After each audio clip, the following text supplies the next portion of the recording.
Hey my cute watchers, how are you all? We won't waste any time on stupid intro, let's get straight to the video. I told you to get out. The fat man with the hairy upper lip hissed, throwing open the screen door set in the back of the squat little house on Privet Drive. The door slapped against the side of the house with a crash as the fat man wrenched himself around, throwing the boy in his grip through the portal and into the tiny backyard. Now stay out there, growled the man in the door, and if I hear so much as a peep out of you, I'll turn your room back into the cupboard and you can stay out here. Understand? Harry Potter managed to stumble down the steps and avoid flopping into the dirt. He planted his feet and instead dropped to his hands and knees on the sparse carpet of neglected grass. His glasses dropped from his face and, by some stroke of misfortune, clattered against one of the only rocks in the yard. He turned around to face the man behind him and nodded. "Yes, uncle," Harry said. "I won't make any noise."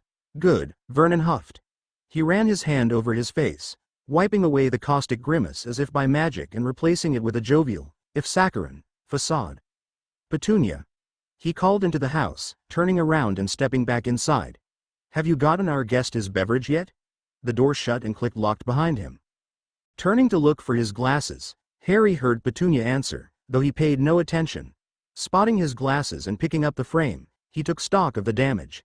He shook his head, being careful not to jostle the spectacles, lest the thin crack running through the lens expand and shatter the glass altogether. He quickly looked over his shoulder at the house, still crouching as if to avoid a predator, then scanned the top of the privacy fence enclosing him in the cell of a yard. "Nobody around," muttered the 9-year-old, and he pressed the glass gingerly between his palms and thought for a moment. His hands grew warm as the small reservoir of energy in his chest bubbled and drained only the slightest bit. Harry took a deep breath and pulled his hand away, holding the flawless pair of glasses. Smirking, he put them on and stood up, confident that his uncle had not seen the display of his special talent. Harry had no idea why he could do the things he did. Fixing broken glasses, making the gruel fed to him taste like savory delights, or warming himself on cool nights when his ratty blanket just wasn't enough, all came as naturally to him as breathing. Damned magic, he had heard his uncle scream one night when Harry loosed a sneezing fit on his chubby cousin Dudley, very much in self-defense of course.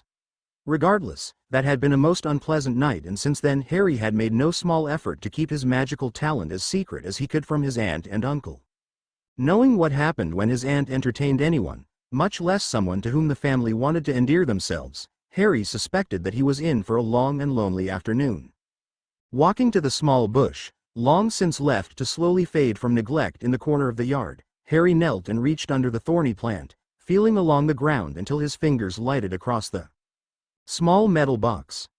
Rusted nearly beyond use and rife with sharp edges that stuck out at odd angles, the box looked up at Harry as the boy held it carefully and undid the creaky latch.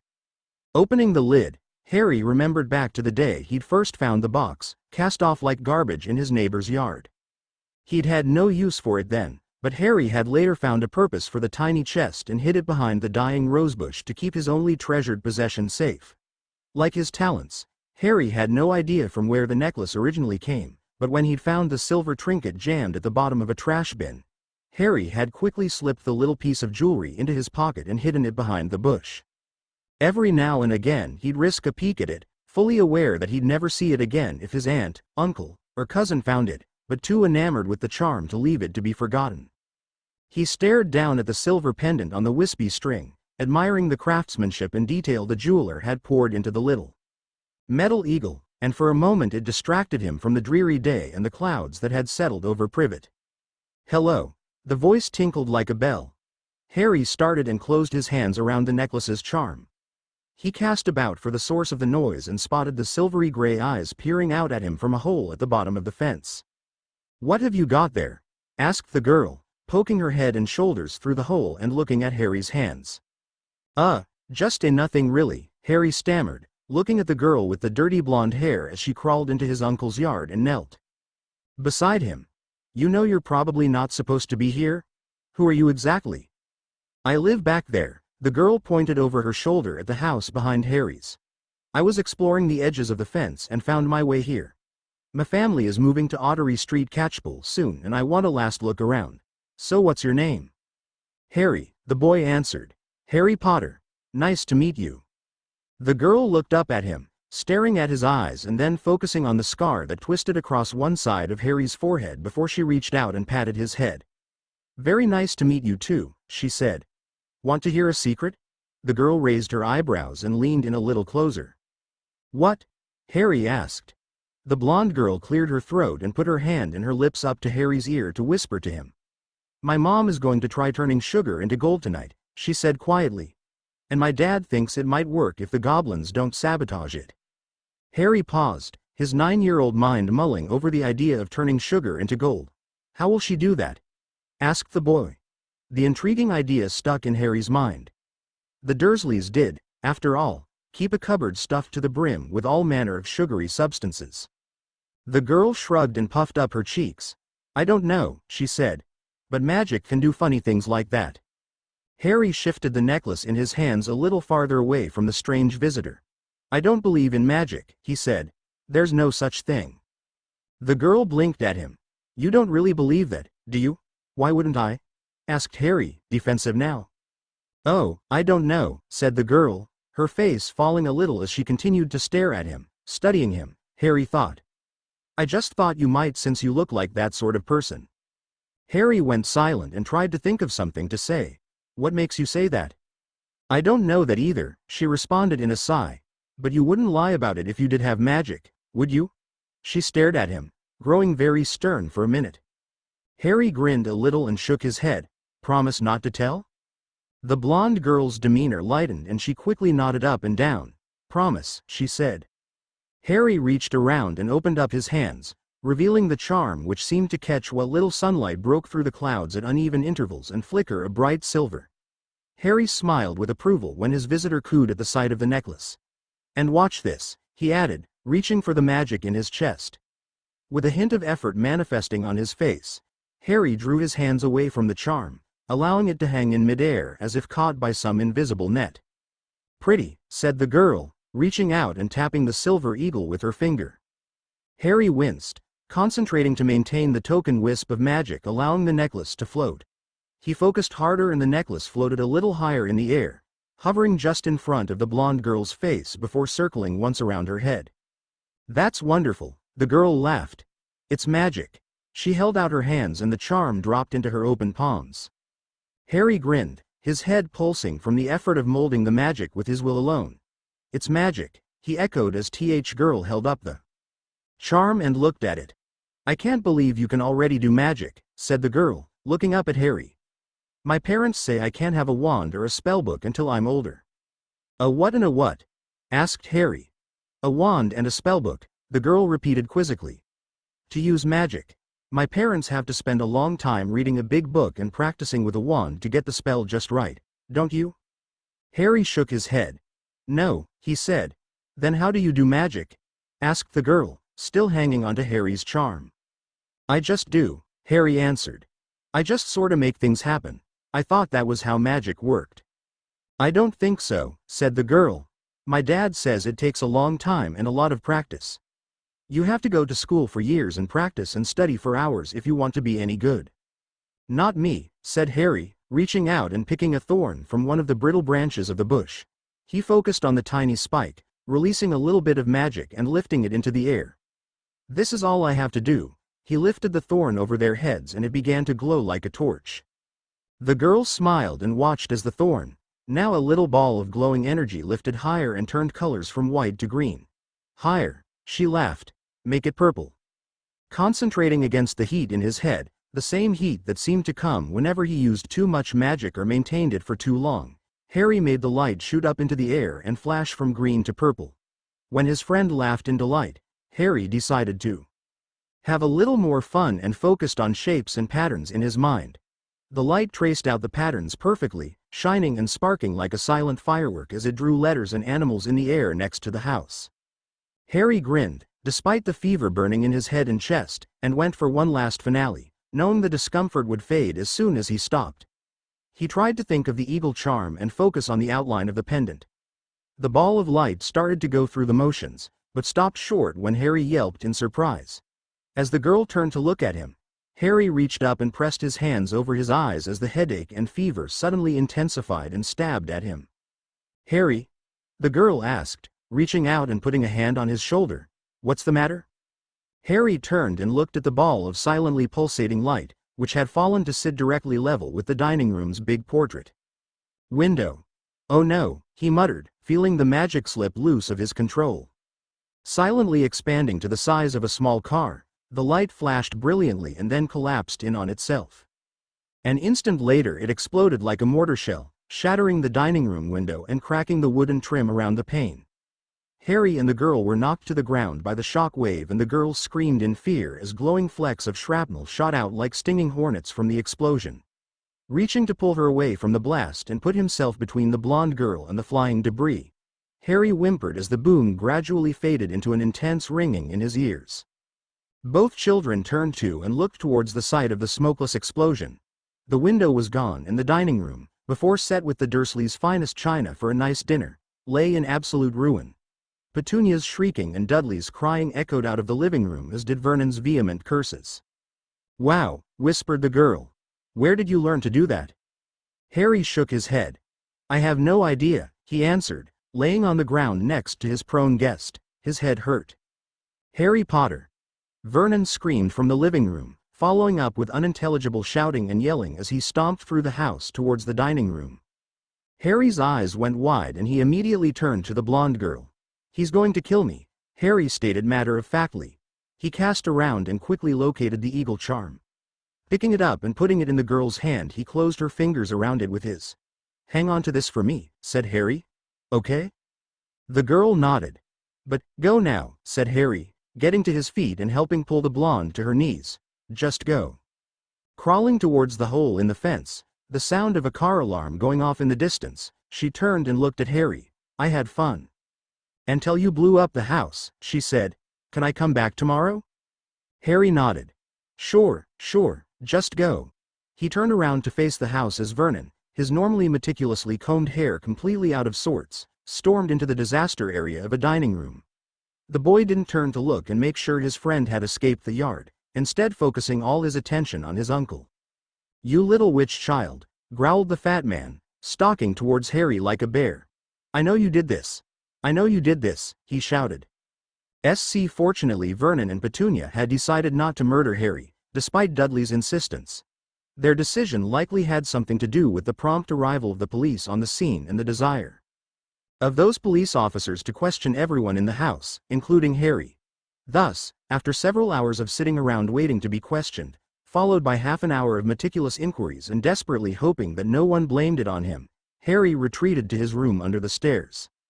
While the door could not be locked from the inside, no sooner had Harry shut it behind him than did he hear the loud clicking of the locks on the outside being securely fastened. The young boy, fighting back tears and breathing in short hiccups, flopped down on his bed and buried his face in the pillow.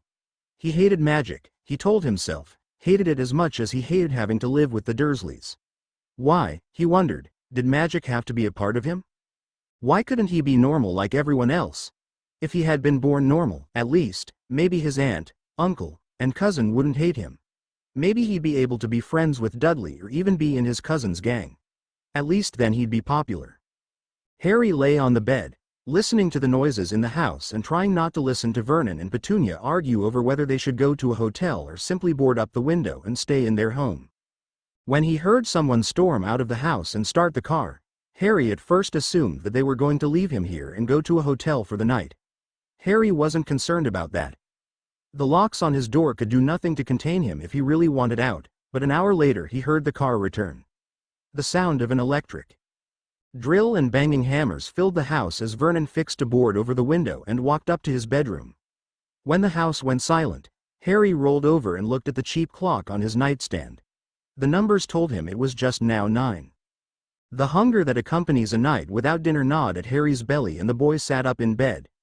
Despite the pain in his stomach, he had no real desire to eat.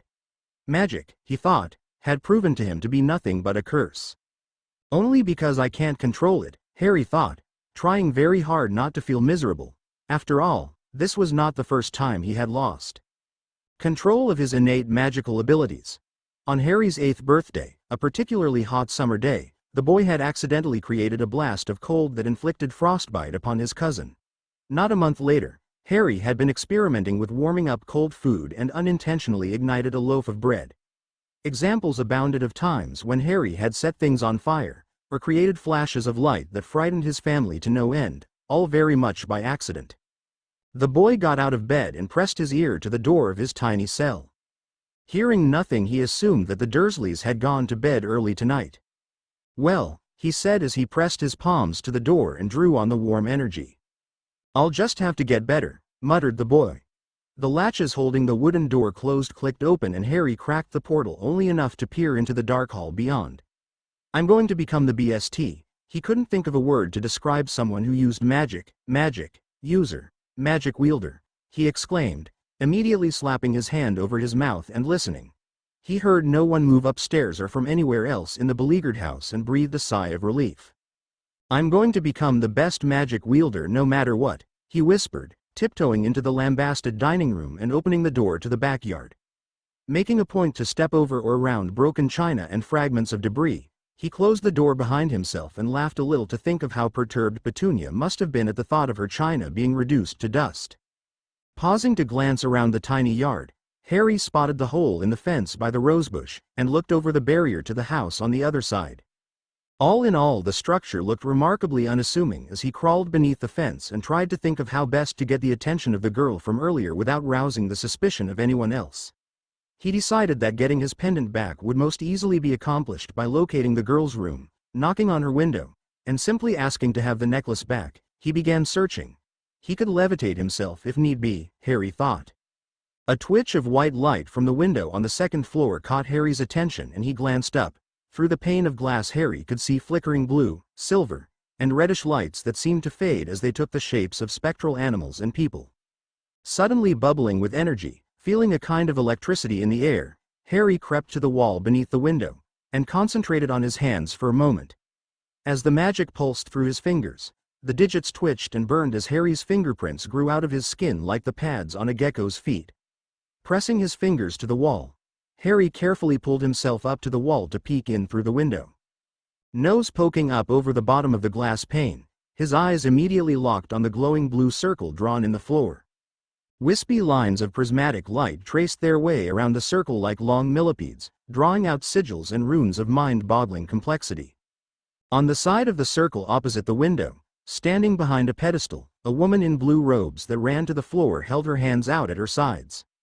As the wind confined within the room tossed her hair about and the light from the circle made her smile flicker a multitude of colors, her hands traced through the air in patterns identical to those the glowing lines drew on the floor. Harry turned and saw the girl from before, dressed in a robe identical to the older woman's, standing in the corner of the room and watching the woman intently. "They're identical," Harry whispered from outside, noticing the striking resemblance between the two participants in the ritual, even as his gaze shifted back to the marvelous display of color in the center of the otherwise empty room. "All right," said the woman behind the podium, not removing her gaze from the circle or stopping the motions of her hands. "Take the powder and do just like Mommy told you." She looked down at the massive book resting on the podium as the pages also began to glow. "Daddy is going to be so proud of us when he gets home tomorrow," said the woman with a delighted smile, stopping and beginning to chant words Harry didn't understand. Transfixed by the ritual, hearing the words tingle in his ears like crackling embers, Harry watched as the little blonde girl stepped forward and drew a small flask from her robes. Pulling the cork, she leaned over the circle and poured a fine gray, or perhaps it was purple or red, but Harry couldn't quite tell over the rapidly oscillating colors, powder into a pile in the center of the circle. "Good, honey," said the woman. "Now step back and don't worry." The girl did just that and retreated back to the corner of the room, looking intently at the glowing circle as the light began to get brighter. The woman's chanting rose in volume and her hands waved through the air, one holding a thin wooden wand, the other contorted in an odd sign, while her eyes rose skyward. A second later, Harry froze as a roiling mixture of excitement and nausea shot through his chest and stomach.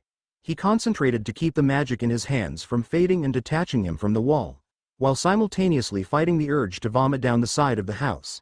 Inside he caught the change in atmosphere as the little girl dropped to her hands and knees. A column of prismatic light bolted through her back, coming out her stomach and making the girl throw up on the floor between her hands. The woman in the blue robe's smile had disappeared. Taking its place, a ghastly expression of shock and terror smeared across her face. "It's all right, honey," shouted the woman, her hands flying through a frenzied series of motions as wisps and trails of smoky light emanated from the glowing circle and rioted around the room like ghouls. "It's perfectly safe," she said, even as her daughter retched and threw up again. The mother gritted her teeth and began chanting over what sounded like a thunderstorm in the house, yelling in the strange language while Harry hung, transfixed and helpless to do anything but watch as the ghostly lights took on identities of their own, morphing into spectral terrors that tore about the room. "Mother!" The little girl screamed as the woman's hands shot out to her sides and froze.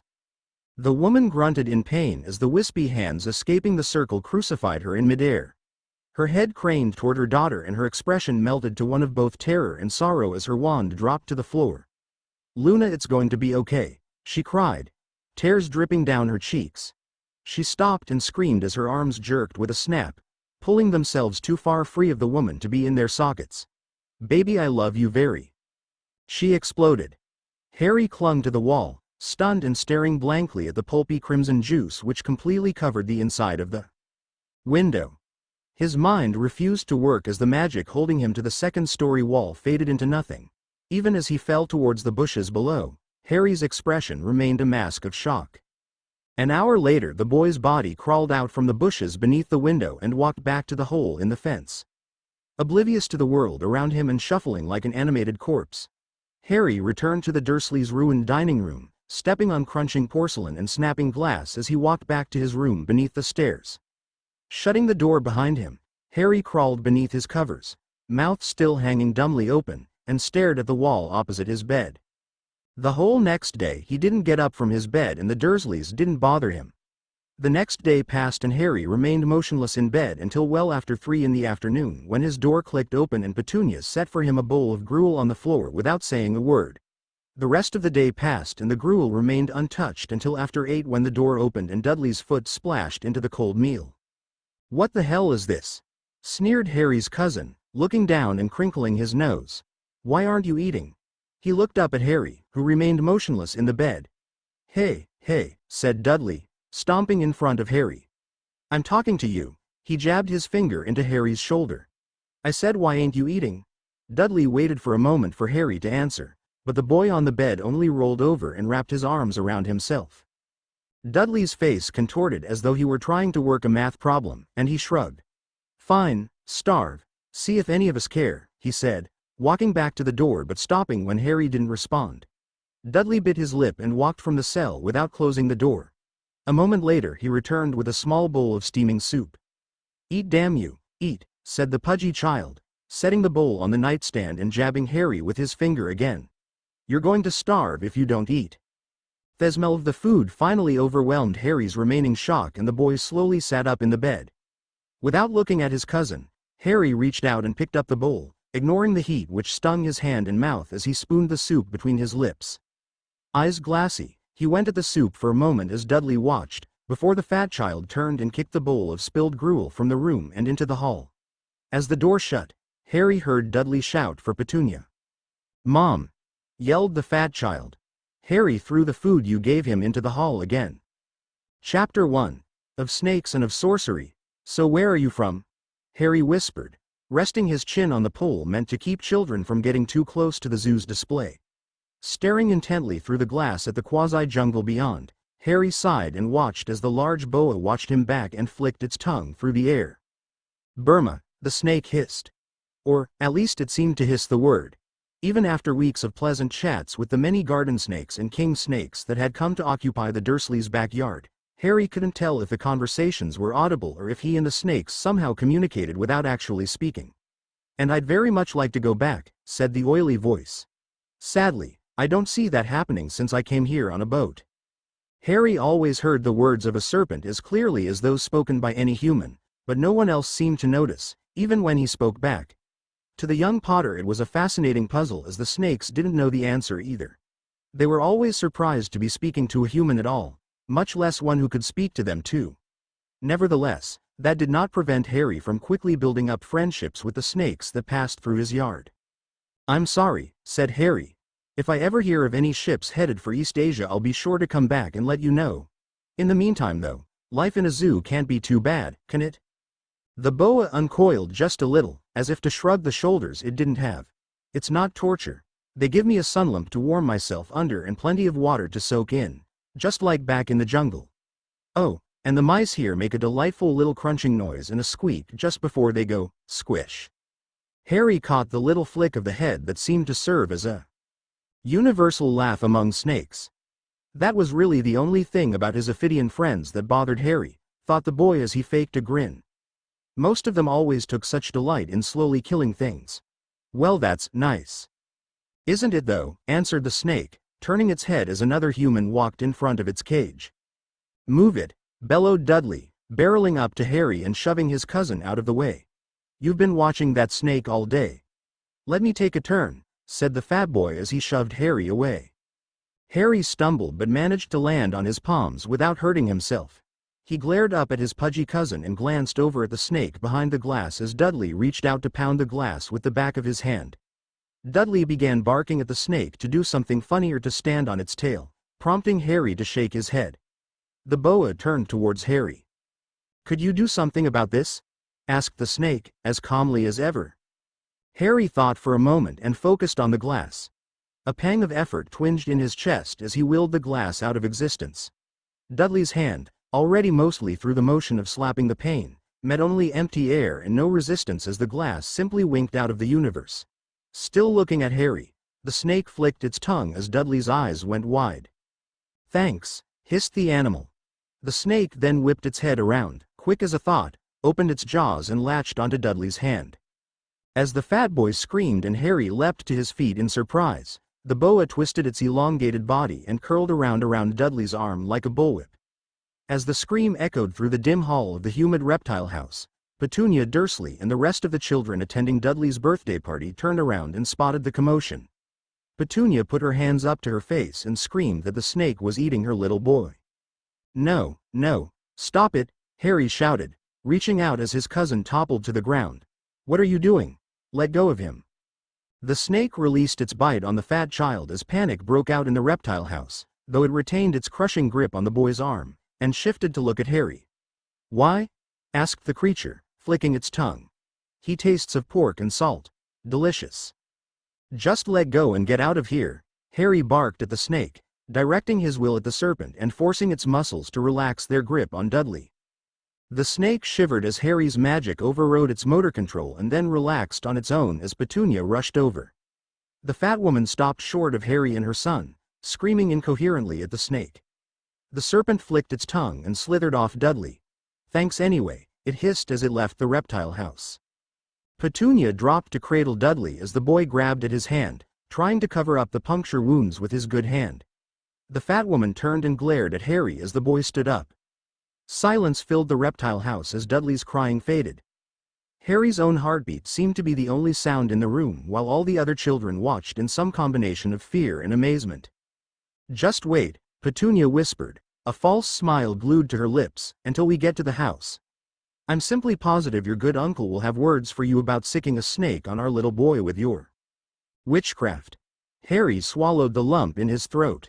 Seeming to last an eternity, the drive home reminded Harry of the punishments he had begun to endure more and more often when the Dursleys would lock him in his room for his perceived wrongs. While agitating, Harry thought, the punishment proved convenient if nothing else. While he waited in his solitary confinement, he could practice his magic in relative peace, the silent magic at least. To the boy it seemed that each passing day brought with it more understanding of how to manipulate the world around him using only his will. Already, he reflected, he could almost effortlessly levitate a cup or other small object, and have it float about the room as though on a string. And as his day at the zoo had demonstrated, making objects disappear proved a relatively easy task, though where they went remained a mystery until he willed them back. When Harry got home he was forced to tune out his uncle's ravings for the better part of an hour before being thrown in his cell without dinner to think about what he'd done. The boy wasted no time in taking his blanket and cramming it up to the crack between the floor and the door to ensure that he could practice his more visually impressive talents with impunity. Reaching into the reservoir of energy that seemed to grow deeper by the day, Harry began his personalized exercises and spent the rest of the day practicing magic by himself. That night, after the Dursleys had gone to bed, Harry unlocked the door with a thought he'd long ago mastered, and snuck out to the kitchen to scrounge for leftovers. He settled on finishing off a half-eaten turkey sandwich in the refrigerator, quickly destroyed the evidence of his mission, and went back to his room. Upon refastening the locks, using a thought he'd only more recently mastered, Harry went back to his practice. The days passed and Harry stopped counting how many went by, though he did note that this was the longest the Dursleys had kept him in his room. They wouldn't even let him out to eat, instead slipping him his meals through a crack in the door. When he went to the bathroom, once a day, was the only time Harry went out while his jailers were awake. At night, however, Harry had come to own the house. Over the course of the first week, the boy had come up with a bit of magic he could use to muffle his footsteps, freeing him from having to concentrate on sneaking. Requiring more effort, but providing much more fun, Harry had also learned to make himself levitate a few centimeters off the ground as he walked. After what must have been at least 2 months had passed, Harry began to wonder if the Dursleys had forgotten about him altogether, simply slipping the food into his room once a day and leaving the door unlocked for a few minutes every afternoon out of habit. Whenever he listened to their conversations from the bottom of the stairs, they were never talking about him, always something completely mundane and boring. Thusly, it came as a great surprise to everyone except the young Potter, when Harry decided to reappear at the table for breakfast one morning towards the waning end of the summer. When Vernon walked into the kitchen that morning in late July and found Harry sitting at the table, the fat man jumped in surprise and clutched at his chest. "What are you doing here?" Harry's uncle demanded when his pulse settled back to a reasonable level. "How did you get out?" "Someone left my door unlocked this morning," said Harry, not completely fabricating the story, as Harry had indeed left his own door unlocked. "So I assumed my punishment was over. I just wanted to make sure before I went and did anything foolish," the boy added with an innocent smile so convincing that his uncle could only grunt in acknowledgement. Vernon turned and looked at the calendar. "Sure," he huffed. "I guess it can be over. Now get your breakfast and get back to your room." "Thank you, Uncle," said Harry, hopping down from the chair and picking up a bowl of cereal he had already prepared. By way of little more than a passing glance, Harry happened to look down at the table where Vernon had set the Morning Post and saw that on the top of the pile sat an envelope with his name on it. "What's this?" He reached out with his free hand and picked up the envelope. It felt thick.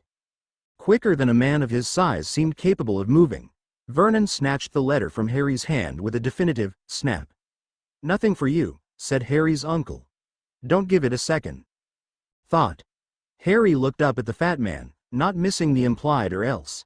He nodded, resisting the urge to tear the letter from his uncle's grip with magic, and slunk off to his room beneath the stairs. Sitting on the edge of the bed, he set the bowl on his nightstand and studied the colorful shapes floating in the milk. Trying to think of how to get that letter consumed his every faculty for some time as he stared down into the bowl. As the buoyant bits of spun sugar and corn interconnected in just the right shape, Harry's mind snapped back to that night several weeks ago. Trying desperately not to think about the blonde woman and how she met her grisly end, Harry put his hand over his eyes and turned away from the bowl of cereal. He shivered and was suddenly very glad he'd not yet eaten. It had taken him days to build up the courage to simply look at the house after the event, and when he did gather the strength to investigate further, he uncovered nothing. When he looked through the windows one night, all he'd seen was an empty house. It was as if no trace of the woman or the strange girl who crawled through Harry's fence one day had ever existed. The police had never, to the best of Harry's knowledge, questioned anyone in his home about the disappearance of the woman or the fate of the girl. Looking about his little cell and refocusing on regaining the letter, Harry pushed the thought of the little blonde girl from his mind. He'd probably never see her again, he decided, and that was a pity. He decided that he very much enjoyed her company, and she had his pendant. Sitting and thinking for a long time, until after the clock in the living room chimed that it was noon, Harry eventually decided that the best way to retrieve the letter would be to wait until nightfall, sneak out, and search the house. He could read it quickly and return it before. The idea froze in Harry's mind at the same instant that the scent of smoke touched his nostrils. He opened the door and poked his head out into the hall, looking towards the kitchen. Upon seeing his Uncle Vernon, holding a flaming envelope over a wastebasket, Harry grimaced and pulled the door shut after returning to his room. So much for that idea, he thought grimly, turning and retrieving a little wooden ball from beneath his bed. Holding the ball a few inches above his open palm with magic, Harry used his free hand to guide a series of luminescent green eddies of energy over the surface of the ball, stripping away even the minutest of imperfections and leaving in their wake perfectly smooth wood. Working the surface of the sphere multiple times, Harry gradually refined the ball over and over again as his mind grew distant and turned. "I wonder if there's a way to bring paper back from ashes," he mused. The next morning, on what would be a warm and bright Tuesday if the Weather Channel was to be believed, Harry sat at the table in the kitchen, opposite a sullen Dudley as the two ate breakfast. Petunia sat between them, sipping a cup of tea. When Vernon got up from his paper to check for the post, he returned with a handful of envelopes of various shapes and sizes, junk mostly, though Harry's eyes lit up when he saw not one, but two envelopes addressed to him. "Are those for me?" asked Harry, nodding to the letters. Immediately after he saw them, Vernon set the envelopes aside, sporting a confused and almost worried look as he assured his nephew that there must be some mistake. Harry made a point not to grimace, but instead finished his breakfast and retreated back to his room. Again the smell of smoke wafted under his door, and Harry contemplated how he might return ash to its paper form as he polished the wooden ball brighter and brighter, gradually shaving off 1 millimeter after another from its diameter with the tiny green wisps of magic.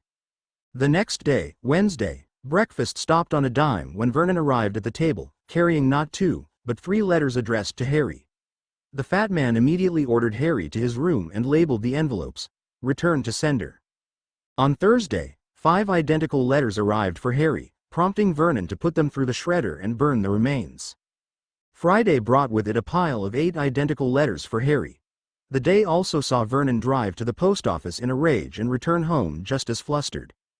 On Saturday the Dursleys' mailbox had been stuffed, before the postman arrived, with 13 letters for Harry. Vernon proceeded to promptly tear them up in the front yard and earn a collection of wary glances from his neighbors in the process. While the post never came on Sundays, Vernon woke to the shock of 21 letters for Harry in his mailbox. The fat man, growing ever more agitated, resorted to taking down his mailbox and setting the metal receptacle like a trophy in the living room, quite confident no more would be coming tomorrow. Harry nearly laughed out loud at the old man's frustration when the family awoke the next morning to discover a new and bigger mailbox fastened to their house, stuffed with 34 envelopes. Harry never did find out what Vernon did with those, and though he quickly grew accustomed to the idea that someone really wanted him to get one of the letters, the boy couldn't help but forget to filch one in hopes that this might continue. And continue it did. On Tuesday there were 55 envelopes. Wednesday brought 89.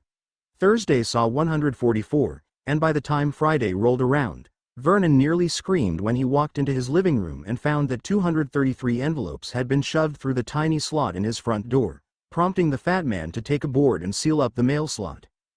Not to be denied, Saturday brought a record 377 envelopes crammed under the Dursleys' front door. Each and every one bore salutation to Harry Potter. By the end of the day, Vernon had stormed to Dudley's room, confiscated his son's BB gun and declared to Petunia that he'd perch atop the house all night like a sniper from the war if he had to. Next thing we know, Vernon told his wife, "We'll have birds delivering the bloody things."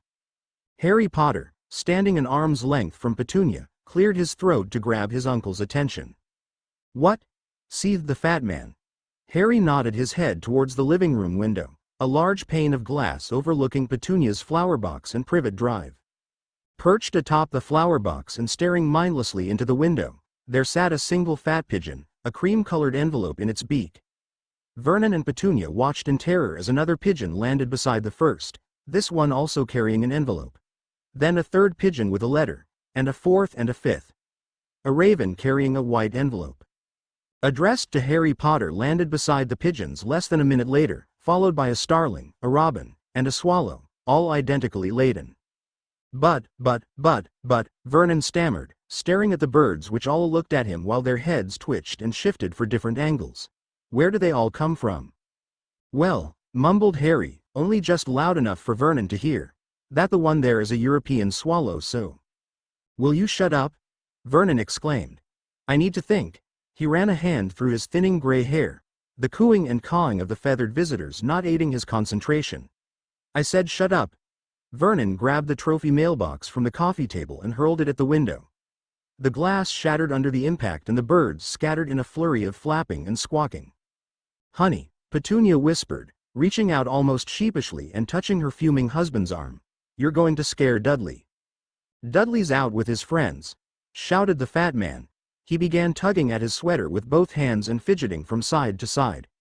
"Petunia, pack yours and Dudley's things," he said. "As soon as he gets home we're leaving." The following day saw Harry and the Dursleys on a road the young Potter didn't recognize. It wound north, then northwest, then doubled back down south to a small beach and a ferry. Paying the toll and driving the car aboard, Vernon quickly secured them passage on the vessel. "Now," said the fat man as he turned in his seat before anyone had even gotten out of the car, "we're all going to take a nice little boat ride to an island I know. While we're there, no one is going to say anything about birds, or letters, or the post at all. We're going to have a nice vacation." Harry didn't fail to note the hint of mania in his uncle's words. The boy got out of the car with his aunt and cousin while Vernon waited behind for a minute, then walked behind Dudley to the railing lining the ferry as the horn sounded above them. With a jerk, the boat set off and began chugging into the distance. As Harry set his hands on the rail and looked over the side and down at the water, he felt a tug at his stomach, a sensation that, having never been on a boat before, he couldn't place. Something told him, however, that this would prove a miserable trip. The gathering storm clouds and fog did not disappoint him, shrouding the entire journey in a dreary haze. When the ferry landed at an island an hour from the mainland, Vernon packed up his family and Harry, driving them all down a bumpy dirt road to what Harry could only describe as an ugly outcropping of rock, crowned by an even uglier excuse for a house. When they reached the shack, an uncharacteristically giddy Vernon unpacked all the bags himself and carried them into the tiny, one-room building. The interior of the structure looked like a log cabin gone horribly wrong. Its one room contained a wood stove in one corner, 2 sets of bunk beds in the other, and a table and chairs in between. Harry followed behind his aunt and cousin, stepping into the dim and dank little cabin, wondering as to its original purpose. "It's going to be impossible to practice magic here," he thought, realizing a moment later that Vernon had possibly taken that into account when choosing their destination. "Here we are," Vernon breathed a sigh of relief. "Far from anything or anyone that knows who we are or could deliver us some ghastly post." Thunder boomed overhead, immediately followed by the sound of rain tinkling down on the old roof. A big drop of water splattered down on Harry's forehead and he took a step to the side. Looking up and counting no less than 4 locations in which the roof had already begun to leak, Harry wiped the water from his forehead. Stifling a sigh, he loosed a bit of magic to keep him warm and, spotting that his aunt and cousin had actually begun to shiver in the cool room, did the same for them. "I'll get a fire going," said Harry's uncle, his tone a good deal merrier than the situation merited. He cast about the room before reaching up to comb his mustache with his fingers. "Unless we don't have any firewood." This time Harry made less effort to contain a sigh of exasperation as he tried to calculate how long it might be until he could return home to his tiny cell. The boy smiled a little to himself, almost finding it funny that any circumstances could make him want to return to that house on Privet Drive. When he learned that he'd be sleeping on the top bunk, directly under one of the leaks in the roof, essentially to serve as a buffer for Dudley who slept below him, however, Harry genuinely considered trying to teleport himself back to the house and ignore the consequences. Then again, he decided, that would be admitting the situation here had gotten the better of him, never mind that he had never actually managed to successfully teleport himself anywhere on purpose.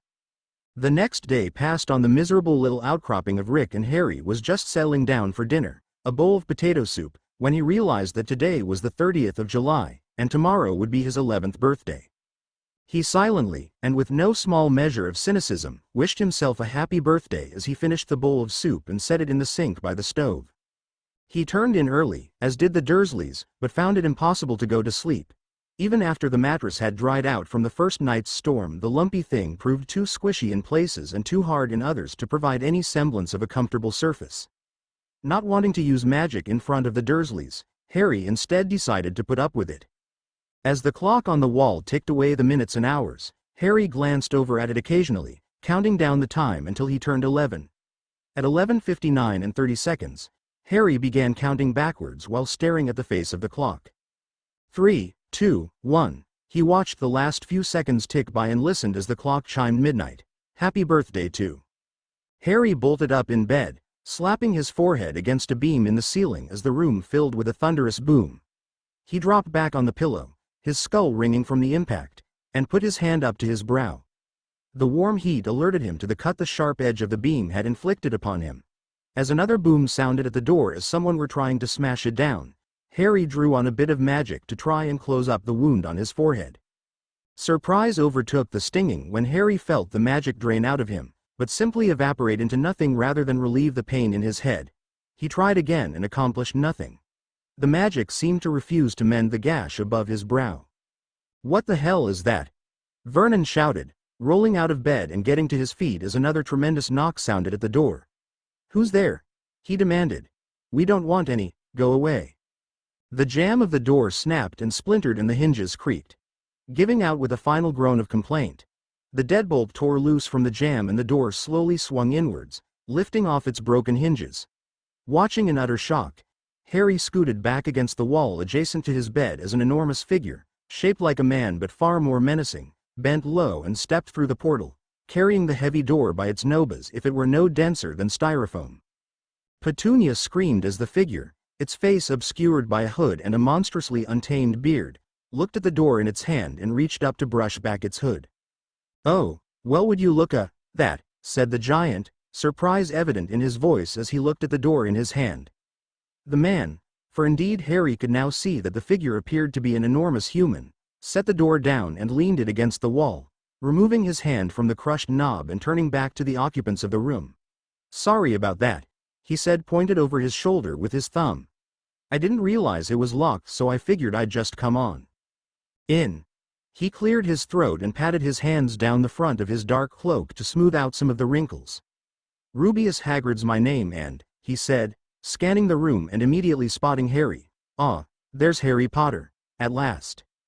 Harry, despite sitting on his bed, sat only at eye level with the enormous man. He ignored the cowering Dursleys, pointed at himself, and said, "You're looking for me?" The huge man nodded and Harry felt a lump form in his stomach. He genuinely hoped the fairy tales he'd read in school, the ones about giants eating humans, weren't true. Even more than that, Harry hoped this Hagrid wasn't hungry. "Well, here I am," said Harry. The giant, in front of a stunned Dursley family, walked forward and sat down on the floor beside the dinner table. Still the visitor's elbows rested levelly on the platform as he motioned for Harry. "Well, come down here and we can have a chat then," he said. Harry swung one leg over the edge of the bed and climbed down to the floor, cautiously approaching the table and pulling up a chair. The giant reached inside his cloak, mumbling, and pulled out a white envelope, reaching across the large table without extending his arm even halfway, and set the letter in front of Harry. "This is for you," said Hagrid. "Congratulations, oh, and let me take care of that nasty lil scrape there." He reached into his cloak and drew out, of all things, a small pink umbrella. Pointing it at Harry's forehead, he swept the tip of the umbrella through a quick pattern, uttered a word Harry didn't understand, and set the device aside. Harry felt a tingling across his brow and reached up. Finding that his cut had disappeared, he awkwardly thanked the giant and took the envelope. His uncle made a move to approach the table, but a steely glare from the giant locked the fat man in place before he could take a step. "Well, go ahead then," said Hagrid, amicably. "Open it up," he motioned with his hands, ostensibly excited. Harry tore away the top of the thick envelope and pulled out the card it contained. Flipping it open, he read for a moment before looking up at the giant. "Hogwarts School of Witchcraft and Wizardry." Harry read the title of the establishment. "What is that exactly?" Hagrid laughed out loud, frightening everyone present, and slapped his knee.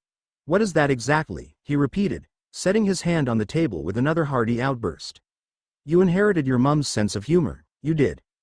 Hagrid went on to laugh another time, gradually growing quieter as the confused look on Harry's face registered. "Oh," he said. "Are you serious?" the giant exclaimed. "How could you not?" He turned on Vernon and Petunia. "We never told him," Vernon stammered angrily. "Never told him," Hagrid burst. "Never told him that he'd been hand-picked from birth to attend the most prestigious school of magic in the world. You never told him that the greatest wizard who ever lived personally chose him for the honor? Did you ever tell him anything? Did you ever even tell him his name or who his parents were or what they did or even what he did? Did you tell him any of that?" Vernon's glared at the giant and shook his head defiantly. "No, we did not," he said. We're good, honest, normal people and we don't have any use for any of that witchcraft nonsense. We especially didn't want him to learn all that devilry about killing people and spinning curses and, the man's face contorted and he waved his hand for emphasis. And he certainly didn't need to go off to that nut job of a headmaster when like as not he'd come back some kind of crazed monster. Don't you ever. Hagrid got to his feet, his head nearly at the ceiling. Insult Albus Dumbledore in front of me. Now, he pointed a finger at the Dursleys, voice lowered but forceful as ever. If Harry decides that he wants to go to Hogwarts, then that will be the end of it, and you won't try to influence him one way or the other. You won't mention money or nothing like that since it won't be an issue, clear? Vernon hesitated, but nodded and remained silent. Good, Hagrid said, turning back to Harry and growing amicable again. Now Harry, what do you say? Would you like to attend Hogwarts in the fall and learn all there is to know about wizardry and magic? Harry froze. His mind snapped back to the night he lost his eagle pendant and he thought about how quickly the magic he'd seen and used then go wrong. He thought about all the times he'd accidentally unleashed a puff of magic that had dangerous consequences, and effects reaching farther than he'd intended. He thought about the desire he'd felt after each episode, the desire for more control over the magic he'd always known was, and would probably always be, a part of him. Sure, he said, his expression one of resolve. Sure thing, Hagrid. I'll go. Good, good, good, said the giant. Well, why don't we? He paused and jumped as if something had surprised him. I almost forgot, he said, reaching around and pulling a small brown box from his cloak. Setting it on the table and opening the top, Hagrid turned it around towards Harry and pushed it across the table towards him. I wasn't sure what flavor you liked, so I went with something basic, but I baked it myself. Leaning forward to look in the box, Harry peered down at the cake inside. The simple pastry, a vanilla cake with strawberry frosting, sat lopsided in the container as though it had been turned up on its edge for some time. Happy Birthday, Harry, was written across the top in slightly smeared chocolate letters. Harry turned back up to the giant, deciding not to point out that he was allergic to strawberries, and just smiled. Thanks, Hagrid, he said. Chapter 2 AN. I'm not going to write dialogue for Hagrid as it appears in either the movies or the books. Doing so would be an affront to everything in which I believe. Also, I'd like to point out that I will not be using the canonical monetary system. I guess a setup based on units of 17 and 29 works for some people, but in my mind a metric system based on units of 10 will work better. Alright, thanks to everyone who reviewed last chapter, and I hope you enjoy reading this one as much as I enjoyed writing it. Chapter 2. The Gray Areas of the World. Well, turn around, said Hagrid with good-natured impatience. Let's see how it looks. Holding his arms out at his sides to let the flowing sleeves of the robe hang down nearly to his hips, Harry spun around and turned back to the giant. This is wonderful, he said, reaching down to tighten the thick leather belt around his waist, stopping to feel along the length of the band and run his fingers over the numerous little pouches and loops sewn into the leather. We'll take 5 in that size, and 2 in a size up, the giant said to the short, mousy woman waiting beside Harry with a number of other robes. He watched her bow a little and shuffle to the back of the shop before turning back to the boy. It'd be best to have one for each of the school days and 1 or 2 that you can look forward to growing into. Harry nodded, mentally noting that it made sense, especially since the flowing robes he would be wearing at school were so comfortable. He paused and looked out the window at the little section of London called Diagon Alley. Here, tucked away behind a magical wall that only moved for people who knew the Latin passphrase, there existed an entire community of witches and wizards who went about their less than mundane lives right under the noses of London's Muggle population. The boy and the giant had already been here for the better part of the day, shopping for the essential school supplies Harry would need when it came time for him to leave for Hogwarts. Most of the necessities appeared innocent enough, as Harry understood the need for stationery, notebooks, and such, but some of the more exotic items on the list understandably struck Harry as odd.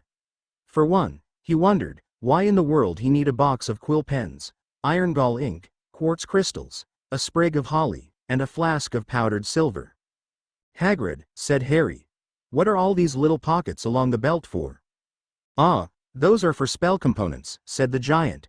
Most tanneries will make their belts and pouches separate since it's just simpler for them that way, but anyone offering higher quality merchandise will Sell their belts and robes with built-in pouches for components and straps for vials and potions. Harry stuck his finger through one of the leather loops meant to hold a glass tube. What exactly are spell components? He asked.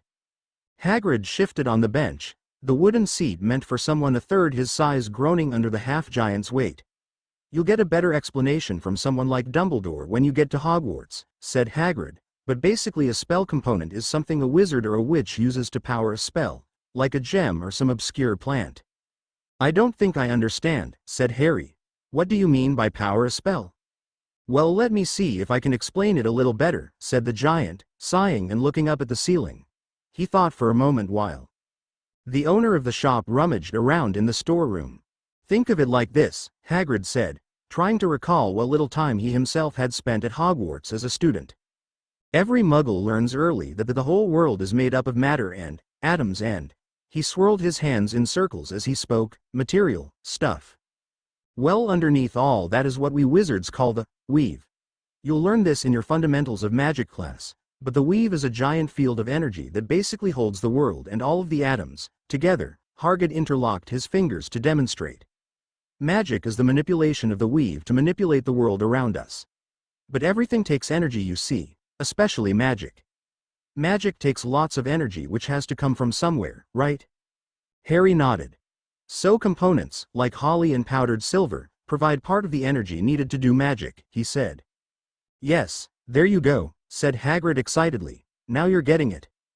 Going silent, Harry thought for a moment as the woman returned from the back of the shop with a tape measure get a few last-minute details on the boy's dimensions. But how do you get the energy out of the components? Wouldn't getting that energy out take energy? As I understand it, yes, said the giant. The material components provide all but a little bit of the energy needed to power a spell, and the wizard himself provides the rest. When I was in school, and mind you that this was a long time ago, wizards prepared spells by studying a formula from their spellbook and actually casting all but the final bit of the spell in their mind long before they actually planned on using the magic. Then, with the spell stored in your mind and ready to finish at a moment's notice, when you want to cast the spell, all you have to do is take out the material component, trigger the spell you want to cast, and let the magic do the rest. See, each spell is a set formula, so to speak. While you're preparing it from your spellbook, you're casting the spell in such a way that the magic will react to certain situations in certain ways, like using a little of the wizard's energy to consume a ruby and use the energy from the gem to power the rest of a spell whenever you flick your wand in a certain way and say a certain word at the same time. Harry opened his mouth and tapped his foot. Oh, that makes sense, I suppose, he said, completely ignoring the fact that he himself had to do none of those things to work magic. That's why wizards use wands and spellbooks. Right. Hagrid stood up and looked Harry over. Trust me, it will make a lot more sense when one of your teachers explains it to you. I'm no scholar and magic is really a science, so it will be clear when you can hear it in mathematical or clinical terms or something like that, which I promise you will.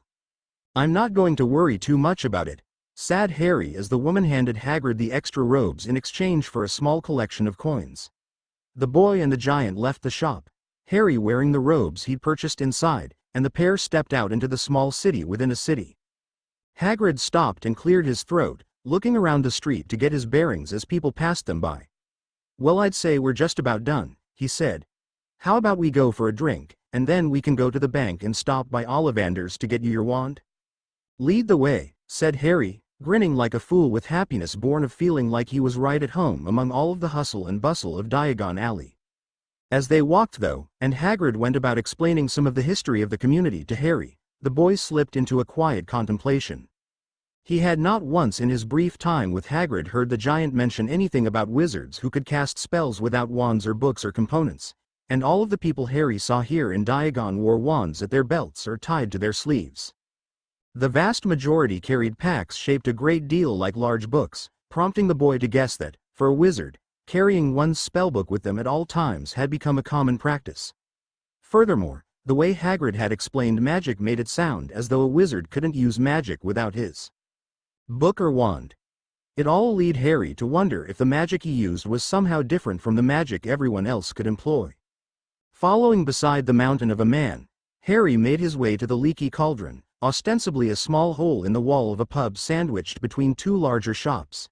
Even before stepping over the threshold, Harry could smell the sweet aromas of spiced ale, honey, and bread, and hear the sounds of music and dancing. Entering the building intensified all of the sensations twice over, and Harry had to stop and take it all in. The floor was scattered with more tables than he could count in all of the action of people cramming together at benches and on stools to drink, sing, and watch the dancers on the stage at the far end of the room. The sea of black cloaks contrasted sharply with the floor of highly polished golden wood, and the light streaming down from numerous chandeliers seemed to make everything from the flagons of ale to the smiles of the patrons sparkle. Hagrid breathed a big sigh, sounding content. "Come on, Harry, let's find a spot." Harry instinctively took hold of Hagrid's heavy sleeve as the two pushed their way through the jovial commotion of the pub and found an unoccupied table in a corner opposite the bar. In one of the 4 seats, the giant set the bags of school supplies thus far purchased and slung the robes over the back of the same chair. "Why don't you wait here and I'll go get something to eat," said the giant. Sitting down, Harry nodded and pulled the chair of his things a little closer. He watched as Hagrid disappeared, quite a feat for a man so large, into the crowd. He waited quietly, folding his hands on the table and thinking. He wondered if all wizards could use magic the same way he himself did, simply by willing it to be so, but used wands and spell formulas as ways to ensure the magic didn't go wrong. That made sense until he remembered the night that the woman in the house behind him had died trying to cast a spell. She had been using a wand, and a spellbook, Harry remembered, and it had still slipped out of her control. Maybe magic by nature wasn't predictable, he thought. Harry looked up as someone, a man dressed in mauve and red robes and wearing a purple turban, tore himself away from the crowd of people and jostled into the table. He spilled most of the drink he carried in a flagon, splashing the floor at his feet but managing to catch himself before he lost his balance entirely. Hey, excuse me," said the man, stuttering. "Is this seat open?" Harry nodded, not sure what to make of the new arrival, and gestured for him to sit down. "Please," he added. "Thank you," said the man, sitting opposite Harry and taking a sip from the large cup. He then set the flagon down and looked across the table at Harry. The man's eyes went wide for a second and he stammered, "Professor Quirrell, at your service," the words seeming to leave his mouth too quickly. He reached across the table to shake the boy's hand. "A real pleasure to meet you, Harry." A pang of anxiety lancing into him, Harry hesitated but reached out and shook Quirrell's gloved hand. "Nice to meet you too, Professor," he answered. "You know my name?" The instant his hand connected with Quirrell's, the anxiety gnawing at Harry's stomach leapt into his chest. He felt the sudden and nearly overwhelming urge to spring up and flee the room, even going so far as to shift his seat away and tense the muscles in his legs. Fighting the irrational desire, however, Harry managed to contain his unease behind a false smile. "I think everyone here knows your name, Harry Potter," said the man opposite him, releasing Harry's hand after a firm and drawn-out shake. "Surely I can't be the first to express what an honor it is to meet you in person?" Harry shook his head. "Yes, sir," he said. "Actually, I mean no, sir," he corrected. "You're the first." Quirrell stared across the table at the boy, the unreadable smile on his lips setting Harry even more on edge. Must be the way you cover up your scar," said the man, noticing that Harry's hair had grown long enough to mask the jagged line twisting above the boy's brow. "I take it that your being here means you'll be attending Hogwarts in the fall?" Harry nodded. "Yes, sir," he answered. "Well, I look forward to seeing you in my class then," Quirrell said, the stutter in his voice leveling out. "What exactly will you be teaching?" asked Harry. "Defense against the dark arts," the professor answered. "It's a subject I studied extensively during my time in Albania and elsewhere, and one I'm happy to teach to anyone coming to Hogwarts. I think you'll find it a most enlightening." Again, a pang of anxiety made Harry shiver, though he continued to hold back any evidence of his unease. "I look forward to it," he said. Both Harry and Quirrell turned when Hagrid, the enormous man being impossible to overlook, stepped out of the crowd with 2 flagons in one hand, and a large tray stacked with food in the other. "Oh, Harry, I see you've already managed to find one of your teachers," said the giant. He turned to Quirrell and sat down, placing the tray between himself and Harry. "If I'd known you'd be joining us, I'd have gotten you something." "It's perfectly fine," the man in the turban stuttered. The impediment, to Harry at least, seemed to have intensified since his last conversation, and the professor got to his feet as he addressed Hagrid. I've already had supper and I was just leaving. Well, if you can't stay, said the giant, I suppose I'll see you around the school then. Quirrell shook his head quickly up and down and vanished into the whirlwind of activity in the bar. Hagrid turned to Harry and groaned before taking a massive bite of a turkey leg and washing it down with a mouthful of the spicy-smelling concoction in the tankard. He looked at Harry and then shifted around to spot for Quirrell. Best be on the watch for that one, he said, only loud enough for the boy to hear, and almost too softly for the big room. Something not quite right about him. Always stuttering and skulking about, never making much sense. If Dumbledore didn't trust him, I'd have half a mind to try and get him out of Hogwarts myself. The giant cleared his throat. What makes you say all that? Asked Harry, picking a few rolls and a bit of sliced ham from the tray.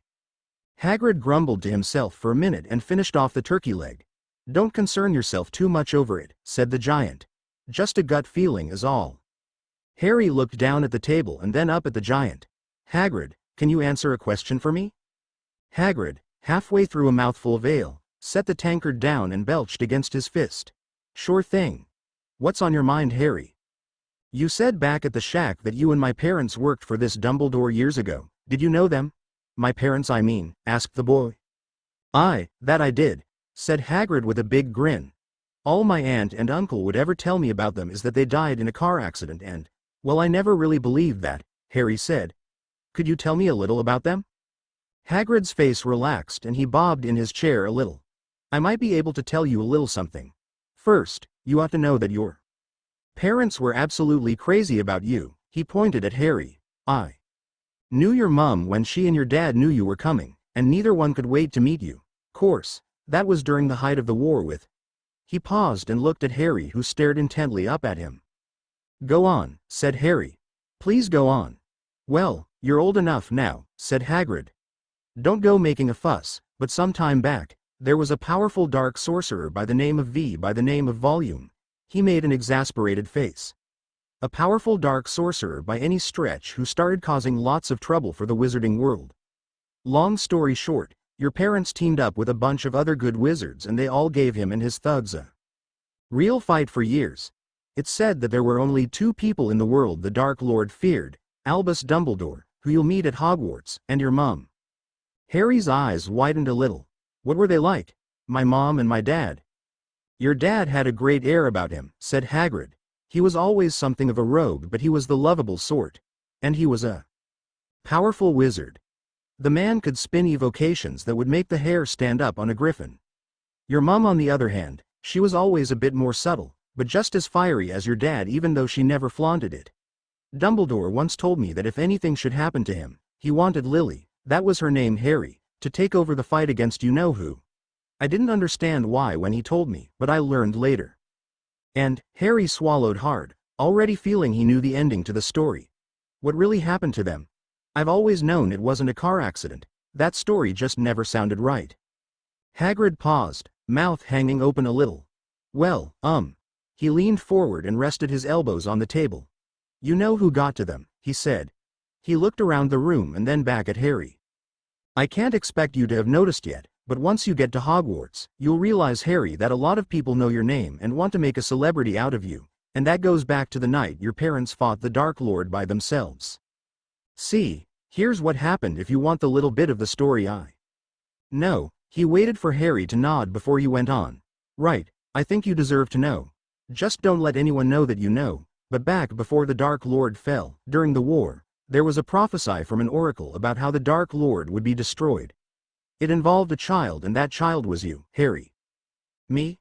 Asked the boy. What did I have to do with anything? Well, your mum was pregnant with you when the prophecy came out, you see, and most of the signs pointed to you, so your parents went into hiding to keep you safe. Sadly, someone betrayed them, and you know who came for them personally. Nobody knows exactly what happened, but the aftermath was clear enough. Lily and James, your parents, were both gone and the Dark Lord had been destroyed. Only you were left, Harry, and Dumbledore says it's because somehow the spell you know who had meant for you backfired and destroyed him. It's how you got that scar, at least. He pointed to Harry's forehead.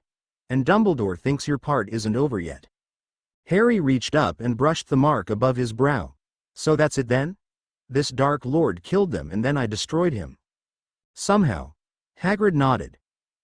That's the story anyhow. He took a deep breath and sighed. Nobody quite understands, but the whole wizarding world owes you a great deal, Harry. But anyway, this isn't a time to be melancholy. You're on your way to Hogwarts and trust me, it'll be the experience of a lifetime. I don't doubt it, thought Harry. Finishing dinner and discussing what Harry might expect once they reached the bank and Ollivanders, Harry and Hagrid left the leaky cauldron with full stomachs and spirits higher than when they'd first arrived. Making their way through Diagon Alley, navigating the seemingly random backstreets and hairpin turns that left Harry confused and looking all about to get his bearings, the pair broke through the rat's nest of twists and turns to an entire block devoted to one big building. Looking up to the domed roof and the spires which looked ready to puncture the ashen sky, Harry watched for a second as owls and ravens and all manner of birds came and went from the building.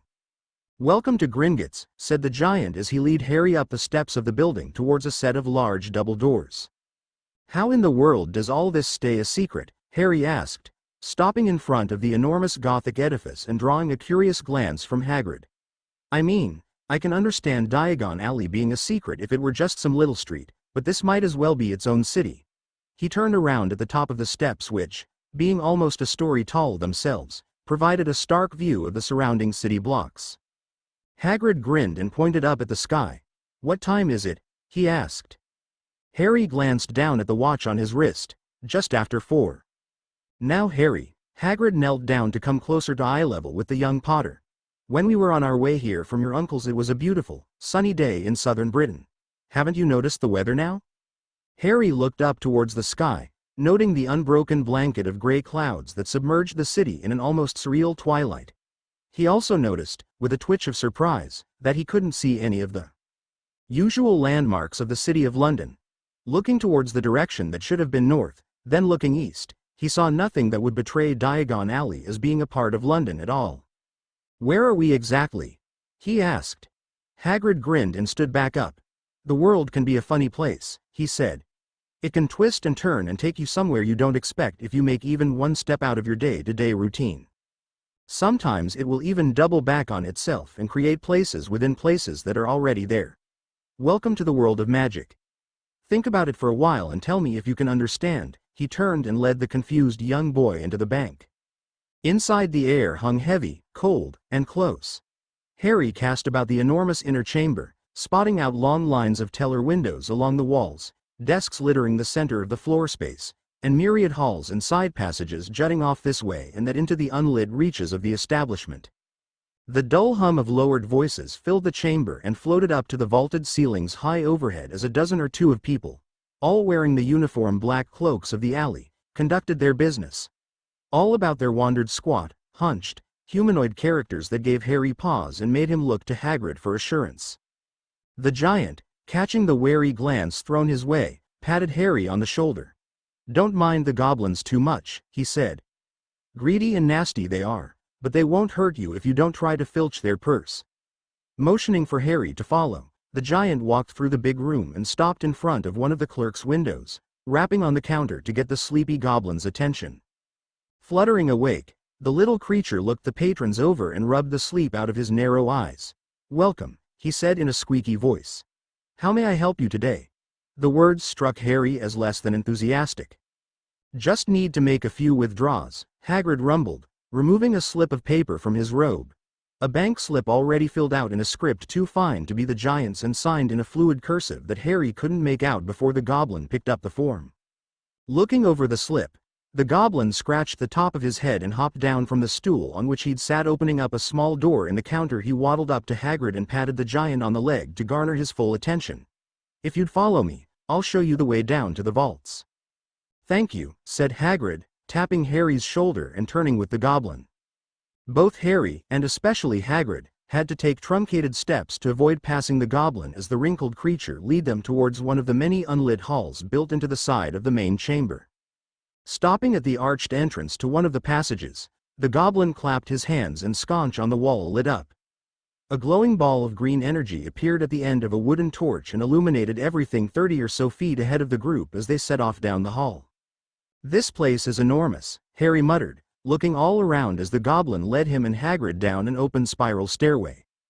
If not for the railing that encircled the stair, which broke only at the numerous landings that punctuated the descent and allowed access to more walkways disappearing into the gloom. Harry might have worried about falling from the stone stairway and never reaching the ground. Muttering in a language Harry didn't understand, the goblin stopped at a landing and held the emerald torch up to the placard reading 600 to 900. Almost there, the wrinkled goblin sputtered, stepping out onto the landing and walking down the narrow path, Hagrid and Harry in tow. Glancing out over the edge of the railing, Harry looked down into the black that seemed to reach out forever on either side of the stone path beneath his feet. Quickly regretting the decision to look, Harry focused on following the goblin down the long walkway and not peering over the edge again. Stopping in front of a huge stone wall which, like the blackness of the cave, stretched out to the edges of the torchlight, the goblin cleared his throat. Muttering a word which carried with it a magic that made Harry's ears tingle, the illusion of the stone wall at the end of the path melted into a vault door nearly as tall as Hagrid. Inserting a key and turning it with a ponderous click, the goblin stepped back as the door groaned and rolled into a slot in the wall like a boulder. Extinguishing the torch with a puff of breath, as the passage ahead glowed dimly with a light emanating from little nodes of green energy on the ceiling, the goblin stepped through the door.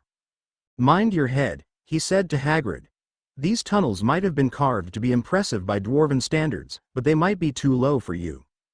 Continuing to follow the goblin down a long tunnel of stone carved with perfectly smooth floors and walls polished to a flawlessness Harry had never seen before, Harry looked back at Hagrid.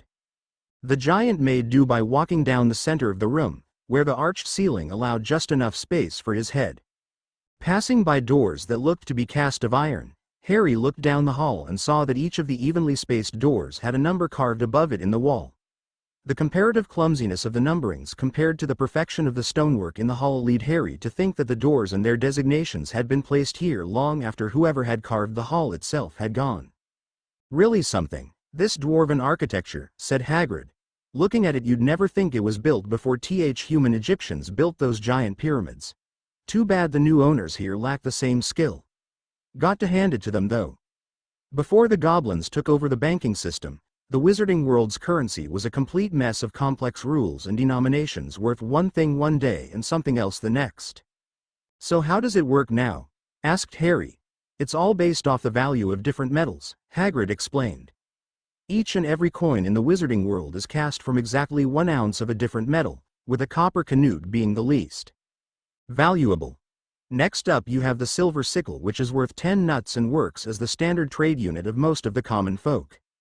The most valuable coin is the golden galleon, which is worth 10 sickles or 100 nuts. The value of the coins might not perfectly reflect what the muggles say the metals are worth, but muggles are muggles after all. Simple as that.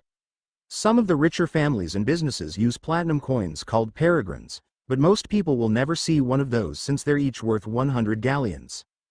Here, the goblin stopped in front of a door, looking between the note and the Latin characters carved around the handle of the iron door. Pulling a key from his pocket and slipping into the notch in the bottom center of the door, the goblin heaved. Leaning all his weight into the key, the little iron rod slowly turned in his grasp and the hall filled with a heavy click and rattling of gears. "This would be the Potter family vault. I'll wait outside while you two go in, and then we can move on," puffed the goblin. Hagrid acknowledged the goblin and pushed on the door. Swinging inward, the door glided on silent hinges. Harry felt a wind rush past him and into the room as soon as the seal between the door and the wall broke, and his pulse rose with anticipation. When the door opened wide enough to allow them inside, Harry gasped. Piles of gold and silver coins sparkled in the greenish light glowing from the orb in the center of the ceiling. The room measured 15 feet in every direction and stacks of coinage ate up all of the floor space, minus a small pattern of walking space. "This is your inheritance," said Hagrid, putting a hand on Harry's shoulder. "I don't think your parents ever bothered to count it all up, since they both knew they'd never be able to spend it all. Safe to say it probably rivals the Malfoy fortune though." "We must have the wrong address," Harry muttered, transfixed by the glittering coins. "This is, wow." "I'd recommend you only take a little," Hagrid rumbled. "Carrying all this around would be a chore." "How much do you think I'll need?" asked Harry. "I'm new to how much things here cost." Hagrid looked at the ceiling as he thought. "Maybe 5 galleons for a good wand at Ollivander's, 10 if you want an excellent one. And from there it doesn't matter too much." Most of your books and supplies are paid for, and so are your meals. Can you put things in perspective for me? Asked the boy.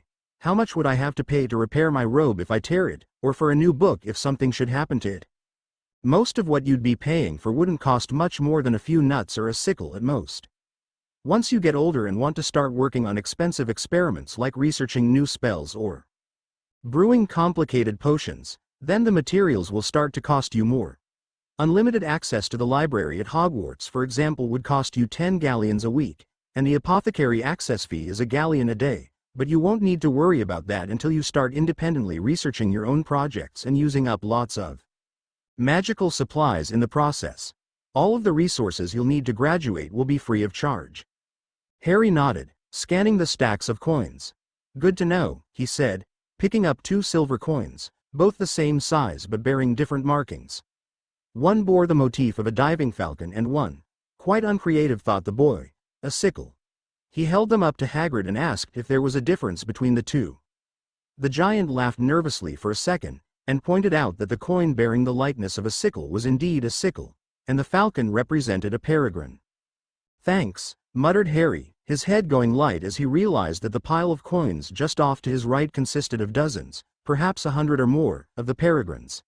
Gathering up 20 sickles in 20 galleons, Harry divided the coins by their denomination and placed them in the larger pouches sewn into his belt, arranging them so they wouldn't jingle.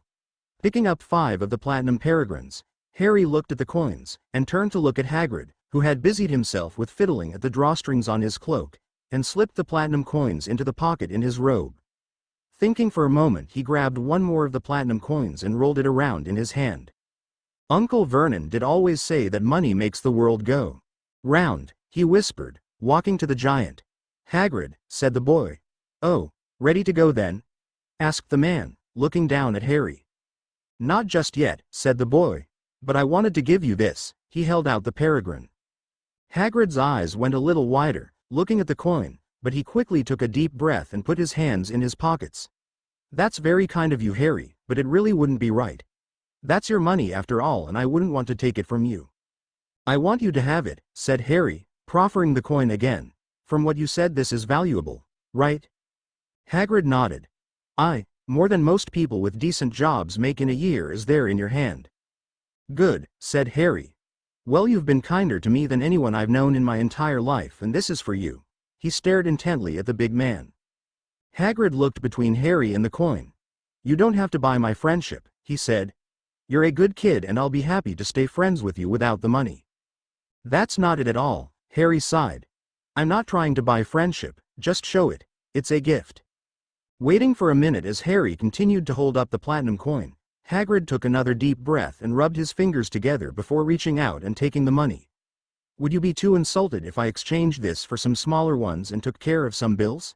He asked. Not in the least, said Harry. I'm giving it to you so you can do whatever you want with it. Well, Hagrid stumbled. I'm not sure exactly what to say, except thank you. My pleasure, Harry grinned. He turned and gathered up a few more silver and gold coins, putting them away in his cloak as Hagrid watched, and turned back to the giant. Now I'm ready to leave. You sure you need all that? Asked the giant. That was 5 galleons you just took. Harry looked over his shoulder at the fortune in the vault, now positive that Hagrid hadn't seen all the money he'd taken earlier and guessing that he hadn't even begun to dent his family's fortune yet. I think it'll be fine, Harry said. You never know when you might need a little something extra.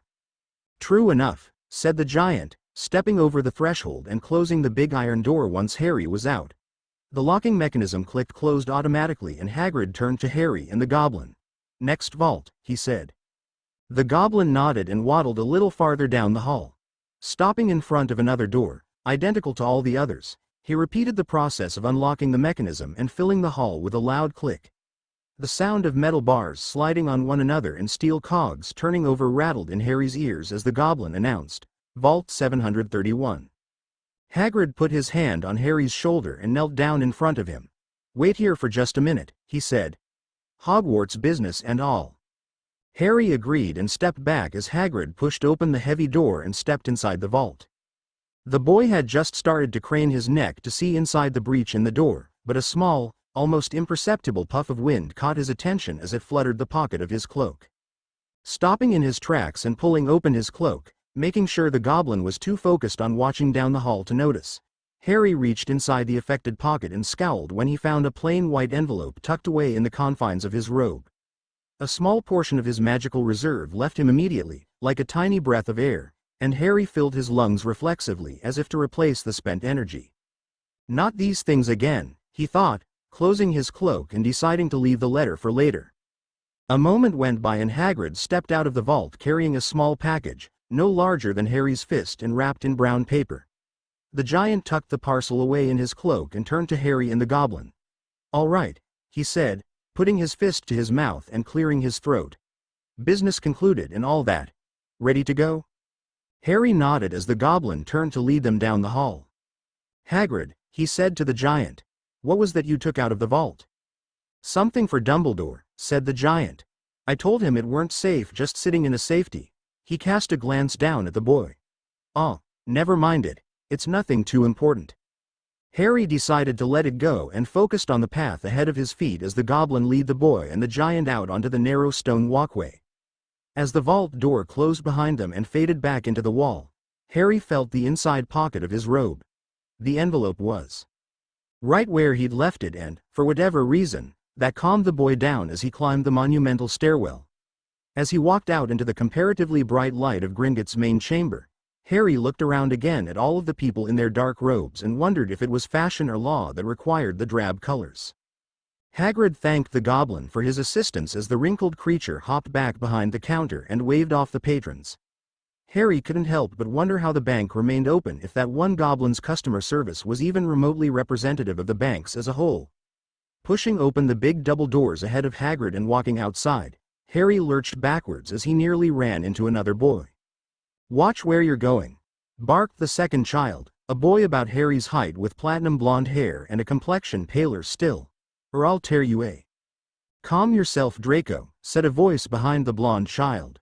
Harry glanced over the two people in front of him, the boy and the man behind him, though it was the taller of the two who drew his full attention. Standing taller than anyone Harry had ever met, aside from Hagrid of course, the man's white hair and ghostly complexion perfectly matched that of the boy. The pair wore black robes embroidered with green and studded with little obsidian chips at the shoulders. Each also carried a wand hanging from an emerald cord at their hips. "Be kind, son. We wouldn't want there to be any accidents or hard feelings," said the tall man, turning to face Hagrid as the giant stepped outside. Draco smirked at Harry. "Of course, father," he said.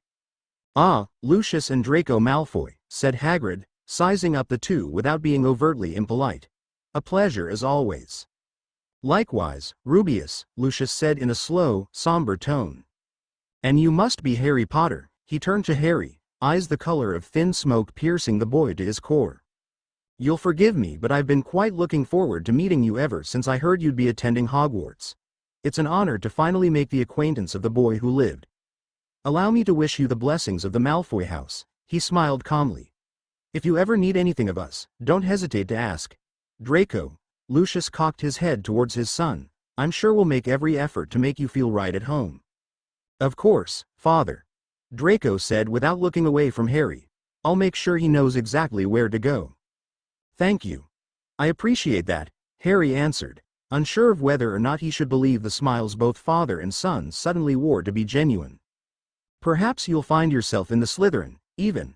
Wouldn't that be pleasant?" said Lucius. He reached out and shook Harry's hand. "But for now I'm afraid we have a great deal of other business to which we must attend. Farewell." Harry and Hagrid stepped aside as Lucius led Draco into the bank, neither speaking until the door had shut behind the pair. "Snakes," muttered Hagrid, turning to lead the boy down the steps. "What do you mean by that?" asked Harry, keeping up. "You shouldn't pay it too much mind," said Hagrid, "but those Malfoys can be real trouble when they mean to be. Best to avoid them if you can, since the only thing worse than being their enemy is being one's friend. Remember I told you that." Harry made a mental note of the giant's advice as Hagrid led him through the city's narrow streets. Stopping in front of a small shop on the western end of a small plaza, Hagrid turned to Harry and knelt down. "Here we are then. I just remembered something I've got to do, so you go on in and tell Ollivander that Hagrid and Dumbledore." Sent you. That should be all he needs to hear, and I'll be back in half an hour. Harry nodded as Hagrid stood up and tromped across the plaza, sticking out head and shoulders above any of the black-cloaked figures walking around. The boy took a big breath and turned to look at the sign above the door. Ollivander's Wands, he read. Established. Well, that can't be right. He paused. That was more than 2,000 years ago. Harry shook his head and opened the door, filling the entryway with the sound of a dinging bell. Standing on the bottom tier of the split-level interior, Harry looked around at the racks that lined the walls from floor to ceiling. Each was stacked with narrow boxes on top of yet more narrow boxes of all different colors. The stairs opposite the boy led up the second level, where Harry saw still more racks of the cases. There must have been hundreds, it occurred to Harry. Welcome, welcome, welcome, said a voice as an old, well-built man with wispy white hair emerged from the racks of boxes to Harry's left. My name is Ollivander, said the man in the flowing gray robes, his sharply pale eyes locating Harry immediately, and welcome to my symposium. What can I do for you today? Harry Potter. Harry walked forward to greet the old man. Dumbledore and Hagrid sent me. His robes flaring out as he bowed slightly, Ollivander took a step closer and put his hand on Harry's shoulder. The famous Harry Potter. The honor is all mine, he said. It's been a long time since I started wondering when the boy who lived might walk through my door. You're here shopping for your first wand then, if Hagrid and Dumbledore sent you to me. Harry nodded. Yes sir, he said. Though to be honest I don't know exactly what I'm looking for. Ollivander smiled. No one ever does when they're just getting started. Come on, I'll show you what we have and we can get you started. The man turned and held up one arm, gesturing for Harry to follow him. Now, Harry, tell me what you know about wands. I've heard that they're part of how wizards do magic, answered the boy, walking behind Ollivander into the rows of boxes. That's all really. A quick lesson then, for a very special student, said the old man, taking a turn that led the pair deeper into the store and past more exotic cases.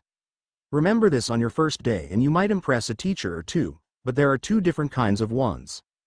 The first, called an implement, is simply a tool used by a wizard to focus his will and perform the gestures needed to trigger a spell.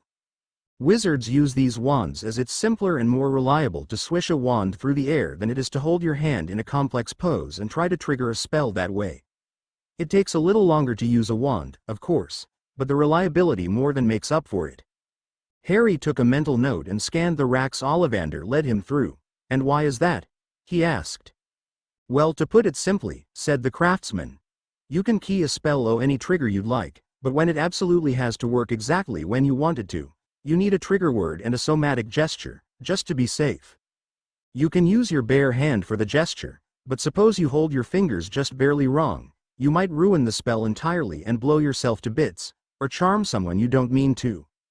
A wand used as an implement negates that risk since you can key the spell to trigger when you run the wand through a motion without worrying about it holding its non-existent fingers in the wrong pose. Here we are. He stopped in front of a shelf lined with boxes made of silver wood. Harry thought for a moment as Ollivander looked through the cases and selected one from lower on the shelf. So, Harry said, would that mean that a wizard could use any wand in place of his own to cast a spell? Very good, said Ollivander, opening up the case and removing a short wand made of a light wood. Quick boy, you'll do well if you can keep thinking that fast. You're right, but remember that a spell prepared from a spellbook and set to be triggered to a wand can only be triggered by a wand and nothing else. Also, while any wand can be used, the one to which you keyed the spell will cast the spell most effectively. That's something you'll learn in your third, or maybe fourth, year. It's good to know now though. He offered the wand to Harry. Try this one on for size.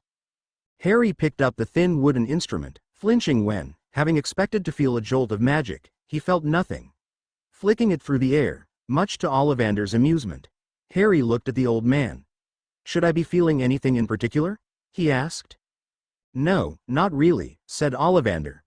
A wand is just a tool after all, and you won't feel anything, unless something odd were to happen, until you use it to cast a spell. I'm just asking how it feels in your hand. Harry weighed the implement for a moment and shrugged.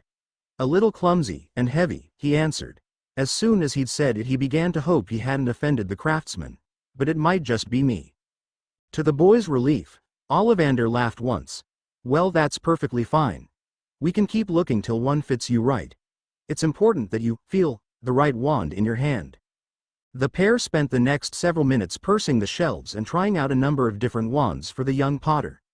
Each one felt fine, Harry thought, but Ollivander never seemed quite satisfied.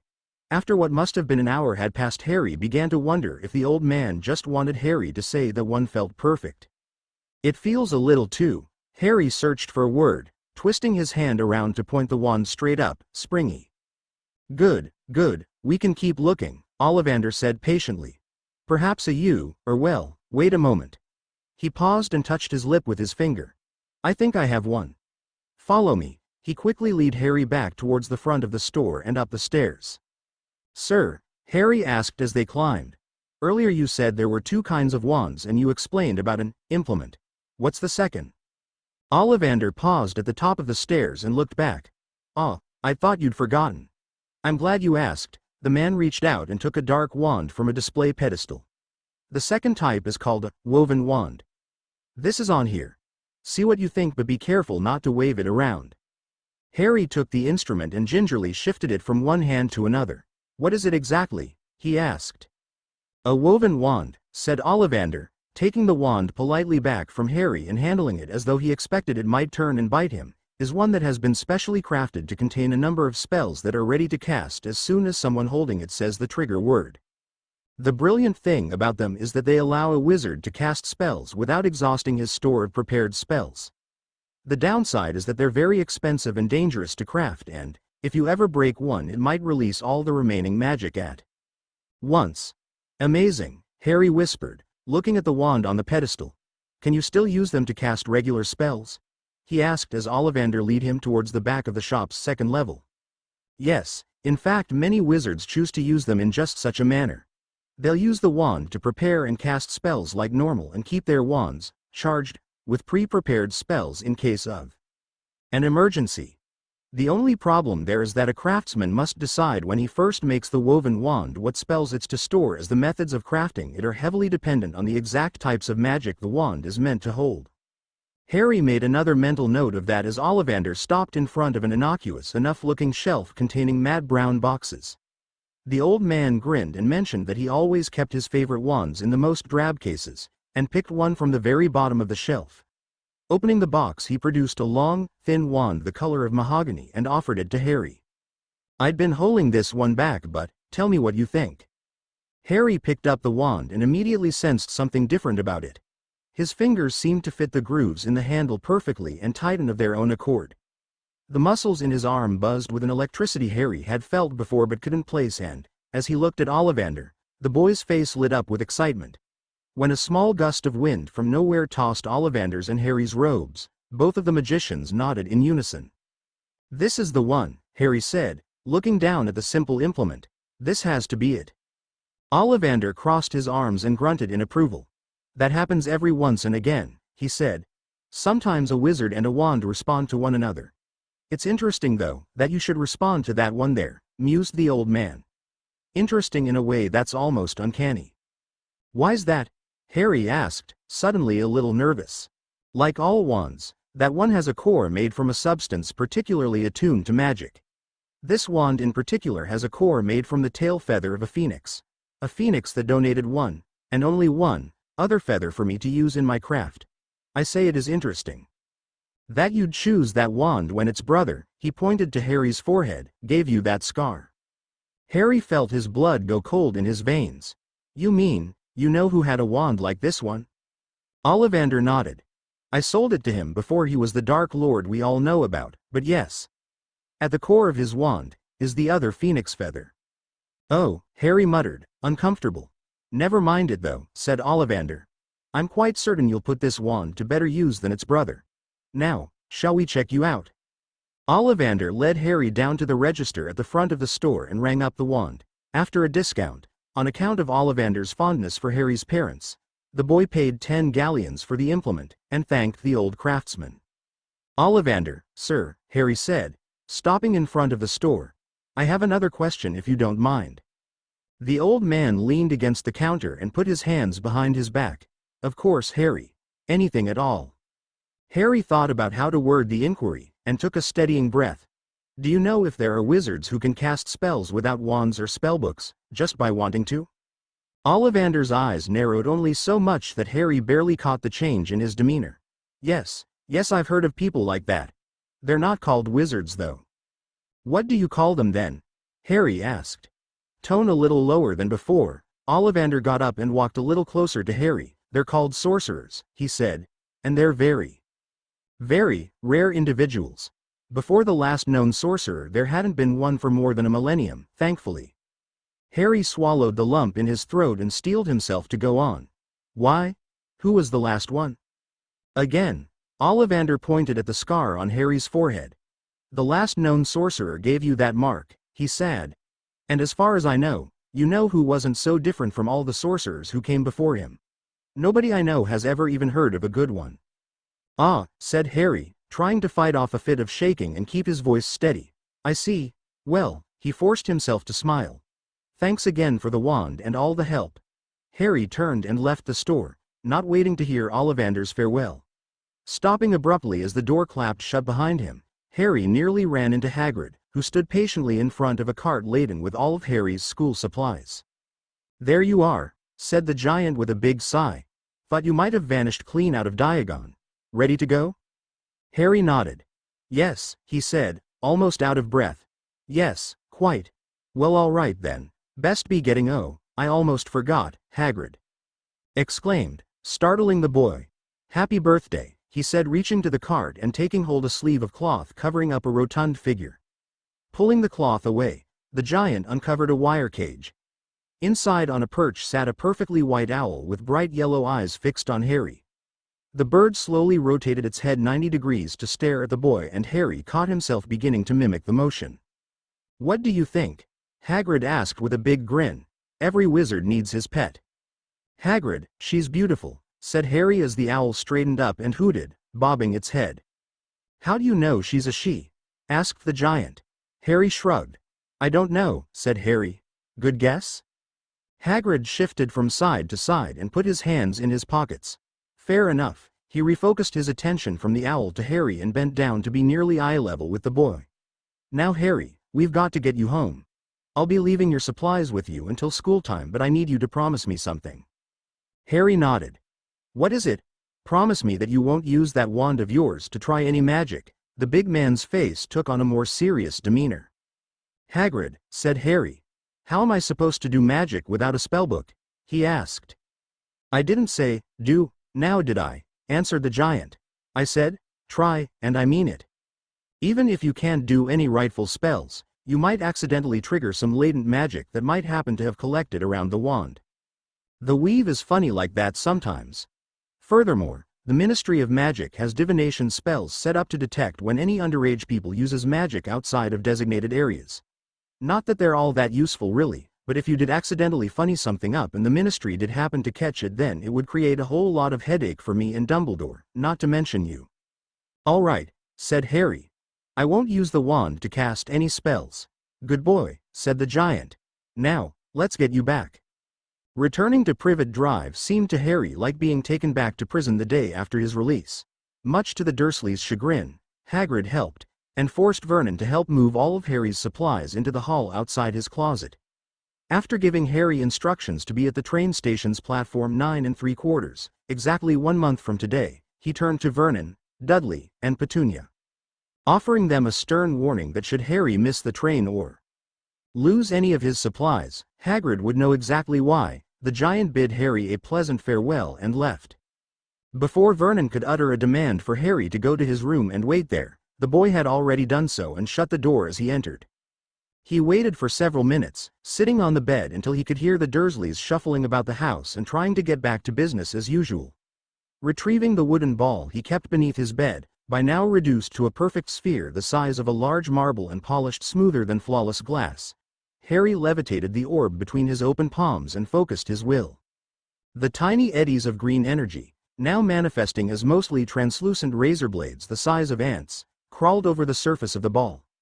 Tiny motes of dust occasionally drifting down from the ball provided the only evidence of Harry's magic affecting it at all. The exercise, while repetitive and, for Harry at least, mundane served to clear the boy's head and offer him something he could do with his mind while his more active thoughts turned elsewhere. So I'm a sorcerer, he thought, the words sticking in his head and leaving him uncomfortable, and I'm going to be going to a school full of people who, if they even know what a sorcerer is, will probably fear if not hate me. The line of reason led Harry immediately to the conclusion that he'd have to hide his talent from everyone. But how? He wondered. Another hour of thought, more than Harry could usually devote to a single subject, brought the boy an idea. If people hated sorcerers, then Harry would just have to learn to be a wizard and a sorcerer. He'd study the science of wizardry at Hogwarts, while working to master the art of sorcery and use the wizardry to cover up his true talent as a sorcerer. I can already be pretty certain that sorcery doesn't register on whatever means the people in charge used to detect magic, Harry thought, since I've already been practicing magic my way for a long time, so it shouldn't be too hard to learn just enough wizardry to get by while I use sorcery to do anything difficult. That should work. When Harry heard feet walking up the stairs, 2 pairs he counted, he decided that his aunt and uncle must be going to bed, and as Dudley had since turned in for the night, Harry had the run of the house. Stopping to think for a minute, weighing the risks and benefits, Harry snuck out of his cell to the cart by his door. His feet hovering an inch off the ground to allow him the silence he needed to work, Harry searched for, and uncovered his wand. The plain implement buzzed in his hand as a wave of pleasant electricity jolted through his muscles. Retrieving the ball from his room and slipping outside with the wand, Harry set himself in the middle of the backyard and went on thinking for a moment. Would using a wand change the magic enough for it to be detected, he wondered. Looking at the tip of the holly implement, and then up at the dark and cloudy sky, Harry cracked a grin. The chance was too much to pass up. Only one way to find out. Harry set the ball on the ground. Aiming his wand at the little sphere, the boy tapped the reservoir of energy in his chest and directed it at the ball with his will. Feeling a pulse of heat roll through his arm and out the wand, Harry mentally demanded that the ball rise up, and it did. Rocketing skywards like a bullet, the ball shot straight up and disappeared. His head snapping up to try and track the missile proved futile, and Harry stood stunned for a moment. Judging by how quickly the orb had moved, Harry estimated that for him to have attempted the same experiment without the wand would have drained a noticeable portion of his reserves. As it stood now, however, Harry felt the exercise had been nearly effortless, if uncontrollable. "I'll have to work on that," he mumbled, still looking up. A quiet plop in the sparse grass to his left drew Harry's attention. After a brief moment of looking around, Harry picked the wooden ball out of the little divot it had punched in the ground upon landing. With a satisfied smirk, Harry slipped the ball into his pocket and returned to his room, deciding that he'd wait a day or two before using the wand to practice magic to ensure that his little experiment produced no negative consequences. Sitting down on his bed, Harry remembered his trip to Gringotts Bank and reached inside the robe he still wore. Producing the envelope that had appeared in his pocket, tore open the top of the blank package and removed the contents. Staring for a moment, his eyes not used to the cluster of twisting symbols and runes, Harry shook his head and focused on the letters he could identify. At the top of the page a flowing script read, "If found, please deliver to Severus Snape." Not knowing the name, Harry set the paper on his little end table and began studying it under the lamplight. Other than the Noe at the top, all 3 pages, margins and all, were devoted to a symphony of oddly shaped symbols and stylized letters interspersed among plus signs, minus signs, equal and inequality signs, and other bits of mathematical language. Harry could only guess that the documents composed some kind of complex chemical, or perhaps magical, formula. For all he knew, this might be a simple one, but Harry's mind tingled with the impression that this collection of shapes and symbols carried with it something important. He hid the papers away in his robe and went to bed. To Harry the following weeks passed at a snail's pace. He spent all day cooped up in his room with nothing to occupy his time save magical exercises he'd long since memorized. He feared moving on to bigger and bolder tests of his ability, lest something go wrong and he alert the Dursleys or someone worse to his efforts. Hagrid's warnings about the Ministry of Magic, whatever that was, stuck with the boy and tempered his actions with caution, though something in Harry's mind wanted to practice bolder magic simply to spite the rules of a nebulous power telling him what to do. He pushed those thoughts to the back of his mind. His 2 real comforts were the knight and his owl. He'd yet to name the creature in the cage, but Harry had, over the course of the first week, built up an inexplicably warm bond with the snowy owl. The Creature seemed bored to death in its cage and never so happy as when Harry would let her out to sit on his arm or shoulder. The owl, when not watching in fascination as Harry practiced his art, would gingerly preen the boy's hair or nibble affectionately on his collar. At night, when Harry would sneak into the backyard to experiment with the wand, he'd almost always take the owl along. During this time, Harry decided that he could practice controlling magic with the wand without drawing the attention of a higher power. As he worked under the cover of darkness in the yard, while the owl flew circles around the yard or perched on the fence to watch, Harry tried to master the wand with frustratingly little success. While the implement worked beautifully to simultaneously focus and amplify the power he could exert, the displays proved completely beyond his ability to control. Simply trying to lift the ball would hurl it skyward at breakneck speeds. Trying to create gusts of air would batter the Dursleys' house with gale force winds. Worst of all, no matter how little magic Harry used to stifle the strength of the spells, control continued to evade him. Even if the spells became less powerful, they remained as chaotic and unpredictable as ever. The night before he was to head to the train station, Harry sat in the backyard of the house on Privet Drive, flustered beyond words. The frustration churning in his chest brought tears to his eyes and he threw the wand to the ground. How can I keep this a secret, he wondered, if every single time I try to use this stupid wand I wind up wrecking something? He looked at the fence out of the corner of his eye and spotted the golf ball-sized hole he'd blasted in it while trying to knock an insect from the wooden planks with a puff of air. As soon as Harry had realized the spell slithering down his wand would be too powerful and too loud, the boy had bent all his effort to muffling the cacophony the blast would undoubtedly produce. The hole had still appeared in the fence and splinters had still hit Harry in the face, but he'd managed to completely silence the noise, and everything else within 20 feet of the fence as far as Harry could tell.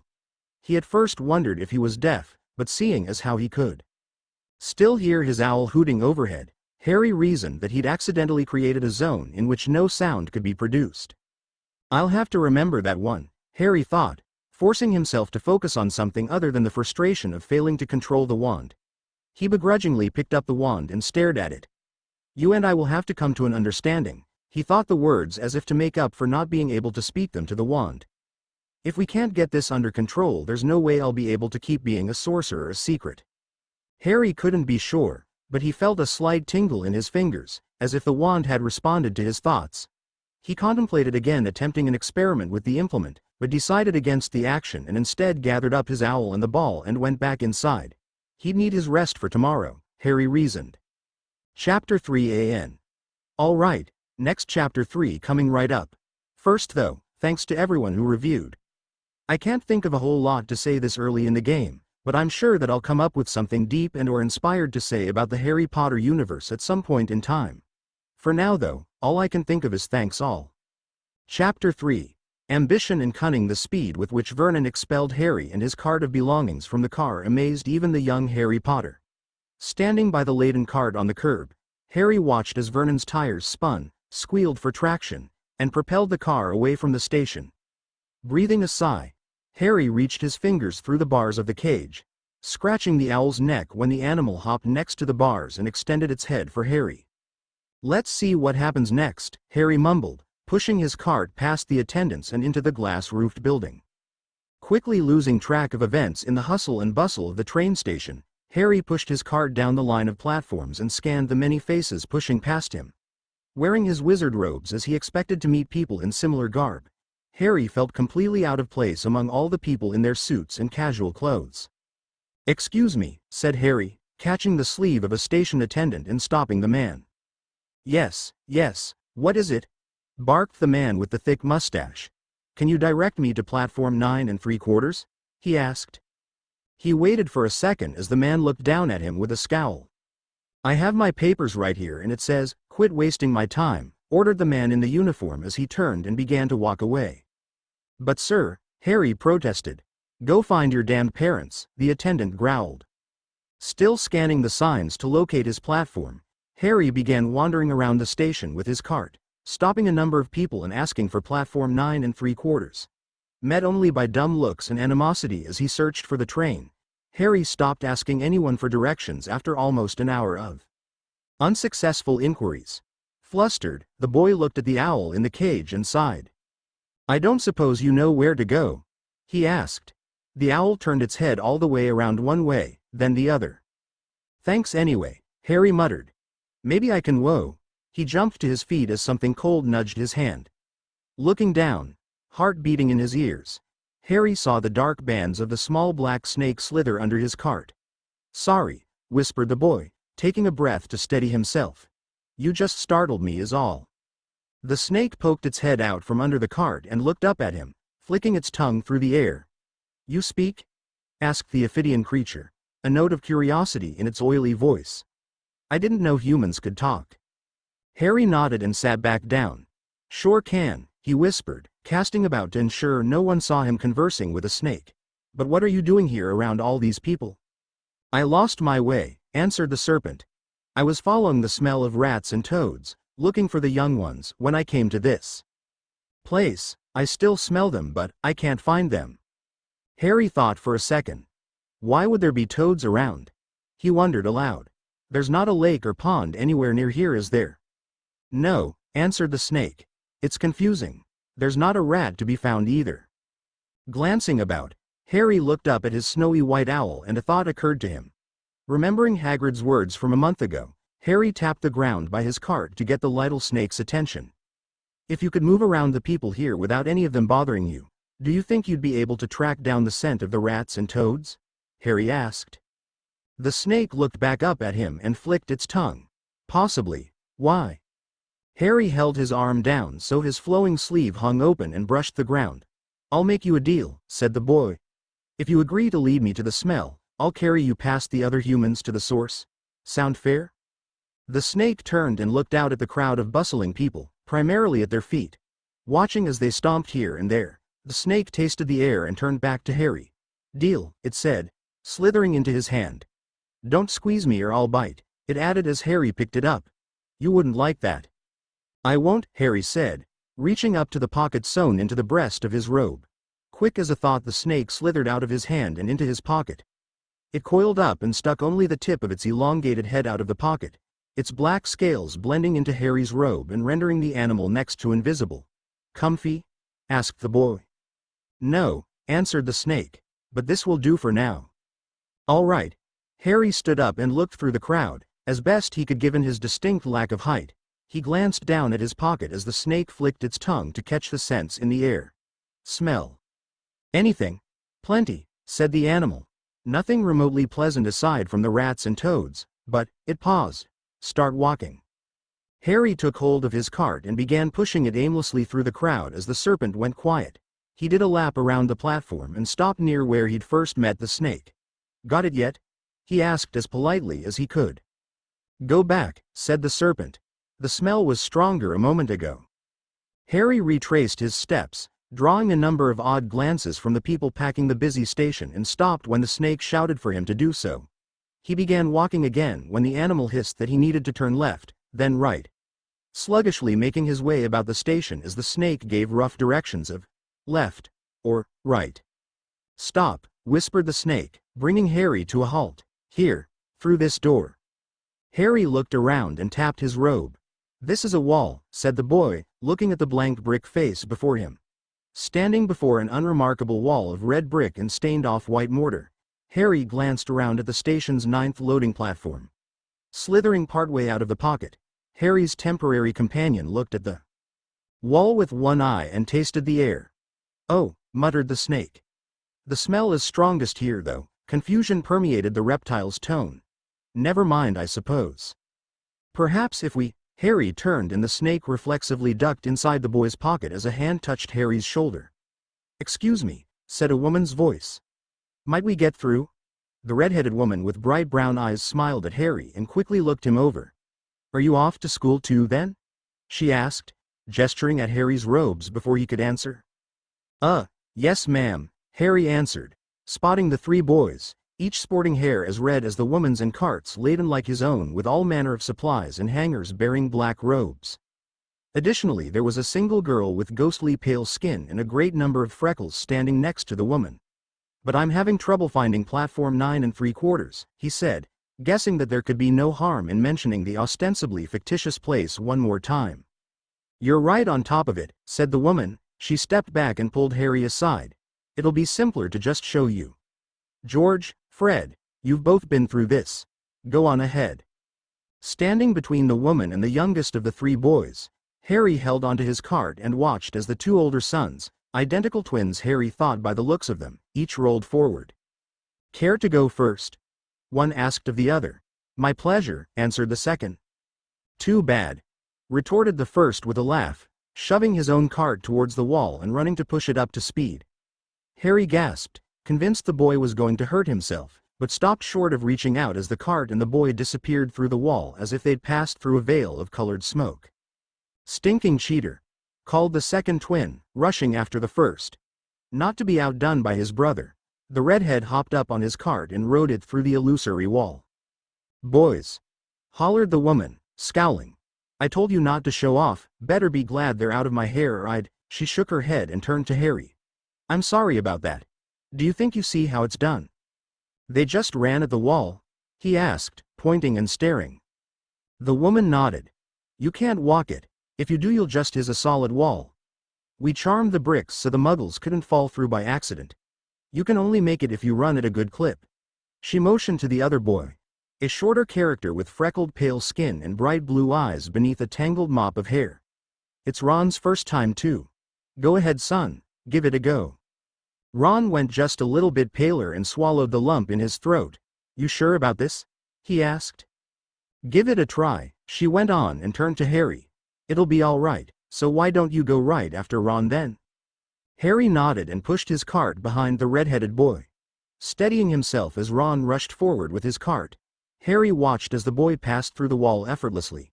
Now, he told himself, ignoring every instinct in his mind and racing for the wall. He jolted, despite or perhaps because of the complete lack of resistance as the wall slapped around him. Catching his breath, Harry pulled his cart up right beside Ron's and glanced around. Emblazoned in big gold letters on a bright red sign, 9 3/4, hung on chains from the ceiling of the brick loading platform surrounding a big red train. Wandering all about there were men, women, and children all adorned in black robes and carrying suitcases or pushing carts up to the edge of the train. The twins, Harry saw, had already made their way to the train and begun lugging their belongings up the stairs into the nearest compartment. "Wow," said Harry, looking around at all the action. Even for magic that was weird, he turned around as the woman and the girl both came running through. "Ah, well then," said the woman, stopping in front of Ron and straightening her hair. She bent down and kissed Ron on the top of his head. "Do you need any help getting your things packed away?" she asked. "I've got it," Ron answered, looking around to make sure no one was watching too closely before giving his mother a big hug. "Promise you'll write your sister and me," she said. "I promise," said Ron, taking hold of his cart. Harry put one hand on his luggage and glanced at the train. "Thanks very much for showing me the way," he said to the woman. "No trouble at all." She smiled back at him and put a hand on her daughter who, Harry noticed, hadn't taken her eyes off him. "Come on Ginny. Let's get home to your dad." The girl looked up at her mother with an anxious grin. "But I want to go too," she said. "I really, really do." "Ginny Weasley, I could hardly get you to come this far," laughed the older woman. "Besides, you'll get to attend Hogwarts next fall." "But I want to go now," Ginny pined, pointing at the train. "Please." "No, and that's the end of it," said her mother, not unkindly.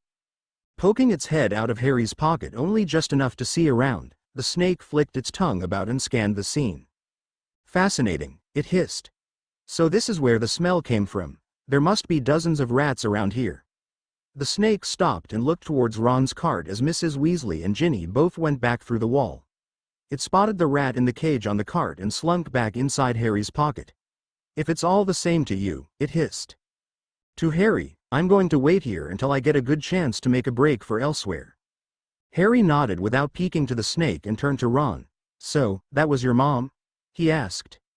Ron nodded. "Sure was," he answered. "So where are your parents?" Harry flinched but shrugged off the pang in his chest. "I live with my aunt and uncle," he said. "They dropped me off here." "Gotcha," said Ron. "Well, you need any help loading your things on the train?" Harry nodded and together he and Ron pushed their luggage to the train. Both helping each other, The two managed to carry the contents of their carts to the baggage cars and get their things situated for the trip. As soon as that was done, the pair made their way to the passenger compartments and found an empty car. Another 45 minutes went by that the boys filled with chatting about nothing in particular before the train heaved once and began rolling down the track. "Say," said Ron as the train pulled out, "I never asked you name." "Harry Potter," Harry answered. "Nice to meet you, Ron." The Weasley boy's eyes widened some and he leaned forward in his seat. "You're Harry Potter?" he asked. The boy who lived?" Harry grinned a little as the train bumped along. "I don't think anyone's ever called me that before," he said, a friendly edge of sarcasm coloring his tone. "Not to my face, at least."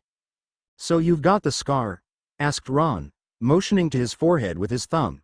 In response, Harry pushed his hair up over his forehead, revealing the jerky line over his brow to his partner. "Wicked," Ron mumbled. "So all the stories are true then? About you-know-who and all that?" "Can't say for sure," Harry answered. "Nobody's told me much of anything at all, other than that I'm some kind of celebrity." "You're way more than that," Ron exclaimed. "You're the one who destroyed you-know-who. How could you not know that you beat the most evil person ever?" "I don't remember," Harry stated plainly. "Why don't you tell me what happened?" Ron stammered. "Nobody knows for sure," he said. "As far as I heard, you-know-who started a big war years ago and he was going around destroying the wizarding world. Then he got to you and something happened and boom, he was gone." "Just like that?" Harry probed. Ron shrugged. "Just like that. You know who went to kill you, and when it was over you were the last man standing, or babysitting, I guess." Again thinking about what Hagrid had said in Diagon Alley, Harry took a moment and mulled the information over. He smirked a little, not sure he liked the idea of being famous for having defeated the Dark Lord when, in all reality, Harry had only been the target of a spell that went horribly wrong. But there might be advantages to being a celebrity, Harry thought as the conversation turned to small talk. Ron began bragging about his older brothers, one of whom, Ron seemed only too proud to point out, was a dragon trainer in Eastern Europe. Harry, however, was happy enough to listen. The red-headed Weasley seemed likable enough, despite a squeaky voice. Harry caught himself thinking, as Ron went on about his mother Molly's cooking, that perhaps simply sitting and talking with someone was what having a friend felt like. "Hey Ron," Harry said while staring out the window and watching the country fly by. "What do you know about Hogwarts?" "Only what I've picked up from my older brothers and parents, but I could tell you some of the basics." "Well, it's a boarding school, right?" Harry prefaced the next question. "So how many students do they have and how big is the place?" Ron thought for a second, holding his pet rat in his lap. "I have no idea how many students they have, but Fred and George say it's a lot. As for the building itself, the main castle is huge." Ron spread his arms to emphasize the word. "Both my parents graduated from Hogwarts and both of them together never explored or even saw every room." "Wow," said Harry, jostling a little as the old train hit a nasty bump. "How do they keep track of the students in a place that big?" "Well, there are a lot of places we aren't allowed to go, and the teachers regularly patrol the halls, and so do the house prefects, so it's not like there's no one watching the place," Ron answered. Harry cocked his head. "What in the world's a prefect?" he asked. "And what do you mean by house?" Ron began to answer, but the door to the car sliding open stopped him. He and Harry both turned to see a girl with frizzy brown hair standing in the entryway. "I don't suppose any of you have seen a toad hopping around here?" she asked. "A boy named Neville Longbottom has been looking for his since we left the station." The snake in Harry's robe pocket hissed to itself. "Smelled plenty of them, no eating yet though." "Can't say that I have," said Harry, ignoring the snake. "Do you need any?" The train hit another massive bump that jostled everyone in the car. The girl fell forward, failing to catch herself on the door's frame. Harry moved to catch her, but a quick misstep wound up putting him right in her path. The girl's forehead smacked Harry right in the nose and the two fell to the floor in a tumble. Quickly helping both of the others to their feet, Ron pulled the two up and got them settled in the seats. "Are you all right?" asked the newcomer, reaching up to rub her forehead and look across the car at Harry as she shirked her heavy backpack onto the seat. Setting his broken glasses in his lap and holding his nose with both hands, Harry nodded. "No blood," he answered. "I think my glasses took the worst of it." He released his face and looked down at the broken frame and shattered glass. With a quick sigh, he decided that spontaneously repairing them in front of Ron and this girl couldn't be a good idea and he'd have to wait. "Oh, I'm so sorry," she said. "Here, may I fix them for you?" Harry nodded. "Sure, how are you going to do that?" he asked. "I have a few cantrips in my book and I think I know just the one to work this out." She reached inside her backpack and pulled out a book the size of a large dictionary. Setting it in her lap and opening it up to one of the first pages, she reached out to Harry and motioned at his broken glasses. "Thank you," she said when he put them in her hand. She set them on the book. "Why do you already have your own spellbook?" asked a wide-eyed Ron. "And why is it already stocked with spells?" He went on, looking down at the runes meticulously etched in tiny, yet pristine, writing on the crisp parchment. "Underage magic is illegal. The ministry doesn't care if a little girl uses a few little spells once in a while, even assuming they detect it," the girl said, rolling her eyes at Ron. "Nobody does. And I bought the book a few weeks ago in Diagon so I could get a head start on practicing my spells." She reached into a little leather pouch hanging from her belt and drew out a bit of lint and tiny line of copper wire. "I'll need just a moment to get it ready," she said. Harry and Ron both went quiet as their visitor focused all her attention down on the densely packed lines of runes. Only her eyes moved as she scanned the symbols, though occasionally her mouth would twitch as though she were about to intone a word. After 3 or 4 silent minutes had passed, during which time Harry guessed that she'd been able to read maybe half a page, the girl looked up and breathed deep. "All right," she said, reaching into her robe and drawing out a wand not too dissimilar from Harry's. Picking up the lint and wire, and flicking the wand through a quick pattern while muttering a word Harry didn't understand, the girl focused intently on the broken glasses resting on the book. As her eyes grew large and she exhaled steadily, she pointed the wand at the glasses. In a quick puff of smoke, the lint and wire burned into nothing. Harry felt a small wave of heat roll outward from the girl as the glasses mended of their own accord, the frame twisting back into place and ruined lenses regenerating from nothing. "Phew," said the girl, setting her wand aside and shaking her hand. "It always gets so stinking hot." She turned to Harry and handed him the glasses as she blew on her fingertips. Flinching in surprise, Harry blew on the frame before putting them on. "They're warm," he said, "very warm." "Magic generates lots and lots heat," said the girl. "Pulling all that energy out of a spell component isn't resistance-free, you know. Even low-level cantrips can singe your fingers if you're not careful. Higher level spells will burn you badly if you don't take precautions to cast the spell right. I've even heard stories of wizards catching fire because they tried to cast a spell too quickly using a highly resistant component." Harry raised his eyebrows. "I'll remember that," he said, noting that whenever he used magic he never felt excessively hot. "Thanks very much." "Pleasure," said the girl. "I'm Hermione Granger," she went on to shake both Harry's and Ron's hands. "And you two would be?" she probed, wearing what Harry thought might be a cocky grin as she closed her spellbook and put it back in her pack.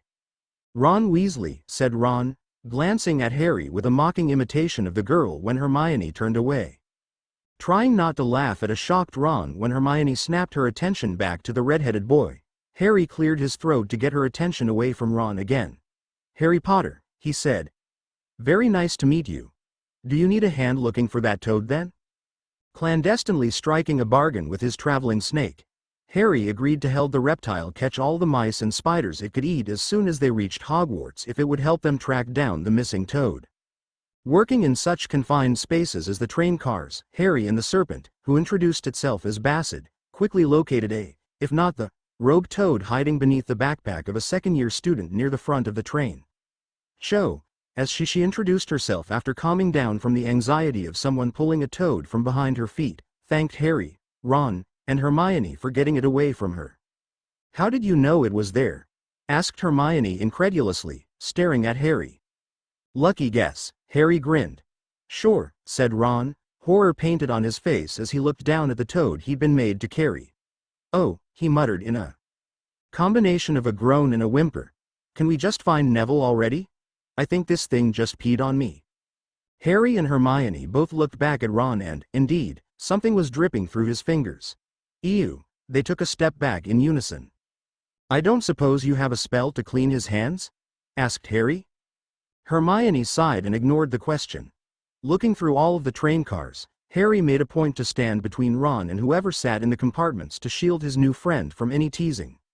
Working their way nearly to the back of the train, the trio found Neville Longbottom sitting by himself and looking completely distraught. As soon as the boy looked up and saw Ron and the Toad, however, his eyes lit up. "Trevor!" Neville shouted, bolting across the car and, much to Ron's relief, taking the Toad. "Thank you all, thanks very much," Neville said. "No problem," said Harry. He took a quick glance around the car and spotted only one traveler's bag. "Are you all by yourself?" he asked. Neville's smile faded before he replaced it with a less genuine one. "Not anymore," said the boy. "Now I've got Trevor with me again." Harry looked between Ron and Hermione before turning back to Neville. "Would you mind terribly if Ron and I got out bags and came back to join you? It's a lot less noisy back here." Neville froze for a second. "I don't think I would," he said, stuttering as if completely off guard. Ron looked at Harry, but said nothing as the boy with the scar faced Hermione. "Care to join us?" Harry asked. Hermione's reaction mirrored Neville's. "I wouldn't want to just leave everyone in my car," she answered. "We were having a lovely chat before I went looking for Trevor there." "All right," said Harry, "however you like it."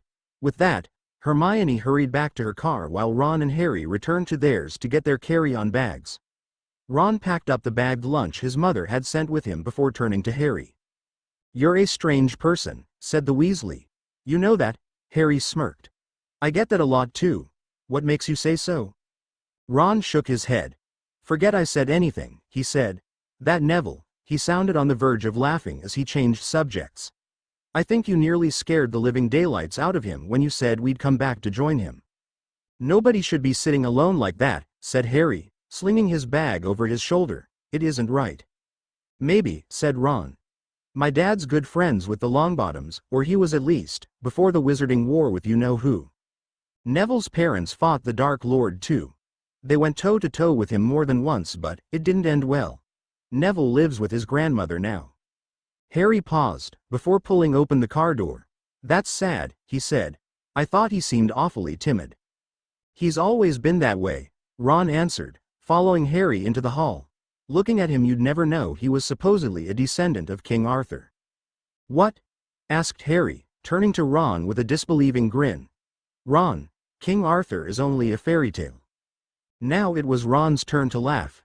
"I keep forgetting you're still not used to being out of the Muggle world." "Harry, every wizard knows the stories about Merlin and Arthur are true. Merlin was the first great wizard after all, and Arthur was his student." "I'm learning something new every minute," said Harry. "But still, descended from King Arthur?" Ron nodded. "Yeah, or at least that's how the family history goes. Back in the Middle Ages nobody exactly issued birth certificates, but Neville's family is supposed to be from that bloodline. So's mine for that matter." Harry shook his head. "Now you're just messing with me. Is everyone in the wizarding world from some old family of kings and wizards?" "No," Ron countered, sounding almost insulted. "But that's just how the family stories go. The Weasleys come down through his wife Guinevere, and the Longbottoms are from Mordred and Morgan Le Fay." "All right, if you insist." Harry stopped by a closed door and looked in through the glass. Inside, Hermione Granger sat alone, her spellbook open in her lap. Intently staring down at the pages and mouthing a silent incantation, the girl traced her finger along the lines as her eyes scanned them. Harry stepped aside as Ron stepped up next to him. "Well, if she wants to be alone," said the redhead, "I say we leave her alone." "I'll at least make the offer," said Harry, rapping on the glass with his knuckles of his free hand and shifting so the motion wouldn't disturb the white one in the cage he carried in his other. Startled out of her reading, Hermione turned and looked up at the window. Harry motioned for her to come with them, but the girl just shook her head and turned back to her book.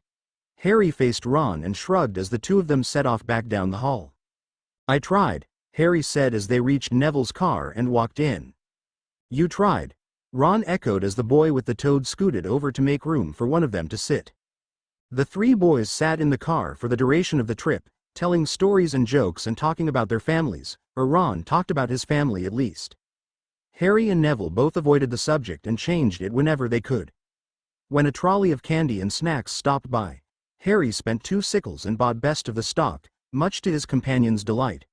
"Ron, Neville and Harry had barely finished their sweets by the time the train came lethargically chugging to a stop.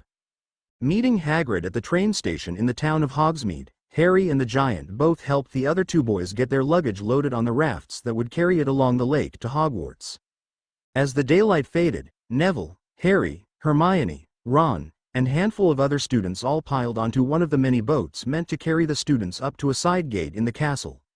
When the last vestiges of sunlight had gone out behind the horizon, the boats lining the shore of the enormous lake pushed off, guided by silent figures in black cloaks wearing golden masks.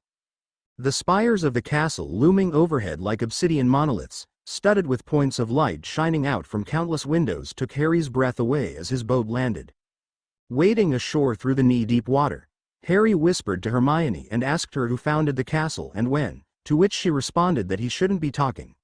Walking up the exposed stairs on the side of the castle, Harry couldn't stop himself from looking over his shoulder and down at the line of figures, robed like himself, that extended all the way down to the beach. Harry, Ron, and Neville all looked around as they passed under a massive arch of light stone and into a courtyard constructed of white marble. The cloaks and hoods of the new students stood out starkly as what little light filtered into the stone yard from the surrounding windows and arrow slits seemed to reflect from the polished marble brighter than before struck the stone. As the students all lined up in front of wide steps leading up to a tall door made of dark wood, a woman in a cloak so deeply red as to be nearly black stepped out from around a pillar beside the massive wooden door. She clapped her hands once, the biting sound echoing around the courtyard and silencing the murmurs undulating through the crowd of students. "Now that I have your attention," said the old woman, her voice proving as harsh a sound as the still ringing clap, "my name is Professor Minerva McGonagall, and you will all follow my directions in a timely and precise manner. As I lead you to the main hall for the sorting ceremony, there is to be no talking, no running, no whispering, and no commotion of any kind, at any time. Now, follow me." She turned around and pushed the big doors which swung in on creaking iron hinges. The warm light, a glow which felt nearly identical to true sunlight, that flowed out of the doors and lit up the courtyard dazzled Harry and the other students. Making sure to stay close together, Neville, Ron, and Harry walked with the flowing body of black cloaks up the stairs to follow McGonagall under the arch. Inside the hall, Harry's mind felt as though he'd been suddenly turned upside down. Shining down from glass panes shaped like skylights, the warm, realistic sunlight shattered the nighttime mood, forcing Harry to spend a moment refocusing his attention. So, rather than pay particularly close attention to where he was walking, Harry simply followed the cloak in front of him, and before he knew where he was, the boy found himself passing under another massive arch and into a hall of startlingly grand proportions. Every footstep seemed to take entire seconds to echo back to the new students as they marched down the center of the massive chamber. Their path, flanked on either side by dozens of enormous tables laden with what must have been hundreds of other cloaked students, led straight to the grand stage at the back of the hall. McGonagall stopped in front of the 3 granite steps to the stage, and instructed the new students to line up at the bottom, facing the raised platform. As Harry did so, he saw a number of people, Hagrid among them and also the turbaned man, Quirrell, on stage.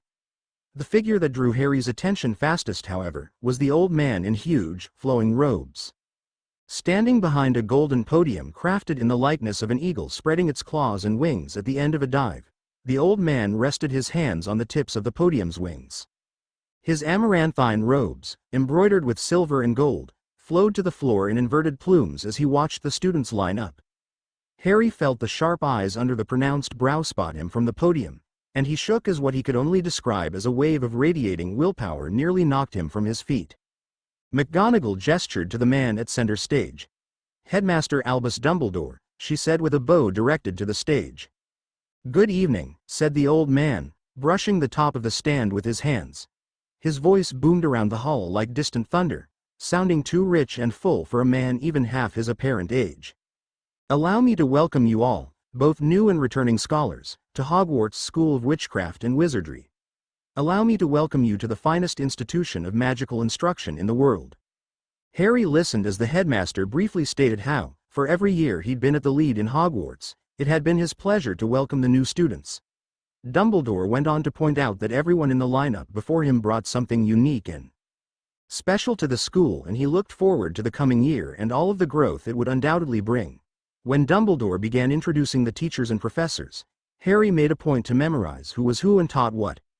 Quirrell was defense against the dark arts, McGonagall and many others taught a variety of subjects, but who caught Harry's attention most was the man sitting silently and perfectly still near the back of the collection of teachers.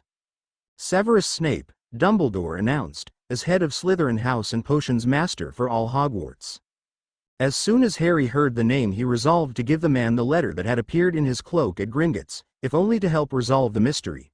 He turned and looked down the lineup of students as subtly as he could, reading on almost every face the same look of anxiety and uncertainty.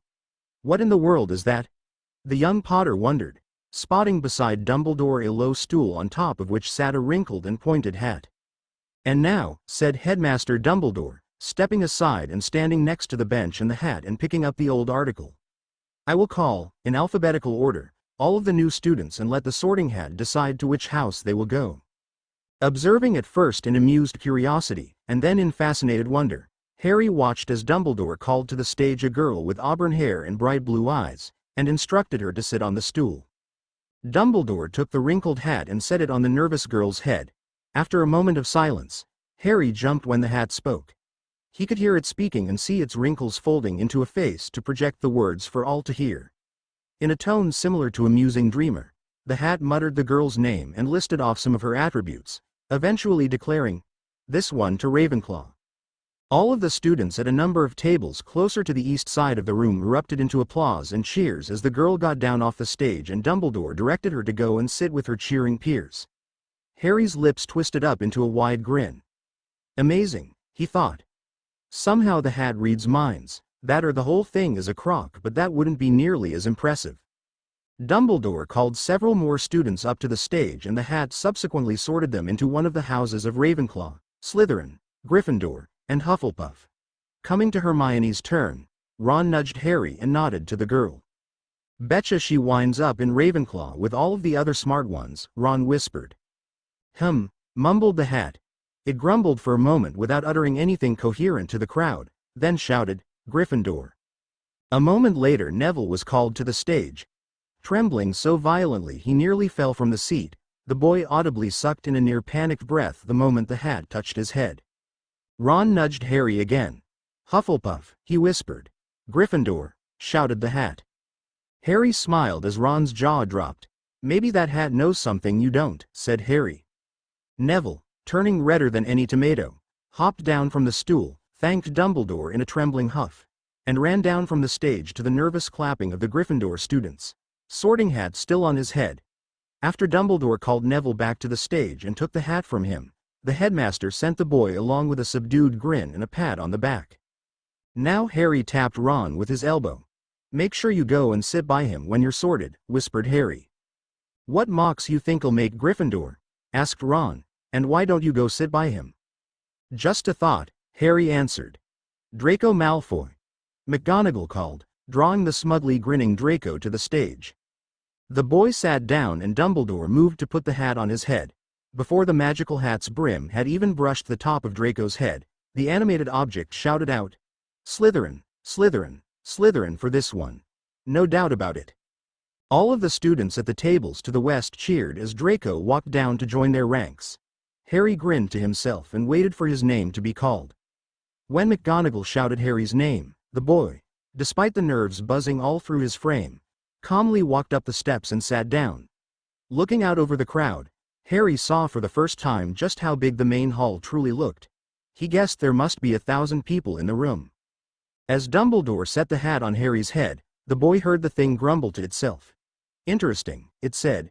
"Interesting and very odd. Plenty of courage, a good deal of both intelligence and natural talent too, and work ethics there as well, but those are, well, It paused for a long second and Harry felt his heart beginning to thrum in his ears with anticipation, remembering only now that he still had Bassett laying silent in his pocket. As the hat sat ruminating, Dumbledore raised an eyebrow and watched.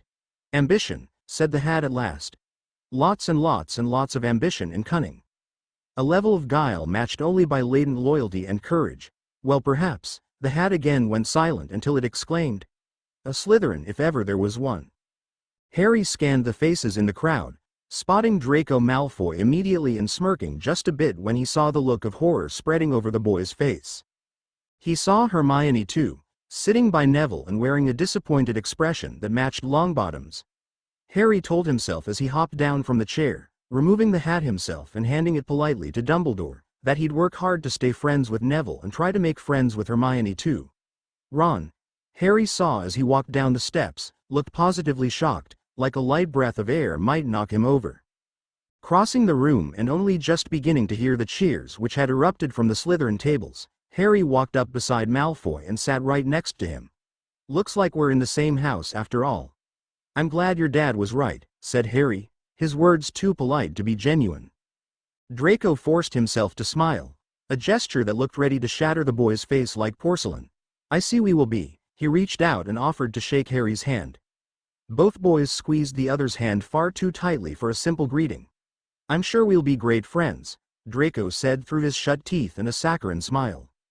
"Gryffindor," the hat shouted after a moment of resting on Ron's head. After the last of the new students were sorted into one of the 4 houses, Dumbledore again took the podium and addressed the crowd. He informed them of where their respective dorms were located, who their house prefects would be for the upcoming year, and about a certain hall on the 3rd floor that was to remain strictly off-limits.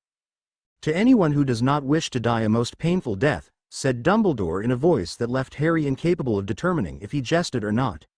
Immediately thereafter Dumbledore clapped his hands and the empty dinner plates set out on all of the tables filled with all kinds of food that the students immediately tore into. Sitting with Malfoy on his left, Harry turned to another first-year student sitting to his right, one of the first people called up. The girl wore her inky black hair long and pulled into a loose braid. To get her attention, Harry tapped her on the shoulder and asked her if she could pass that pepper. "Thanks," said Harry, taking the silver shaker. "I'm Harry Potter, by the way." "Tracy Davis," answered the girl. "Nice to meet you." She turned in her seat to get a better look at him. "Are you the Harry Potter then? You're the boy who lived?" Harry nodded, pushing his hair away from his forehead to show her the scar above his brow. "That's what everyone keeps telling me," he answered, going on to somewhat awkwardly ask Tracy about her family to strike up a conversation. Tracy happily obliged, telling him that she was a pure blood and going on, when Harry asked what that was, to explain that a pure blood wizard's parents were both of magical heritage. When Harry asked if Tracy knew anything about Hogwarts in general, or had any useful advice, the girl shook her head and said that she was as new as Harry, but her brother might. Pushing herself up to get a better look around the table, Tracy quickly spotted whoever she was looking for and waved at a boy at the next table. Getting up from his plate and wiping his mouth on a napkin, a tall boy walked between the tables and stepped up next to Harry and Tracy. "Hey sis," he said, sitting down at the empty spot next to his sister. "What's going on?" "Travis," said Tracy, gesturing to her brother and then to Harry. "This is the Harry Potter." She drew out the words. "We were just wanting to talk to you actually." "Ah, good to meet you Harry," said Travis, reaching over his sister to shake Harry's hand. "I saw you get sorted up on stage and I wondered if you were the real Harry Potter. Good to have you in." "Slytherin." Tracy leaned back a little so both Harry and Travis could better see her and each other. "Travis," said the girl to Harry, "is a 4th year so he knows the ropes and what to expect." She looked over at her brother. "Think you could share some advice with the both of us?" she asked, nudging Travis with her elbow. "Something useful this time?" "I can do that," said Travis. He focused more on Harry now. "Anything in particular you want to know?" Harry shook his head. "I don't know enough to ask any good questions," he said. "Do you have any advice on the basics like, what are some good rules to know about and who are some good friends to make?" "Both good questions," said Travis, fiddling with the stubble on his chin. "As far as rules go, the most important thing you can remember is never, ever, ever get on Snape's bad side. He's a nice enough person in general, but there's no one in Hogwarts who can hold a grudge better than him, and he will make your life a living hell if you make him angry. Other than that, just remember to use common sense and good manners.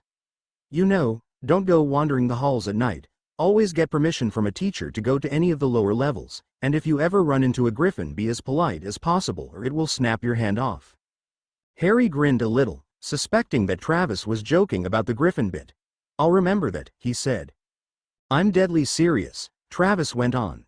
Griffins have a massive superiority complex. Treat them like royalty or you'll regret it. Phoenixes are the same way. As for friends to make, there's one rule there that covers the whole subject. And what's that? Asked Harry. You can never have too many, said Travis. He sighed and shot a quick and venomous glance at Draco, who had turned his head to eavesdrop. Some people, especially pure-blooded families, forget that, and Slytherin's reputation has suffered from the stigmas of bigotry and stupidity for it. Draco took a sip from his goblet, looking straight ahead. I can't help it if Hogwarts has started letting all the trash from the gutters flow in and that all of the good wizards are suffering for it. Travis took a quiet breath and pursed his lips for a moment before addressing both his sister and Harry. That's exactly the attitude I'm talking about, he said. A lot of people, even those in Slytherin, will tell you that Slytherin is all about being pure-blooded, and unfortunately they'd be partly right. But that's not how it's supposed to be. Slytherin is supposed to be about cunning, resourcefulness, guile, and ambition, not just family history. So Harry, for what it's worth, try to remember that you'll never accomplish anything trying to do everything by yourself. Harry nodded. Good advice. So, if I pay you a sickle a week, will you do all my homework for me? He joked. Travis and Tracy both laughed. See, said the older boy. You're thinking like one of us already. And no, you'd have to make it at least 5 for me. Though if you find a second or third year in Ravenclaw, they might be willing to take that price. I was only kidding, said Harry. Oh, Travis sniffed. No big deal then. The fourth-year student paused and looked across the table at an attractive girl waving him over. Hey, just remembered something, he said. I've got to get going, but if you ever need help with anything, don't be afraid to ask. Travis got up and kissed his sister on the top of her head and patted Harry on the back. See you later. Hope that helped, said Tracy once Travis was out of earshot and merrily flirting with the girl at the end of the table. Some, said Harry. But was he serious about buying people off to do homework? That seems awfully underhanded. Well, duh. Tracy laughed and knocked playfully on Harry's head like a door. Of course it is. That's kind of the point, isn't it? She paused and waited for Harry to respond, but went on when the boy with the scar just looked at her curiously. Harry, there's only one thing in the world that matters, she said, and that's winning. If you have to break the rules to win, then so what, as long as you wind up farther ahead for it. Draco made a quick groaning sound in his goblet. Finally, he said, some good advice. What if people get hurt or you wind up losing a friend trying to get ahead? Asked Harry. Well, then you obviously didn't get ahead, Tracy answered. Winning doesn't always mean being the one who gets all the glory or coming out on top of a fight. Sometimes winning means just living to fight another day, or having enough friends willing to stand up with you that you don't have to fight at all. She smiled at him. After all, if you piss off everyone around you to get what you want, then you won't have what you wanted for very long, now will you? And if everyone around you likes you, then it won't be too hard to get whatever you want without even having to really work for it. I suppose that makes sense, said Harry. So the idea is to win at all reasonable costs, but if that's the case, then why let me in on all this? You're Slytherin now, said Tracy. You and I have at least that much in common, so we have at least a few similar goals now. The better off you are, the better off the house will be, the better off I am. Harry smirked. And it works the other way too. It's better for the both of us. He motioned between Tracy and himself. If the two of us cooperate, or at least don't fight, it puts us both one step closer to getting what we want. Tracy patted him on the back. Exactly. And I'll let you on a little secret my brother told me on the train. One of the best ways you can get Slytherin and yourself farther ahead is to have friends from every house at Hogwarts. Because, Harry probed. Think about it, said Tracy, glancing around and seeing everyone starting to get up from the tables and line up near the many side doors in the grand hall. I'll let you figure that one out on your own. Come on, it looks like dinner is starting to wind down. Following Tracy and the other Slytherin first years, Harry trekked through some of Hogwarts' many winding corridors and down to a lower level within the castle. Passing through an open steel door, Harry twitched in surprise as moisture dripped from the low ceiling and plipped down into the shallow layer of slowly running water that flowed down the hall. As the prefect leading the procession went down the line of students and passed out dimly glowing green torches, identical to the ones at Gringotts, Bassett stuck his pitted head out of Harry's pocket and flicked its tongue to taste the cool, humid air. I like it here, said the snake, It's colder than back home, but I think I can adapt. Harry nodded and accepted the torch handed to him, ignoring the serpent as it slid back into his robe's pocket. Stepping in front of Tracy politely so she wouldn't have to walk with a shining light behind her head, Harry moved one space up the line and followed the procession as the prefect led them down into what Harry guessed must have been a system of strangely clean and odor-free sewers. Stopping in front of a small portrait hung at eye level on the wall, the prefect turned to the line of students. "I hope you memorized the way here," he said, then turned back to the portrait and said, "Pure blood." The portrait, invisible to Harry from his angle, made a hissing sound as a seam opened in the wall around it, revealing a hidden door that opened inward. Leading everyone inside, the prefect stood at the door as the first years entered. As students passed by him, he'd take their torches and warn them to watch their step, since a single stone stair rose above the standing water in the tunnel. "This is the main common room," said the prefect as Harry, one of the last in line, entered. "You're currently under the lake, so if you feel the urge to toy with the ceiling, don't. All of the dormitories are located down the various halls as marked, and your rooms are labeled as well. You'll find your belongings in your rooms." The prefect stopped and shut the door as the last of the students entered. "Welcome to Slytherin," he said after blowing out the luminescent green orb on the end of the torch. Harry looked around and immediately reasoned that the common room must have been remodeled some, or perhaps very little, from an old dungeon. 10 meters on a side, with a high vaulted ceiling that seemed to glow by itself and cast a green light over everything, the size of the room alone might have given Harry agoraphobia if not for the black furniture scattered densely throughout. Branching off from the common room, 8 hallways lead deeper into the dungeon and twisted off at varying angles. 3 ran west, 3 ran east, and 2 went north. Down each hallway, Harry could see doors set in the walls at even intervals. "The list of who sleeps where is over there," said the prefect, pointing to the halls running east. "Girls will be sleeping in the rooms down the first hall, boys will have the rooms down the second. If anyone is caught in the room of someone of the opposite sex after curfew, the repercussions will be unpleasant." Harry and Tracy walked with the rest of the new students to the big piece of parchment nailed to the wall, and Harry scanned it for his name. "Room 44. That just sounds unlucky," he muttered. "And there's why," he quickly added, seeing that on the map room 44 stood at the end of the hall where he'd be sharing quarters with Draco Malfoy. "Sorry," said Tracy, putting a hand on Harry's arm. "I'll send flowers for whichever one doesn't make it." "Who's your roommate?" asked Harry, ignoring the icy and caustic stare from Malfoy, but feeling the gaze burn into the side of his head. "Pansy Parkinson." Tracy read the name directly off the list.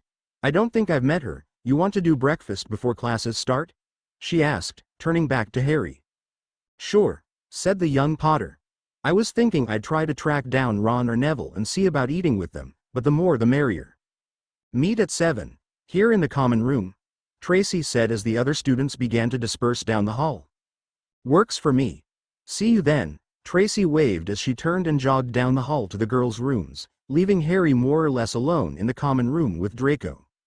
Harry turned and smiled at his roommate, mostly to keep himself from saying something regrettable. "Oh, shut it, Potter," barked Malfoy before Harry could utter a word. "Don't talk to me and I won't talk to you, and we'll both pretend the other doesn't exist." He stomped down the hall without giving Harry a second look. "Whatever works," Harry shrugged. As he followed Draco down the hall, Harry casually wondered what exactly he'd done to earn Malfoy's disdain. Upon reaching the door to room 44, however, Harry decided that what he'd done didn't matter so much as that Draco seemed determined to be troublesome. Entering the room, Harry glanced around and guessed that the dorm had probably been a number of prison cells at one point, though the walls had since been knocked down to accommodate furniture such as desks, beds, and nightstands. Harry took a deep breath when he saw his owl resting comfortably on a perch by one of the beds. Opening a big yellow eye and quickly walking up completely when it saw Harry, the animal hooted happily at the arrival of its owner. "I swear if that bloody bird wakes me up even once," said Draco as Harry crossed the room to pet the owl, "I'll feed it to the Whomping Willow." "And if you do," Harry said without missing a beat, though he struggled to suppress the bile welling up in his chest, "I'll turn you into a mouse and feed you to a snake." Harry heard Bassett laughing quietly in his pocket. Please do," said the serpent. "I'm starving." "My father," Draco grumbled, he would turn you inside out." Barring getting along, Can we please just agree not to speak to each other? Harry knelt down in front of the large chest at the foot of his bed and lifted the lid. I'll need to get a lock put on this, Harry thought as he rummaged through the contents, making sure all of his supplies were accounted for. I'm sure there's a charm for that, but... Until then, he shut the lid and willed the latch behind the simple handle of the chest to twist around its casing, effectively sealing the lid. The magic flowing out of Harry felt like a lack of air in his lungs, but the extra effort had been worth it to ensure the effect went off silently. Harry flopped on his bed, glad that one of the cell walls had been left up to partially separate his quarters from Draco's. For a moment he listened to Draco rummaging through his trunk. Harry put his hands behind his head and closed his eyes. Hold on you, whispered Bassett, poking his nose into the open. You're not going to sleep just yet. You're going to help me catch my meal tonight as soon as this noisy child goes to bed. Just what kind of snake are you? Asked Harry, whispering so Draco wouldn't hear. The snake opened its jaws wide and rose up, revealing a mouth full of puffy white tissue that stood out plainly against the serpent's inky black body.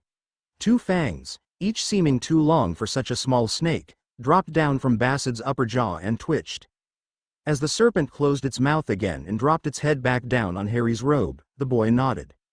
As soon as Draco goes to sleep, he muttered as Bassett slithered back into the pocket. Harry shook his head. He'd never had much chance to study snakes, but even he recognized a water moccasin from the pictures in his elementary science book. How a juvenile pit viper from the United States had made its way to a train station in London, Harry couldn't even guess.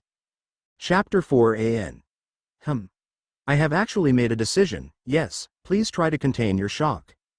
In light of recent developments, I've decided that I'm going to be posting this story in arcs rather than individual chapters. Hopefully this will be a nice middle ground between the knee-jerk posting I've done in the past, and the idea of complete story posting I've long kicked around. With any luck it should allow for much greater cohesion within the arcs, far less wild mass guessing and frustration on the part of the readers, and more convenience for an author with a schedule tightening like a noose.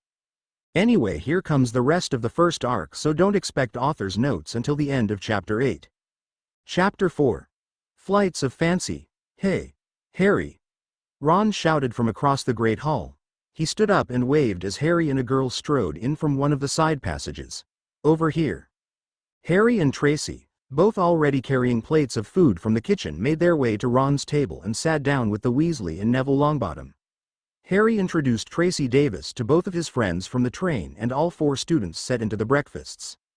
Potions with Snape on your first day of classes. Ron shook his head at Harry. I can't believe your luck. What's so great about it? Asked Harry after finishing off a glass of orange juice. Tracy laughed as Ron put up his hands. No, not great, said the redhead. I can't believe the kind of rottenly bad luck you wound up with. Everybody knows Snape is a creep who'll flunk you out of school for not raising your hand to talk. Maybe flunk a Gryffindor, but he'll go easy on someone in Slytherin, said Tracy. Don't worry, Harry, she turned to the boy. Just don't say anything too stupid and Snape shouldn't give you a hard time. And don't make him say anything twice, and try not to raise your hand unless you know you have the right answer, and make sure to keep your significant figures straight, and never comment on. She paused. Perhaps actually it would be better if you didn't say anything at all. Noted, Harry muttered. Thanks, now you've both got me worried. How do you know so much? Tracy smirked. My brother is a 4th year, and both my parents were in Slytherin. I might have also had an older sister in Slytherin who graduated not too long ago. Neville cleared his throat and piped up. If you ever have trouble in Snape's class, said Longbottom, I might be able to help you out. Oh God. Ron put his chin on the table and looked up at Harry. I'll bet he would. The man's got stacks of books in his trunk on botany and alchemy and everything else you might imagine.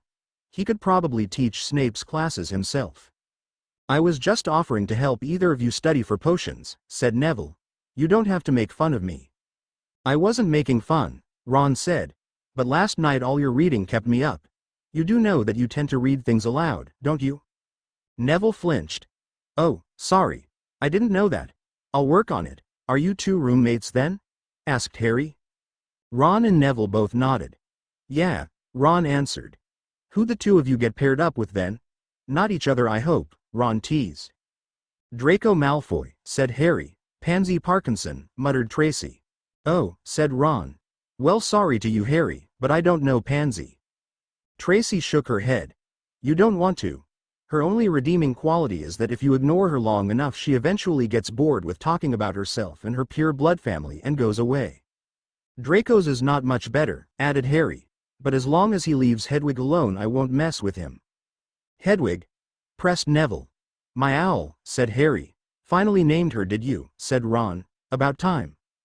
Harry shrugged. I was going through a book on magic theory I found in my trunk and the name jumped out at me, and she seemed to like the title well enough. The four students chatted casually for the next 20 minutes, pursuing aimless conversations and telling jokes over the remnants of breakfast. Ron and Neville, Harry gathered, had hit off a friendship that already made it appear they'd known each other for years, and Tracy wasted no time in complimenting both boys on whatever aspect of their character stood out to her. In contrast to the warm atmosphere growing between his group of four, Harry noticed Draco Malfoy sitting at a table a few rows away. Flanked by a girl and two large boys who looked nothing if not brutish, Draco sat in silence as the girl chatted and generally made herself the center of activity. Just beyond them, sitting as alone as one could in a hall full of people, Harry noticed Hermione Granger. No one sat within 3 seats of her and the girl appeared completely intent on the small textbook open on the table in front of her. Over the course of the meal, Neville finished before everyone else and reached inside his cloak. Drawing out a small ball made of clear glass wrapped in bronze bands, the boy began fiddling with the device while everyone turned to watch when red smoke appeared inside the ball. What is that? Asked Harry. It's a remembrall, said Longbottom. My grandmother gave it to me. See, when you touch it and the smoke turns red, it means you've forgotten something important.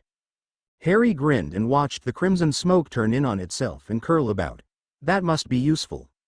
The only problem, said Neville, is that I can never remember what I forgot. When breakfast broke up, everyone went on to their own classes. Tracy hurried off to get an early seat in her conjuration course, while Ron and Neville jogged off to a class with Professor Sprout. Harry ran into Draco on his way out of the main hall, quite literally bumping into his roommate as both boys came around a blind corner and knocked each other to the ground. Sorry, said Harry, scrambling to his feet and offering Draco a hand up. Completely my fault, said Draco, stunning Harry, both by taking his hand and dusting Harry down when both had straightened up. I didn't see you, so it's my fault. Are you okay? Harry stood speechless for a second, wondering if someone had used magic to impersonate Draco. Yeah, I'm fine, Harry stammered. You? Fine, said Draco. Listen, I just wanted to say I think we got off to a horrid start yesterday and I don't want you to get the wrong impression of me. We're both Slytherin after all, and it's not like you're a muggle or anything. So, he held out his hand and shook Harry's. Start over. Harry nodded. Sure, he answered, both amazed by and glad to be getting along with his roommate. Where are you off to? Introductory transmutation, said Draco. You? Potions with Snape.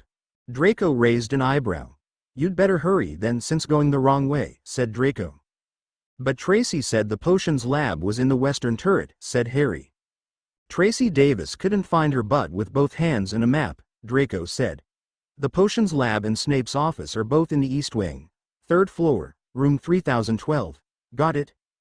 Harry eyed Draco as carefully as he could, but couldn't tell by his face if the boy was lying. You sure? He asked. Positive, Draco answered. I'll be his teacher's aide starting next week, so I know that's where he has classes. Besides, sending you to Snape's class seems a lot meaner to me than giving you bad directions. Nodding, Harry shifted the pack slung over his shoulder and thanked Draco. Malfoy smiled and waved Harry off as the boy jogged down the hall. Reaching the east wing proved easy enough, and Harry made it to the labyrinthine section of the castle with 5 minutes to spare before class, but as he hustled up the stairs to the 3rd floor, Harry quickly found that the straight passages and 90-degree turns that made up the rest of Hogwarts vanished into a twisted mess of passages and blind corners. Right as the clock struck the hour, Harry reached the closed door of room 3012. Pulling open the heavy door and stepping inside as his heart raced, Harry stopped at the threshold and peered around for an open seat, only to immediately spot Tracy Davis sitting in the 2nd row. The girl looked up at him and took a second to recognize Harry's face. The instant she did though, Tracy's eyes went wide and she nodded up towards the front of the class. "Mr. Potter," said a severe, if vaguely feminine, voice from the front. No sooner had Harry heard his name than had he spotted Minerva McGonagall standing, arms crossed, in front of a blackboard at the head of the stone room. Harry's mouth dropped open and he stared for a second in shock. "This," he started, his brain searching for words as the rest of the class all looked at him, "isn't potions with Professor Snape." A hushed whisper ran through the collection of students as Tracy put her hand up to hide her face. McGonagall shook her head. "You're on the wrong side of the castle," she said. "That class is in the west turret, just off the main hall." "Ah," Harry said, his face beginning to turn a bright shade of red. "Thank you, Professor," he bowed. "Excuse me." Minerva closed her eyes and again shook her head slightly from side to side as Harry turned and raced from the room. "All right, class." She raised her voice. "Who can tell me what conjuration entails?" The door to the room closed with a low boom. Harry sprinted down the hall from which he'd come, finding the big stairwell immediately and racing down 3 steps at a time. More. Then once he nearly fell on his face but recovered with a jerking leap. Racing to the main hall, Harry turned and found the passage where he'd met Draco and, already sweating and out of breath, ran for the stairs at the end of the corridor. Jumping up multiple stairs per bound, Harry climbed to the top of the massive tower and cast about to get his bearings in the new hall. Seeing a door at the end of the hall, clearly labeled, Potions Laboratory, Harry ran for the portal. Not bothering to take even a second to compose himself, Harry threw the door open and stepped inside, breathing heavy and scanning the room full of pillars and wooden tables lined on either side with stools. The boy turned his attention to the front where a tall man arrayed in robes of green and black stood writing on the board. Turning away from the wall covered in blackboards, Snape's steely gaze locked on Harry. "Mr. Potter," said the potions master, an edge of frozen calm in his voice. "I was beginning to wonder where our newest celebrity had wandered off to so early in the year." "Sorry, Professor," Harry said quickly, noticing from the corner of his eye Draco Malfoy sitting next to the girl he'd noticed from breakfast. The pair of students both looked at the latecomer with sneering expressions as Harry turned back to Snape. "It won't happen a second time." "See to it that it doesn't," said Snape. "And sit." The order rang in Harry's head like a bell. Harry walked to one of the open seats near the front, where the only open seats happened to be located, and set himself down directly beside Hermione Granger. The frizzy-headed girl glanced at Harry from the corner of her eye as Snape began lecturing on the history of alchemy and potion brewing as a science that emerged in the late 30th century before Christ. After Harry reached into his bag and drew out both his text on potions and a notebook, beginning to scribble down every word Snape said, all his attention drifted away from his tardiness and he focused completely on the class ahead of him. "Now," Snape broke abruptly from his lecture and turned on Harry. "Since, Mr. Potter, you were studying so hard before class as to lose track of time and be late, perhaps you wouldn't mind answering a few questions on the subject of potions and alchemy." Snape's lip twisted into a nearly imperceptible grin as Harry looked up in wide-eyed horror. "Can you tell me, Mr. Potter, what 2 acids do you combine and in what molar ratio to produce aqua regia?" Harry sat stunned for a moment.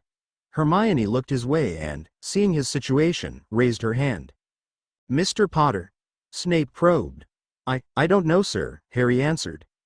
"Really?" the professor went on. "Perhaps then you can tell me what is the most common use of titanium trichloride." Again Harry sat dumbfounded and again Hermione's hand bolted skywards. "Fine," Snape went on, crossing his arms and turning to the side, "but then surely you know with what chemicals do you mix osmium and St. John's wort to produce Castor's Maid?" Harry could only shake his head, even as Hermione raised her hand a third time. The girl even went so far as to lean in front of Harry just a little. Snape sighed and turned to Hermione. "Miss Granger," he said, "aqua regia is a combination of nitric and hydrochloric acid mixed in a 3-to-1 ratio. Titanium trichloride is most often used to produce smoke powders, and the other chemicals in Castor's Maid are sulfuric acid and silver nitrate," Hermione blurted. Snape's face hardened but he smiled a very little at the girl. "Very good," he said. 5 points to Gryffindor. "Mr. Potter, I hope that in the future you'll try to be as competent as Miss Granger." As Snape went back to lecturing and Hermione settled down, Harry, biting his lip and looking down to hide the moisture in his eyes, focused on the notebook beneath him. Again scribing every word that came out of Snape's mouth, as well as the information Hermione had effortlessly rattled off, Harry tried not to look at anyone in the room. When, however, a small bit of folded paper fell onto his notebook, Harry cast a quick glance over at Hermione just as she went back to her own notes. Waiting until he was sure Snape would be writing on the board for a minute, Harry took the note from beneath his sleeve and opened it up. "Don't feel bad," he read. "None of those formulas are even covered until the end of the year, and the bit on Castor's Maid is only in the third year's alchemy book." Harry smiled just a little and put the note in his pocket.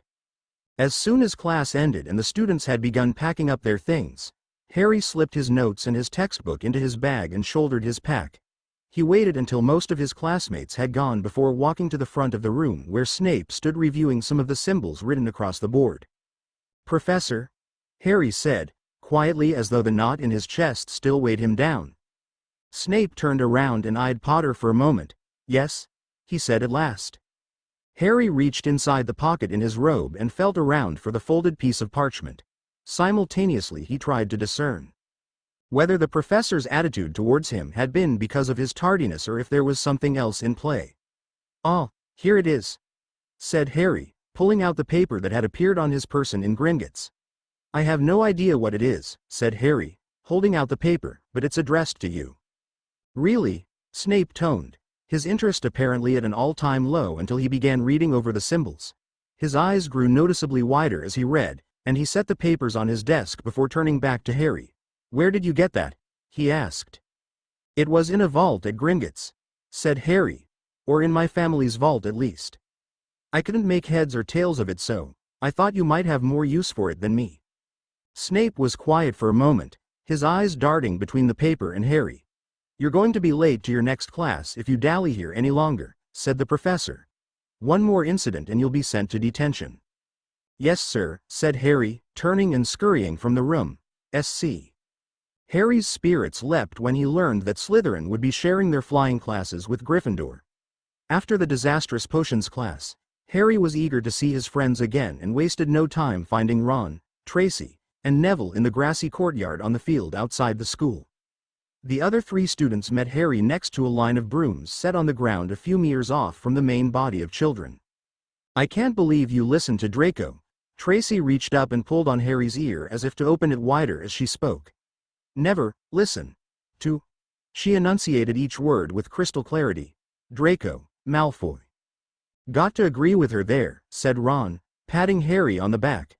"Draco's probably just a sadistic twit who isn't going to change. You might as well get used to it." Harry nodded. "I guess. Doesn't change anything though. He still made me look like an idiot." "You'll get even," said Neville. "There will be plenty of chances for that." All of the students turned as a loud clap sounded overhead. When they looked up and saw a woman in a deep red cloak riding a broom out of the sky, everyone stepped away from the center of the yard to give her the room to land. "All right," said McGonagall, landing and taking a few steps to slow down before stepping off the broom and holding it up at her side. "All right. Let's get started, everyone. Gather around." All of the students closed in around McGonagall as she led them over to the line of brooms laid out on the neatly trimmed grass, lecturing for a moment on the necessity of safety above all else. McGonagall picked up a broom, ostensibly little more than a knotty tree branch with a tuft of straw tied to one end, and held it out to the class. "Now," said McGonagall, "before we go on to actually show you how to fly one of these, because each and every one of you is going to at least levitate, there is one very important question that I'm going to wait for one of you to ask." McGonagall went silent and waited. All of the students began to look around at one another and a few muttered conversations sprung up as everyone tried to determine what it was McGonagall wanted them to ask. Harry spent a long minute staring at the broom, entranced by its plain and unremarkable ugliness. He tried to reconcile the idea of magic being able to do so many amazing and wonderful things with the necessity of those who practice magic to use such mundane items as brooms. "If magic is so wonderful," said Harry, looking up from the grass to address McGonagall and drawing her attention, "then why do we use brooms to fly? Why not use a car unless there was something about the broom that gave it a real advantage?" McGonagall smiled.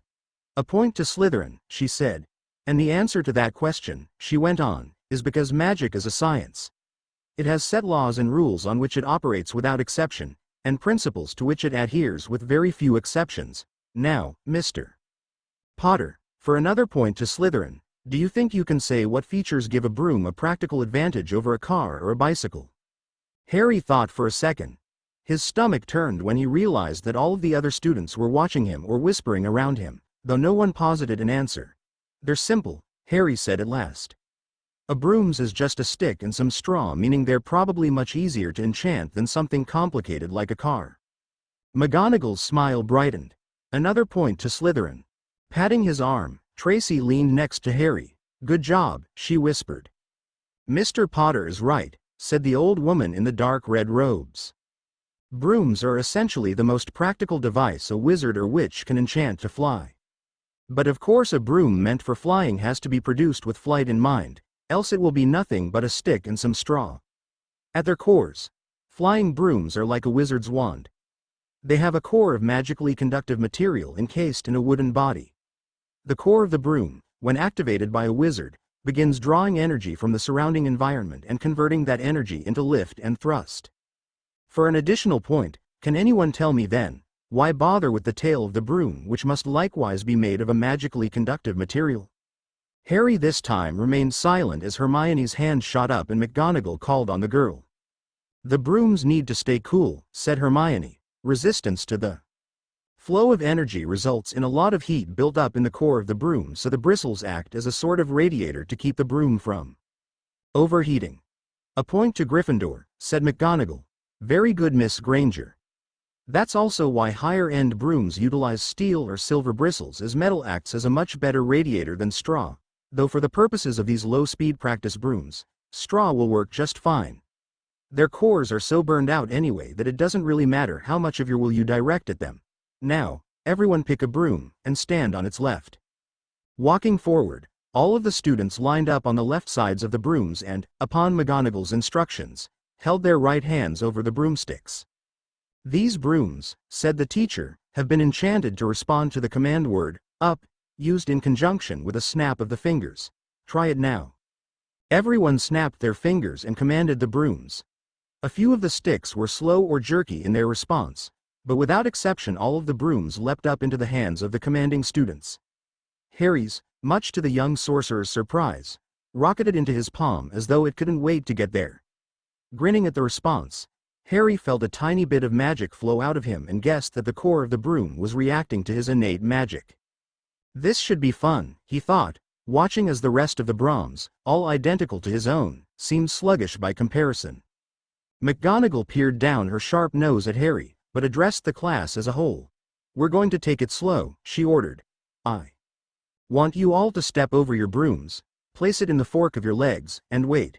Remember that brooms are enchanted to respond to the direction in which their noses are pointed, so if you point the nose.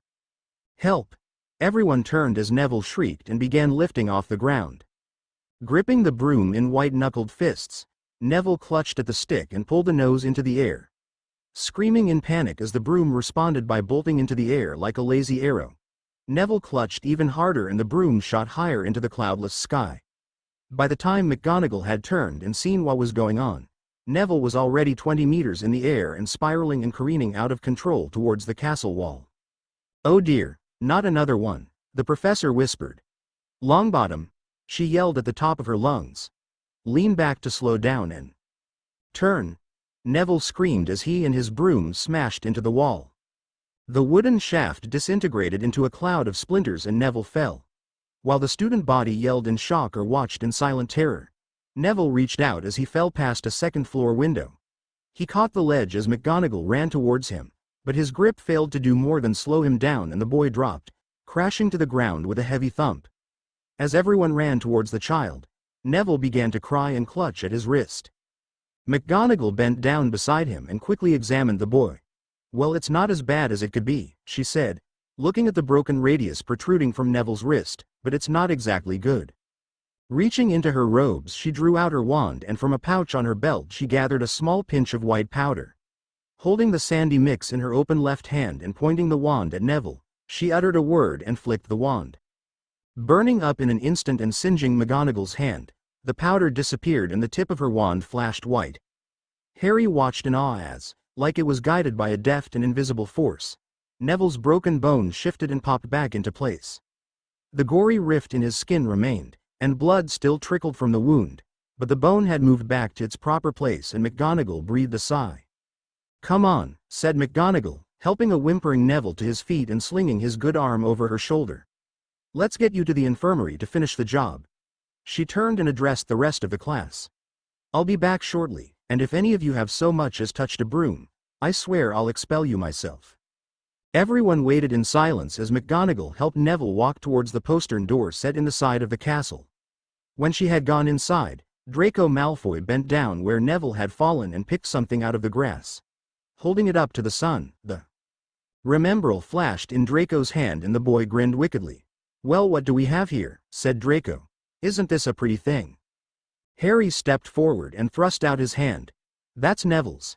Give it here, Malfoy," he demanded. Draco turned on Harry, smug. "Are you what?" he asked. Harry pulled his wand from his sleeve and pointed it straight at Draco's forehead, not saying a word. "You wouldn't dare," said Draco, wiping the smile fading from his face but refusing to back away. "I don't think you have any spells prepared. I don't think you know how to prepare any or even have a spellbook, meaning that wand is a useless stick." "You willing to test that thought?" asked Harry, not lowering his wand and considering the implications of blasting Draco with a wave of his innate magic. "No," thought the sorcerer. "That would draw far too much attention." Draco glanced around at the crowd of students which had formed, and he smiled at Harry. "I dare you, if you can." He paced forward until the point of Harry's wand poked right between his eyes. "Go ahead," said Draco, holding the remembrall out to one side and giving it a quick shake. "Do it." Harry's eyes narrowed. Slowly he lowered his wand. "See, I knew it," Draco laughed. "You don't." Harry lunged out and took Draco's wrist in both hands, grappling Malfoy partway to the ground. Trying to wrench the remembrall from Draco's grip, Harry accidentally threw his elbow into Malfoy's nose, filling the air with a sharp snap. Draco yelped in pain as the rest of the crowd gasped, but grabbed Harry by the throat and shoved him away. "You shit." Draco reached up and felt the blood dripping from his nose. As Harry regained his balance, Draco ran to the line of brooms and commanded one to leap into his hands. "If you want it so bad, come and get it." Draco angled the broom into the air, lifting off and hovering a few yards above the ground. Harry, pursued by Hermione and Ron, ran to the brooms. Harry held his hand over one and barked. "Up," prompting the stick to leap into his hand. "Harry," Hermione called as the boy mounted the broom. "Don't be stupid. You can't even fly." Draco laughed from the air. "And even if you could, you'd never catch me. Father's had me in flying lessons since I was 5. You're outmatched, Potter." Glaring at Draco, Harry kicked off the ground and rocketed up towards the hovering boy. As Hermione stood dumbfounded and the look of smug superiority on Draco's face melted in surprise, Harry aimed the broom to sweep by his adversary, clutching the remembrall and rolling out of the way. Draco dodged as Harry shot by and turned the broom around to hover in midair. "Last chance, Malfoy," Harry yelled. "Give it back or I'll knock you off your broom." "Fat chance." Draco laughed, turning the broomstick around and shooting off as fast as the broom allowed. Leaning forward, intuitively understanding the more obvious controls, Harry directed the broom after Malfoy and chased his target higher into the air. Harry gritted his teeth as Draco began to pull away. The sluggishness of the broom made it impossible for Harry to catch his mark, and he could only pursue Malfoy as Draco aimed his broom even higher and began flying over the roof of the castle.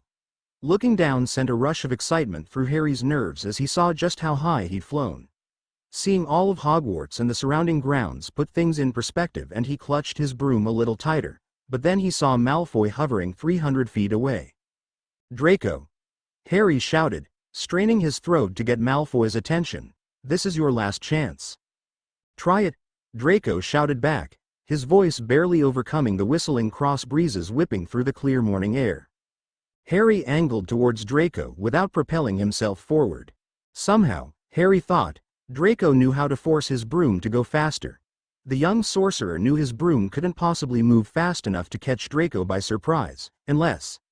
Harry tapped the well of magic in his chest and directed the energy into the broom. Some of the magic must have reached the worn-out core, Harry thought as the broom began to grow hot beneath him and the air around the boy began to buzz.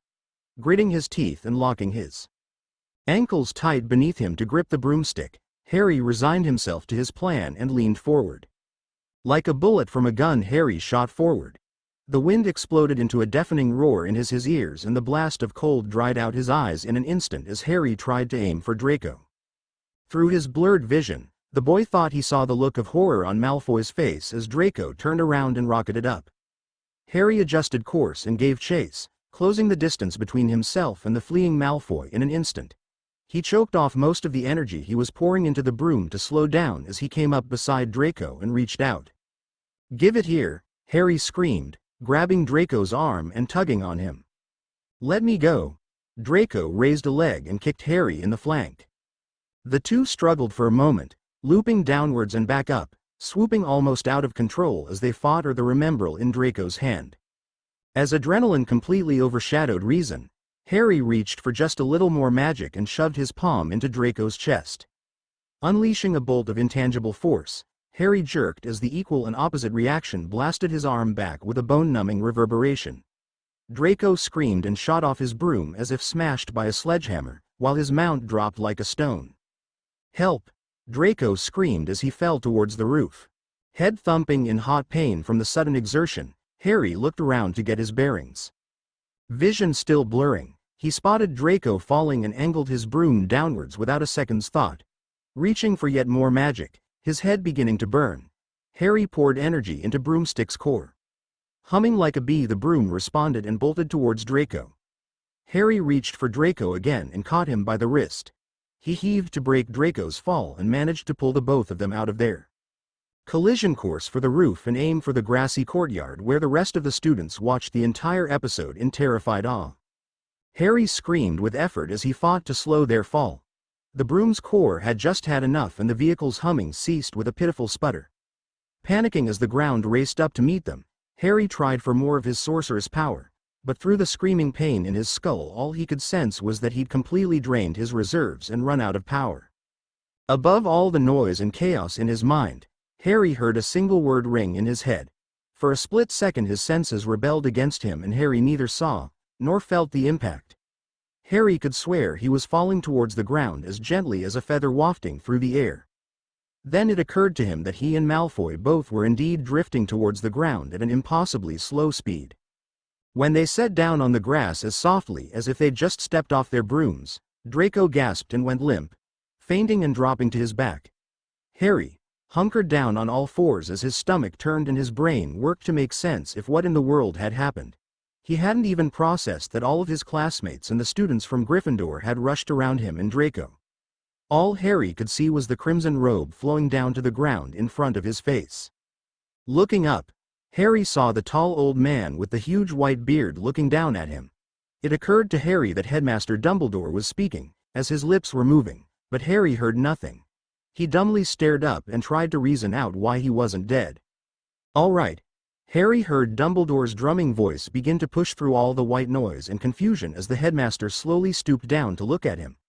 "Harry, can you hear me? Nod your head if you're all right." Racking his brain for words but finding none, Harry exhaled deeply, coming to grips with being alive, and nodded once. He stammered as his mind tried to process spoken language, then swallowed and nodded again. "I'm all right," he said. "I think, is Draco okay?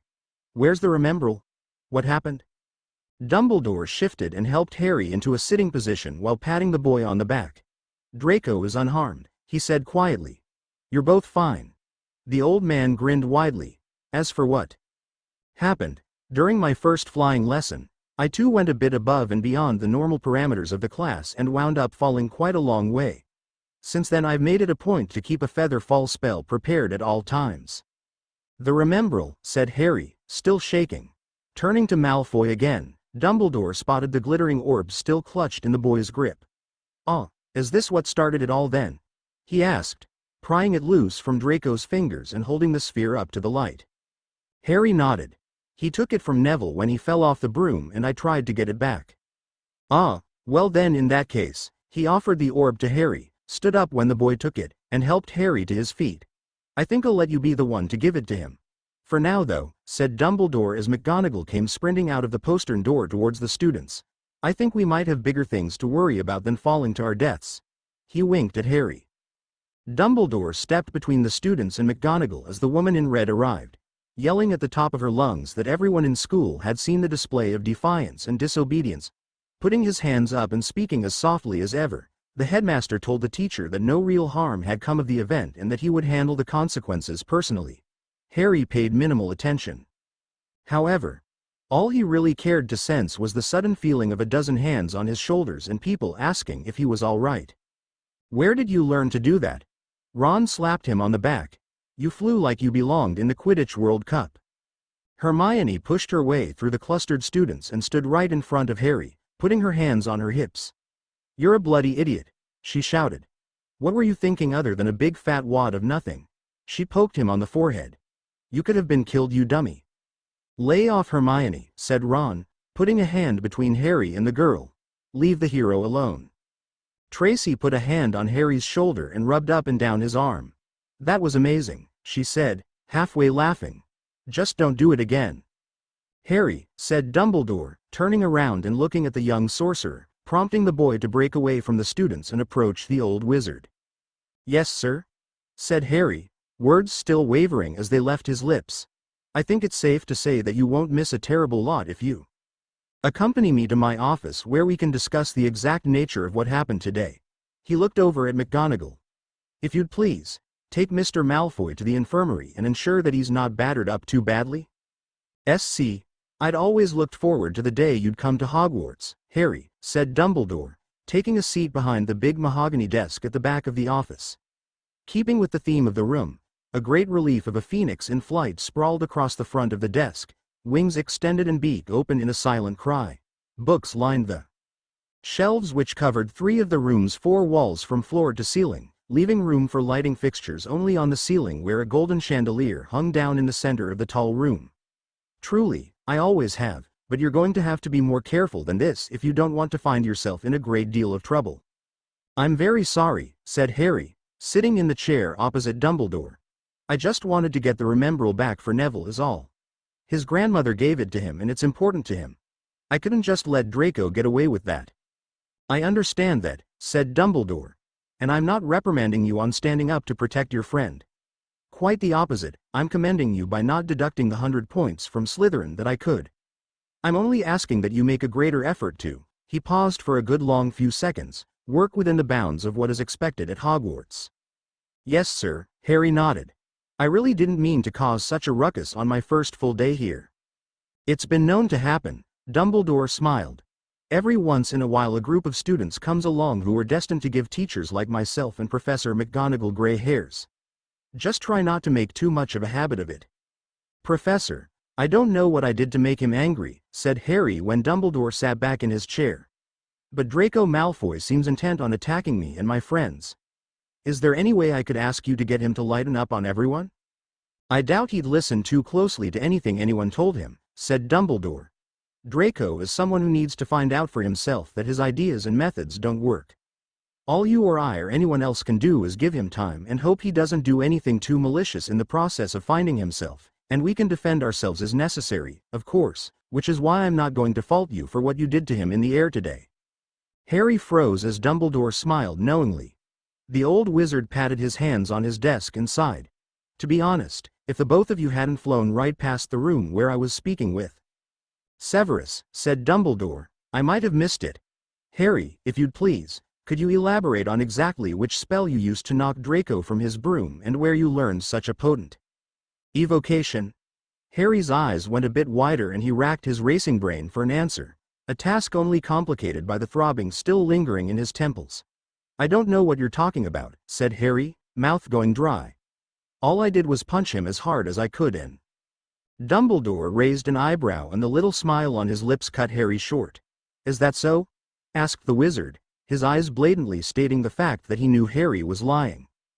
Harry, mouth still half open in the truncated lie, held his breath for a moment before sighing and settling into the chair. No, he said, it isn't.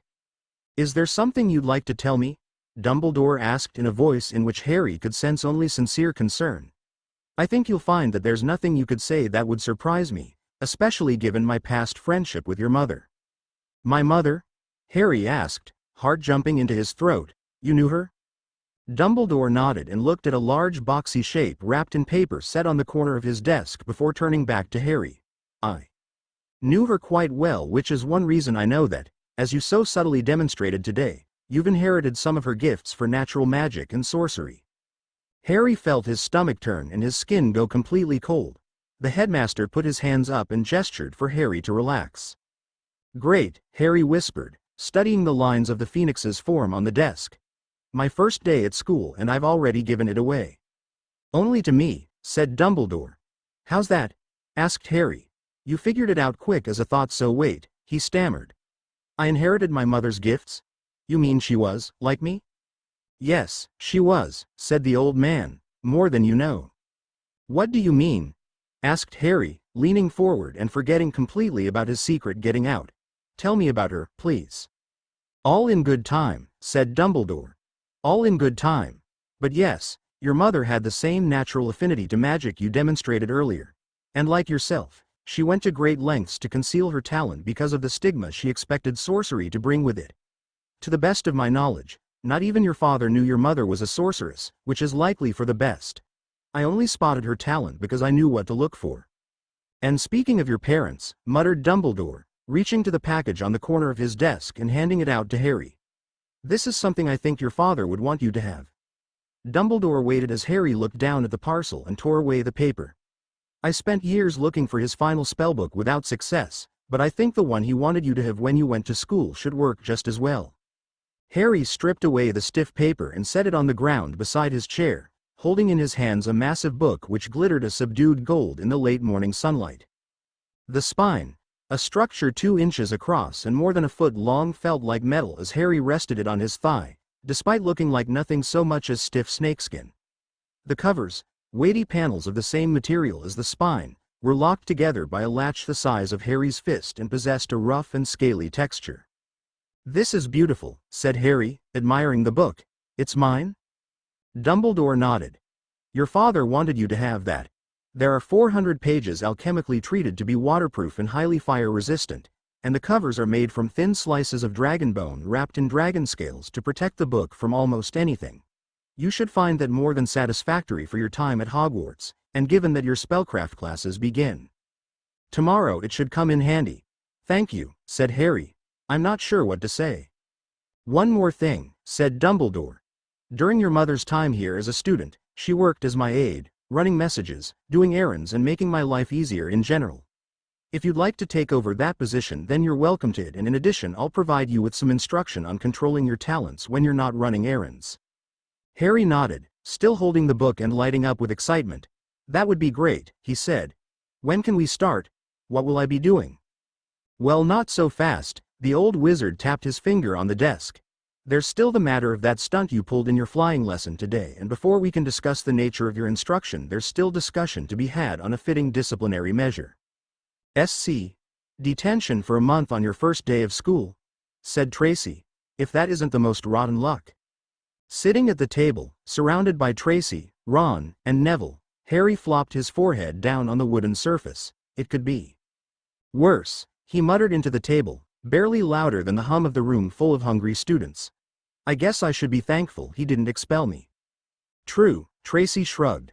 "But you're going to be the headmaster's aide when you've served your time," said Ron through a mouthful of turkey. "I'd say that more than makes up for getting detention, since you'll get to sit in on some of his higher-level classes later in the year. You'll be listening to lectures with 6th or even 7th years." And understanding none of it, Harry laughed. He turned to Neville. "How's the wrist?" he asked, changing subjects. "It's looking much better."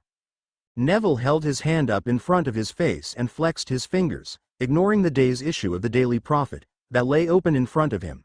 "Well, it's still sore, but it's not broken," he said. "Really, I just wish that magic could heal my pride. Losing control of the broom like that made me look like a complete idiot." Harry finished off his goblet and pushed away his plate. "No, it didn't," he said. "That could have happened to anyone." "Easy for you to say," Longbottom muttered. "But thanks for getting my remembrall back, and for showing Malfoy who's boss." "Oh boy." Harry dropped his face into his hands. I don't even want to think about what he's going to do to me." Glancing at the newspaper in front of Neville as the other students began hypothesizing on exactly how Draco would try to get back at Harry, the young Potter reached for the publication and picked it up. In the center of the front page, a large moving picture of several goblins dithering about caught Harry's attention. Vault 731, he read a little farther on, remembering that 731 was the vault Hagrid had visited only a few weeks before when he'd taken Harry to Gringotts. Broken into, nothing taken, security baffled, the lines stuck out to him. I wonder if Hagrid took whatever the thief was.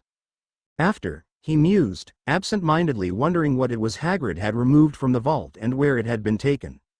Much to Harry's delight, Draco spent the rest of the night in the infirmary by his own request, and Harry had the room to himself. Spending that time working on some rudimentary magical exercises of his own design, Harry stayed up late entertaining Hedwig and conversing with Bassett. Over the course of the night, Harry learned that the Serpent had begun his life in the United States in Georgia and accidentally hitched a ride on the personal boat of a gentleman on his way to London. From there it didn't take too many days of aimless slithering before Bassett had found Harry. After that first eventful day of class, Harry began to lose track of time. He developed a concrete routine of getting up in the morning before Draco and heading off to an early breakfast with Neville, Ron, and Tracy. During his classes he'd faithfully copy down every word uttered by a lecturing teacher and add his own comments or thoughts in the notebook's margin. After classes he'd spend a completely unremarkable time sitting in detention, watched over by whichever bored professor had the misfortune of possessing enough free time to run the one-student prison. Harry, deciding that anything would be better than doing nothing, used his confinement to study for his arcana and spellcraft classes. While sorceress magic came as naturally to Harry as breathing, the wizardly kind, the science of studying a system of literally thousands of runes, most of which held no verbal meaning and could be combined in any order with no set syntax, racked his brains to the breaking point. None of the students in Harry's class had yet written a spell into their spellbook, but each of them had been given a long list of arcana's runes to memorize, as well as a sheet of exercises to test each student's ability to scribe said symbols. On the third Monday of his detention, the final week of the confinement, Harry sat in the office of Minerva McGonagall, who had been tasked with overseeing the boy. Harry guessed that the teacher had never quite forgiven him for his and Draco's disobedience during the flying class, but that mattered little to Harry as he stared down intently at the list of runes in front of him and read his notes from the class over and over again. He just didn't understand it, there were just too many symbols and combinations thereof to make sense. He felt he was missing something. Some little fact that might make the whole thing click, but what it might be eluded him. McGonagall looked over the top of her book and down her aquiline nose at Harry as the boy flopped his head down on his open notebook. She sighed and closed her book with a clap. Setting it down and crossing the room, she took a chair from the empty desk across from Harry and pulled it up next to the boy. Sitting down and looking over his notes as Harry sat up and wiped his eyes, the teacher's face grew blank. "These are very extensive notes," said McGonagall, looking at Harry's tiny scrawls and squinting through her glasses to read them. "Are you having trouble?" she asked. Harry nodded. "I don't understand it," he said. Don't understand what?" "Any of this." Harry gestured to the list of runes in his notes. "Potions I understand, flying I get, those are simple. A plus B equals C, action means reaction, but spellcraft doesn't make any sense. There's just so much of it," and he stopped as McGonagall picked up his notebook and flipped back to the first few pages. Harry remained quiet as she read silently. "Ah," said the professor. She pursed her lips and set Harry's book on the desk. "I think I see now. And don't worry, Mr. Potter. You're not the only one struggling with this. Arcana is like a language all by itself, and spellcraft can be extremely complicated even if you know how to work with it." "Then how am I supposed to understand it?" asked Harry. He sat back in the chair and crossed his arms, huffing out an exasperated sigh and looking down at the brown marble floor. "Well, obviously you're not," said the teacher. "Or at least not yet. I can think of perhaps one or two first-year student who genuinely understands the concepts you're struggling with. To the best of my understanding, there's only one who can put it into any kind of practice yet, and that's because she's spent months studying ahead." McGonagall smiled. "So don't feel bad about struggling with a very difficult concept." Harry sighed and looked down at the extensive list of runes he was supposed to have memorized in a week. The 300 symbols seemed to laugh up at him from the page, taunting that they represented less than a fifth of the entire alphabet of Arcana. She? Probed Harry. She, McGonagall drew out the word, wants nothing more than to be left to her books and not bothered. So if you're thinking about asking around as to who might be able to help you study ahead, then you've got your search cut out for you. She got up and walked back to her desk. Crossing his arms in front of his chest and thinking for a moment, Harry stared passively down at the sheet of runes. If only, he thought. If only I had something practical to do with them, then maybe they'd make sense. He remembered back to the train ride to Hogwarts when Hermione Granger had used a simple cantrip to repair Harry's glasses in. That's it, he thought. SC, absolutely not, Hermione scoffed, holding her books in front of her and walking with loud steps up the stairs towards Gryffindor's common room. Please Hermione, said Harry, following behind her and skipping steps to keep up. It's not like I'm asking you to marry me. I'm just looking for help with my homework. The clacking of her shoes coming to an abrupt halt, Hermione turned around to face Harry on the wide stairway. No, she said, you're looking for me to do your homework for you, as if I didn't already have enough for myself. That's not what I'm asking at all, Harry countered. I'm asking for you to teach me what you know. You're the smartest person in any class one have, so, please. It doesn't even have to be related to the homework. Hermione tapped her foot once on the stair. Then why would you even want me to teach it to you? She asked, her tone still implying that Harry had somehow offended her. Catching his breath from running to close the distance between himself and the girl, Harry leaned against the rail. I've been studying in detention as hard as I could, literally for hours at a time, and I still don't understand any of it, he said. Spellcraft and arcana make absolutely no sense to me. To you though it must be second nature already. I remember on the train you studied a spell for only a minute and then used magic to repair my glasses, so I was hoping that you could teach me a little practical application so it might click for me too. Hermione grunted. I didn't cower any of the times Malfoy, Crabbe and Goyle tried to bully me into doing theirs, and I'm not going to let you sweet-talk me into doing yours. But I'm not try. A sudden jerking in the stairs beneath them made both Harry and Hermione stumble. They managed to catch each other, however, at the expense of Hermione's books tumbling to the floor, as the entire staircase broke loose from its foundation and pivoted 90 degrees. Connecting to another hallway and coming to a halt with a quiet boom and the grinding of stone on stone, the staircase stopped. Harry, wide-eyed with shock, went for his wand and took a quick breath through his nose. What was that? He asked, pointing his wand at empty air. What happened? Bollocks, muttered Hermione, gathering up her books and sitting down on a step 2/3 of the way up the stairs. She looked at Harry, still pointing his wand at nothing. Oh, give it a rest, will you? She said. You don't have to pretend you didn't plan this. The stairway just rearranged itself, Harry said, casting about the hollow of the brown stone tower as though watching for a predator. I'm not taking any chances. Hermione smiled a little to herself and rubbed her eyes. The stairs tend to move like that, she said. It's just what they do, to entertain themselves, I guess. Confusion played across Harry's face as he slowly put away his wand. Why in the world would someone enchant stairways to move on their own? He asked. Maybe they wanted fewer stairs to access more passages, she shrugged.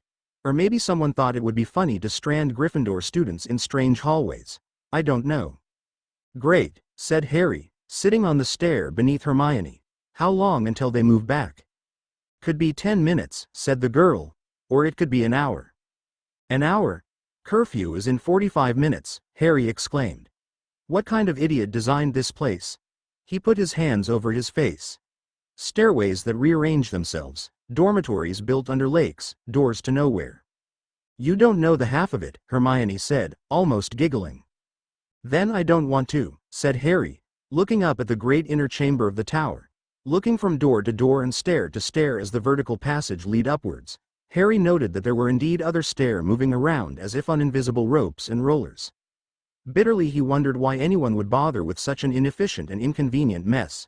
Great. Hermione looked down at the back of Harry's head, then back up it towards the landing at the top of the stair. Come on, she said, getting to her feet and walking up the steps. Where to? Asked Harry, though he did get up and walk behind her. These landings move with the stairs, she said, so it will make a decent place to study until we can leave. I might as well review while I'm stuck with you and you might as well learn something from it. Ignoring the insult, Harry's eyes lit up and he quickly skipped to the top of the stairs. Helping Hermione get settled around the books she placed on the ground, the young Potter set his bag behind him and sat cross-legged with his notebook in his lap and his notes from class around him. "All right," said Hermione, pulling out her own notes. With a sidelong glance at Harry's papers, her eyes widened and she quickly glanced between her notes and his several times before clearing her throat. "All right," she repeated. "We should probably start at the beginning and work our way up to the basics before moving on to any kind of applied theory." "Works for me," said Harry, "and thanks very much for helping me." "Don't mention it," said Hermione, "to anyone. The last thing I want is to become some kind of tutor for hire. At any rate, what do you about the weave?" she asked. Harry shrugged. "According to McGonagall, it's a lattice of omnipresent energy that connects everything in the universe," he said without bothering to look at his notes.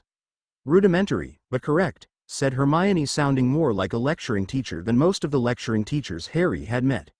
"The weave is a lattice of energy, yes, that connects every particle of matter in the universe to every other particle. Muggle scientists call it dark energy. Magic, as we define it, is the manipulation of the weave through the expenditure of mental energy and the energy from other sources." Harry began reading through his notes, ensuring that what Hermione was saying matched up with what he had written down. Grabbing a pen from his pack, he began jotting notes in the already crowded margins. "Wizardry," Hermione went on, beginning to glance through her papers, "is the practice through magic of spells. Spells are defined as magical formulas and come in two basic types." She paused as Harry jumped a few pages and began writing on fresh paper before she went on. "Ritual spells are a manipulation of the weave without the use of spell components, by the slow accumulation of ambient energy from the natural world. When gathered by a wizard's directed will and combined with a small amount of mental energy, ritual spells tend to produce extremely grand effects. The downside is that they take a long time to cast and are immediately cast upon their completion. Often, they're dangerous and it's very easy to lose control of them with even the smallest mental misstep. Woven spells," the girl went on, "are the kind of spells that most people think about when they think of wands and spellbooks and the like. They're essentially ritual spells shortened to much more manageable sizes. Woven spells can be prepared or partially cast at one time and discharged later upon the expenditure of mental energy to begin a chain reaction that consumes the energy stored in some material component, the latter energy being what fuels the magic, which is then directed by the wizard's will. Woven spells are stored in a wizard's dueomer indefinitely after they're prepared." "Slow down a little," Harry said, his pen scribbling. "We haven't covered any of this in class yet." Harry omitted mentioning that he only understood about a third of the terms Hermione was throwing at him, deciding that he could look up said words later. "And could you use smaller sentences, please?" "Dueomers are to wizards and witches what gravity is to mass," said Hermione. "Any sapient mind creates distortions in the weave in the same way that Muggle scientists say mass warps space-time to form gravity, and that warp in the weave is very good at storing very specific patterns of energy.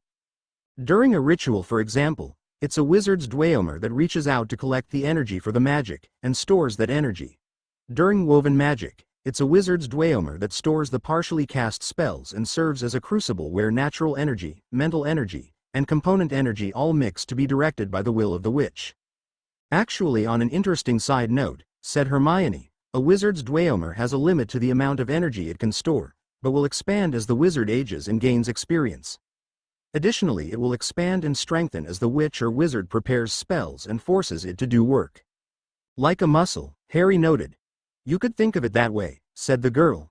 "Even more interesting, and you won't actually learn this in class until 5th year, she grinned, is that the dueomers of wizards and witches linked by either proximity or magic can actually mingle and combine to create one dueomer with a total capacity greater than the sum of its parts." "Weird, huh?" Harry laughed. "If you say so," he said. "Dark energy, mass, gravity, sapient minds, muscles made out of energy, this is all weird to me." "But do you think you're getting it?" asked Hermione. "The basic ideas, sure. Just don't ask me to write a paper on it." "Good, that's what matters for now. To get more to what you want to know," she said, "the casting of ritual spells and the preparation of woven spells requires a wizard's will be carefully directed in exactly how to manipulate his dueomer and the energy it stores. This is where spell formulas and spellbooks come into play, which are actually compilations of the precise instructions on how to direct your will. These formulas have to be written in an extremely precise and exact way if they're to have any use at all, so to that end we use an ancient system of runes called arcana. Arcana as a subject is a study of the runic language of magic. Its alphabet consists of more than 1,500 symbols, most of which have no verbal meaning and relate only to a wizard's will. The symbols have, as far as anyone knows, no rules of grammar or syntax. They're simply mental actions to take, and can thus be combined into an almost infinite combination of patterns. Harry scribbled down the information and nodded. All right, that's something we haven't learned in class. All I had in my notes was that arcana was the list of symbols used to write spells. Clearing her throat, Hermione tapped the book in her lap. I don't know why they teach it out of order, she said. Mind if I go on? Please, said Harry. This is going to be the highlight of my week, I can tell. Hermione smiled and looked back down at her notes, most of which she'd written down before school had even started. Spellcraft is the study of those combinations of patterns in arcana. It's the art of combining them into useful formulas or interpreting another witch's formulas. You've got to remember, while arcana is a concrete set of runes, spellcraft is as varied as any individual wizard. Since arcana's symbols are simply mental actions, they'll mean different things to different people. While two wizards might prepare the exact same spell, they'll both likely take different mental actions to do it, and thus their personal formulas will be different. Harry's mouth dropped open a little. Then how does anyone ever develop new spells at all? He asked. If no one can read another wizard's formula? Because, Hermione explained, people are similar. If you take two random people from anywhere in the world, odds are that they'll both think in at least remotely similar ways. Likewise, wizards preparing spells will normally think in similar ways, and as arcana's symbols are concretely tied to specific mental actions, given a thorough knowledge of arcana and a good intuition, one wizard shouldn't have too much trouble deciphering the formulas of another. That sounds really difficult, Harry muttered. It is. Arcana is a science and spellcraft is the art of applying it. Nobody ever said being a wizard was easy, said Hermione, which is one reason not every muggle in the world practices it. That's pretty much the summary of what I've got, she said. I hope it helped. Harry nodded and looked up at the ceiling high overhead. Admiring the vaulted stone for a second, he turned back to Hermione. I think it did, he said. Now I've got a little context. He went quiet for a minute and leaned back against the wall. Hermione, he said, getting the girl's attention. If magic is really just directing a dueomer and controlling energy, then why do some wizards think pure bloods are better at it than anyone else? Hermione sighed and pulled her knees up to her chest. Because there is some truth to magic being in the blood, as it were, she said. How so? Asked Harry. Remember how you said dueomers are like muscles? She waited until he nodded. Well, in a lot of cases those muscles get passed down to children. If a witch and a wizard both have strong dueomers and have a child together, their offspring is very likely to start out with a stronger dueomer than the offspring of someone with one or no magical parents. So naturally, muggle-borns are, she paused and looked down at the brown stone steps, looked down upon. Because they have less talent they have to work a lot harder, and even then most muggle-borns will never be as powerful as most half-bloods, let alone the meanest, least skilled pure blood. That's stupid, said Harry. Just because someone doesn't have the natural gifts somebody else was born with doesn't make them any less of a person. Easy for someone like you to say, said Hermione. Both your parents were magical. You have advantages many other students could only dream of possessing. Harry started to say something, but stopped as the stairway jerked and pulled away from the wall. Gasping as his backing vanished, Harry began to topple backwards, until Hermione lashed out and caught him by the collar. Grabbing hold of her as she caught him, Harry regained his balance as the pair scuttled away from the ledge. Thanks, he said, heart racing as he took big breaths. That's two I owe you. Hermione, breathing as hard as Harry, waved it off. Don't mention it, she said. No, seriously, Harry muttered, looking over the edge as the stairway glided across the chamber. He silently wondered how anyone could justify having a school in such a dangerous building. This whole place is a giant death trap, he thought as he stared down at the floor more than 80 feet below. You just saved my life and more importantly my grades. The joke brought a smile to Hermione's lips as the stairway landed in its original position. Well, it's what I do. But don't dare go spreading it around. I won't, Harry grinned as he gathered up his books. Thanks again. If you ever need anything I'd be happy to help. He trotted down the steps, remaining turned around to face her and wave goodbye. Just as Hermione raised her hand to wave back, Harry's right toe struck the back of his left foot, costing the boy all his balance, and he tumbled end over appetite down the stairs until he crashed on the landing nearly 20 feet down. Harry! Hermione yelled. Harry, having caught himself on the rail enough to avoid any injury, leapt up and waved back to Hermione. I'm all right. I'm fine. He called back to her. It was deliberate. He gathered up his things and disappeared down the hall, leaving Hermione completely baffled. Chapter 5 The Beckoning of Cerberus. The next day marked the 4th time in the term that Slytherin and Gryffindor were to hold a joint flying class. As in most classes, some students excelled and others remained hesitant to even lift off the grass. Neville and Hermione both seemed quite content to simply hover a few inches above the ground to meet McGonagall's requirements, while Harry and Draco, the two heads of the class, had to work within special restrictions McGonagall had set specifically for them. The two boys were, quite sternly and regularly, reminded that if they so much as thought of flying farther than 50 feet up or any faster than 20 miles per hour that they'd both be expelled without any further notice. Halfway through the class, McGonagall paired up the students and gave each group a leather ball stuffed with foam. The subsequent exercise consisted of the students flying in controlled circles and passing the ball back and forth to one another without losing control. While Harry worked with Neville, Ron passed the ball with Draco, and Hermione practiced tossing the ball back and forth to Tracy. It all went as well as McGonagall expected and no one sustained any injuries in the first 10 minutes of the exercise, so she instructed them to try going a little faster. Watch it! Draco barked at Ron when the red-headed boy threw the ball a little too far and Draco had to dive to catch it. Do that again and I'll knock you off your broom. Watching from below, as Neville refused to fly more than a foot off the ground, Harry waited until McGonagall's back was turned, then caught Neville's toss and threw the ball high into the air. Whoa! He shouted, racing up after the leather ball. Shooting by Draco, and bumping him hard enough to make Malfoy miss Ron's next pass. Harry caught the sphere and turned to Draco with a grin. Sorry, said Harry. I guess I missed. Mr. Potter, McGonagall yelled, quit showing off. Harry turned to the teacher and apologized, then looked at Draco. Ease up on Ron a bit, he said. Wouldn't it be horrid if you got knocked off your broom? The rest of that day passed by without incident, and at sunset a tired Harry and his group of friends all sat at their usual place in the Great Hall for dinner. Ron kept muttering that he could have taken Draco, while Neville and Tracy both avoided talking about the flying lesson as neither had heard what Harry had said to Draco. It's fine, Harry said to Ron. I know you could have taken him, but I didn't want you to have all the fun.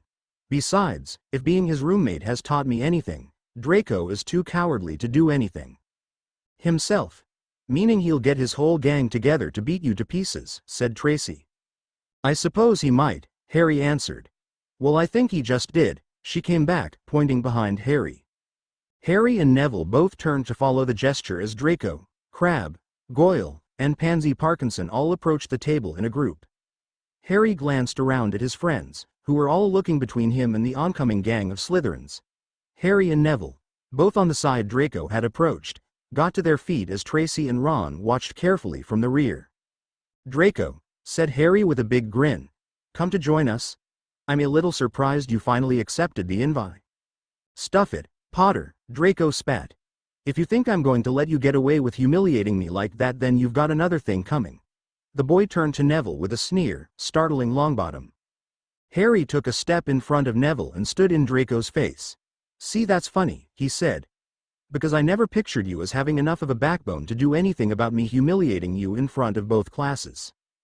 Draco's lip curled into a snarl, but it was Goyle who spoke. Can I just bash him into the ground? Asked the big child, cracking his knuckles. Please? Harry smirked. He almost wanted the brute to try. It would be a perfect chance to blast him with magic and make it look like a lucky punch.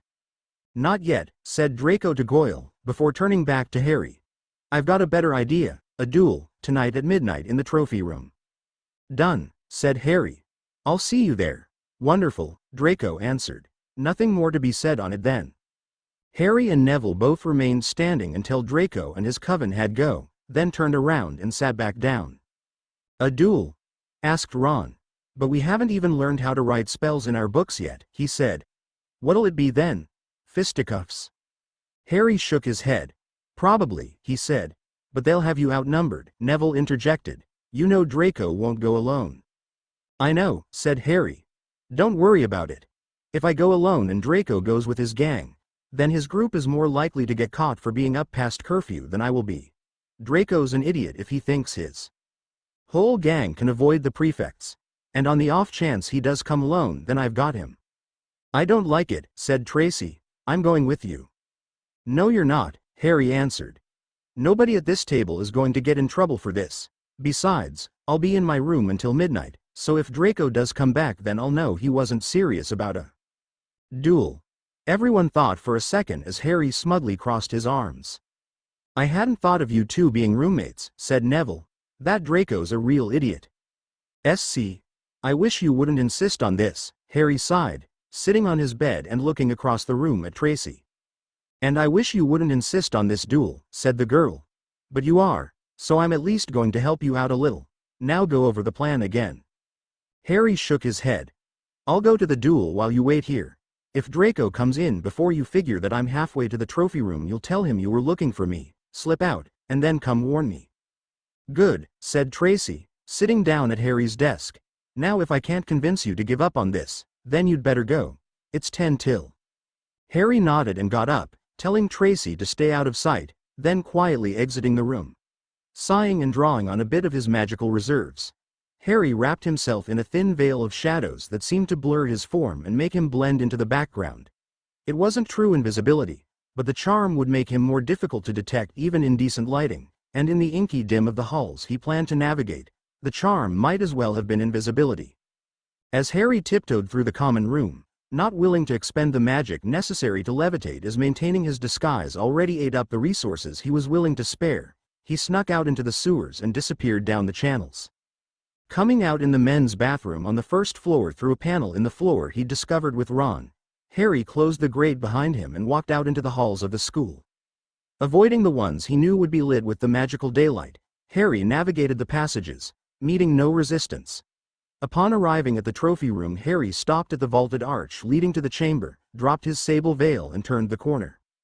Scanning the room, Harry spotted about for Draco, though he expected little to come of doing so in the room filled with back-to-back glass cases of mirror-like trophies. "Malfoy," he called in a loud whisper, half expecting Draco and his cronies to emerge from the rows of cabinets like ghosts. "You here?" "Harry, is that you?" A surprisingly feminine whisper answered as two figures emerged from around a corner. "Ron? Hermione," Harry said, walking up to the pair. "What in the world are both of you doing here? Especially Hermione," he wanted to say. "I wasn't about to let you come alone. If Draco and his thugs did show up then you'd be clobbered," said Ron. "And this here," he gestured to Hermione, "followed me all the way here. Do you think I can keep her?" "Oh shut up," Hermione punched Ron's arm. "You shut up," Ron answered. "Bossy know-it-all, why are you even here?" Hermione glanced at Harry before turning back to Ron. "Because if you get caught then Gryffindor will lose points," she said. "I'm going to make sure we don't get caught." "Well, I appreciate the offer," said Harry, "but really I'd." All three students turned as footsteps echoed through the door and into the room.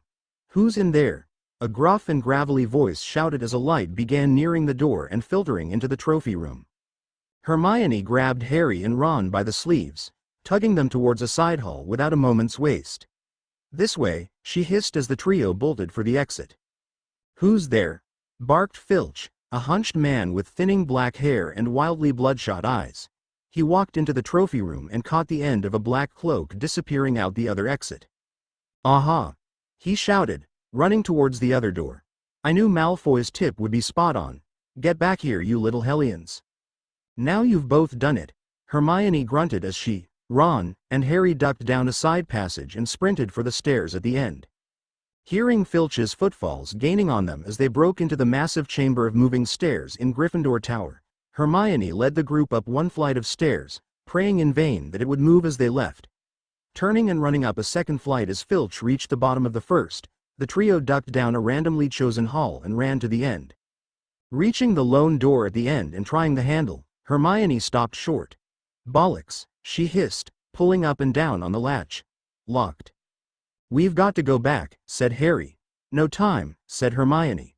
She reached into her robe and pulled out her pale wand with one hand and small bit of brass wire crudely shaped in the form of a key with her other. Pointing at the door's latch and uttering a word, Hermione held out the wand and her little impersonation of a key, and locked her eyes on the door. As her pupils dilated to an unnatural size, the tip of her wand glowed and the image of a key burned up in a puff of green smoke. The instant the latch clicked, Hermione reached out and threw it open, leading Ron and Harry inside. Harry and Hermione both turned around and pulled the door shut behind them, leaning on it with a sigh. From a light source behind them somewhere, Harry could see that Hermione's left palm had been badly singed by the burning key, and he asked if she was all right. "All right?" She turned on him like an angered cat. "Am I all right?" "Of course. Never mind that I just burned my hand to get us away from a teacher with every right to punish us for breaking the rules," her whisper rang in Harry's ears.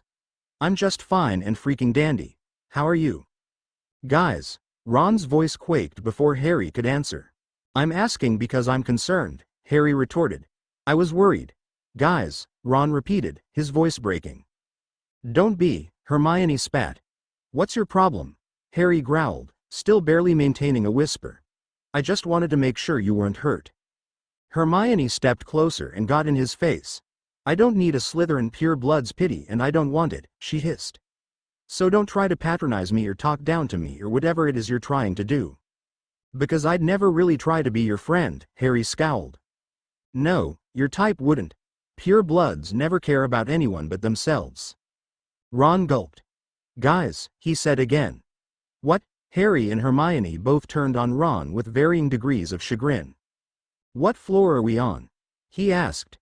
Hermione closed her eyes and pinched the bridge of her nose while Harry turned and glared daggers at the door. "The third," answered the girl. "Why?" "Well," Ron gulped again. "Remember what Professor Dumbledore said about dying a painful death, his face a mask horror?" Ron pointed as both Harry and Hermione turned to follow his gaze. "See what he meant?" Freezing in place, Harry, Ron, and Hermione looked down the room towards the massive shape at the far end. Even hunkered down as it was, the massive canine measured 8 feet tall at the shoulder, less than the distance between the children and the monster's 3 sleeping heads. Hermione put her hand over her mouth to hold in a gasp as one of the beast's heads, a shape nearly as big as any of the students, with its eyes screwed shut and muzzle crinkled in a snarl, snapped its jaws. Another head shifted on a bony neck, revealing the dimly luminescent green orb set in the corner of the room beside a pair of huge Siler bowls. As Ron pressed himself against the door as if to sink into it and disappear, Harry took a silent step in front of the 2 Gryffindor students. Already he had gathered up all the magic he could safely contain and prepared to unleash it on the beast if the necessity arrived. Not taking his eyes off the Cerberus's snoring heads, he turned to Hermione. "Filch or no," he whispered as the black behemoth began to stir, "you need to get that door open, right now." Hermione nodded and turned back to the heavy iron latch, shooing Ron out of her way. She studied it for a moment as Harry devoted his full attention to the dozing beast. "Oh, thank God," Hermione sighed and fiddled with the latch. "It can open from this side." As carefully as she could, Hermione silently lifted the latch and opened the door for the trio to slink out. As soon as the door shut behind them, Harry withered against the wall and breathed a sigh of relief. "This place is insane," he muttered. Ron sat with his back against the wall opposite Harry while Hermione slumped against the door and took several steadying breaths. The hall went absolutely quiet for more than a minute, prompting Harry to look up and guess that they had avoided Filch. "Did either of you see that?" asked Ron, his voice gaining some strength. "Yes, Ron," Hermione toned. "We all saw the giant dog. In fact, I think we all noticed that it had 3 heads too, one for each of us actually. Better to kill us all at once."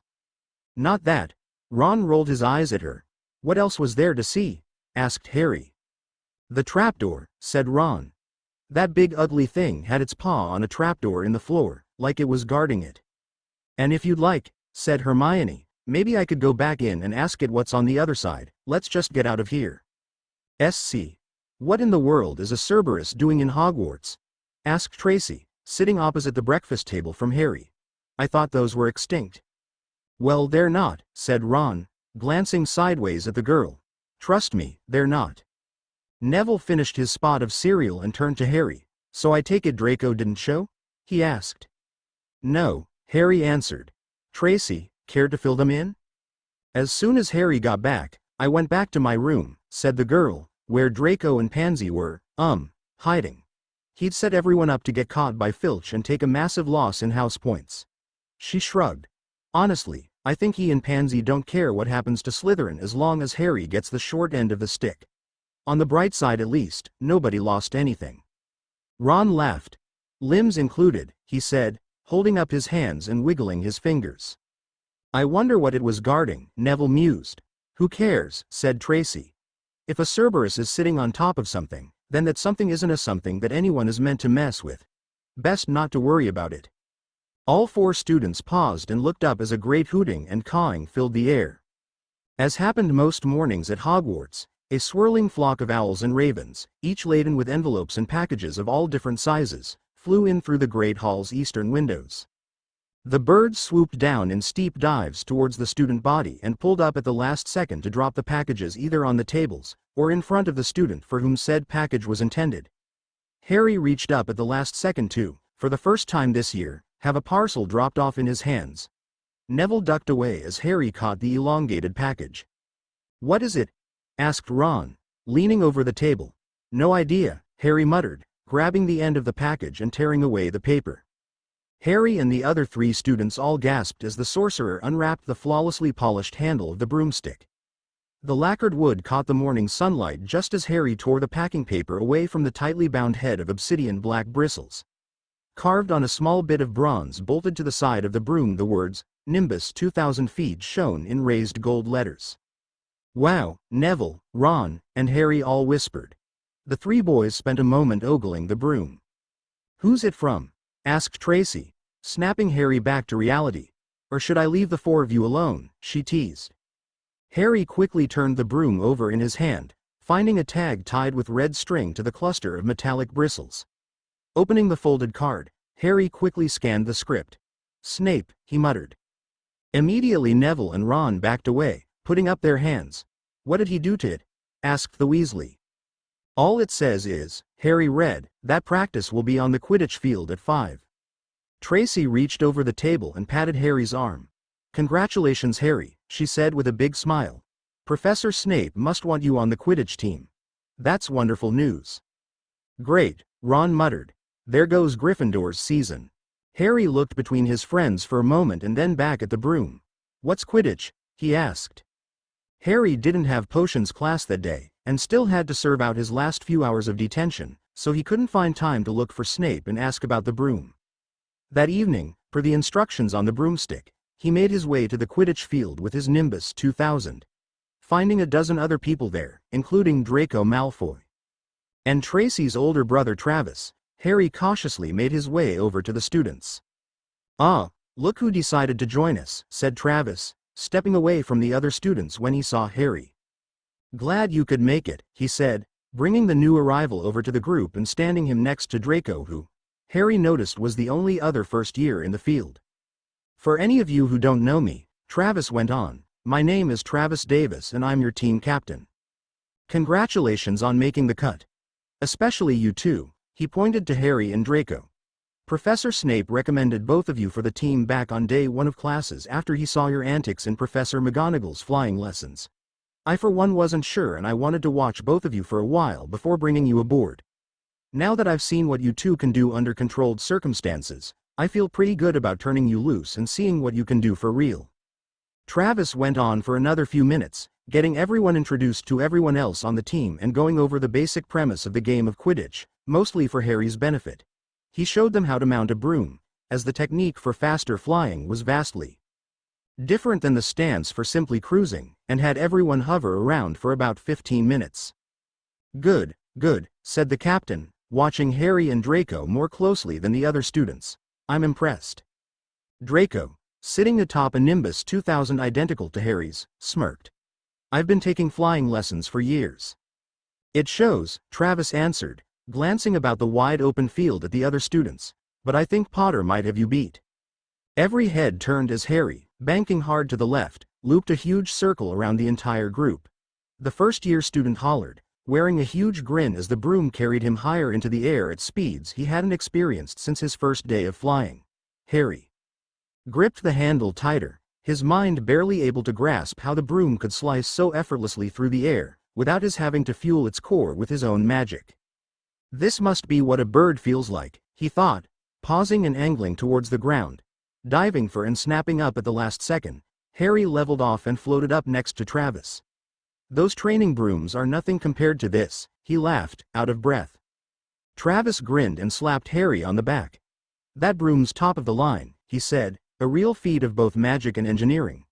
It could turn even the roughest squib into professional, and you handle it like a pro already." He looked between Harry and Draco.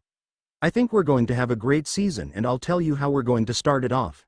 The older student reached into his robe and drew out a matte brown orb about the size of a tennis ball. "This," Travis went on, "is an invention of Professor Snape's own design. We call it a dodger, and its sole purpose is not to be caught.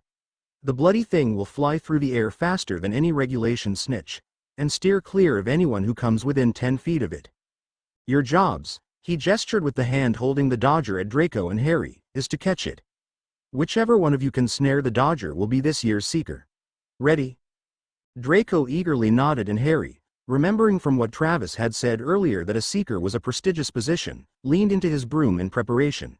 He glanced at Draco, noting which way Draco's broom was facing, and which direction it looked like Travis might throw the little orb, and adjusted accordingly. "You've got this," Harry told himself, readying a little burst of magic to see what would happen if he charged a Nimbus's core. "Go." Travis threw the dodger, and the orb screamed into the orange sky like a shot from a mortar. Harry and Draco bolted after the dodger, both having spotted where it was headed. In a second the two were neck and neck, gaining on the little ball and gaining altitude.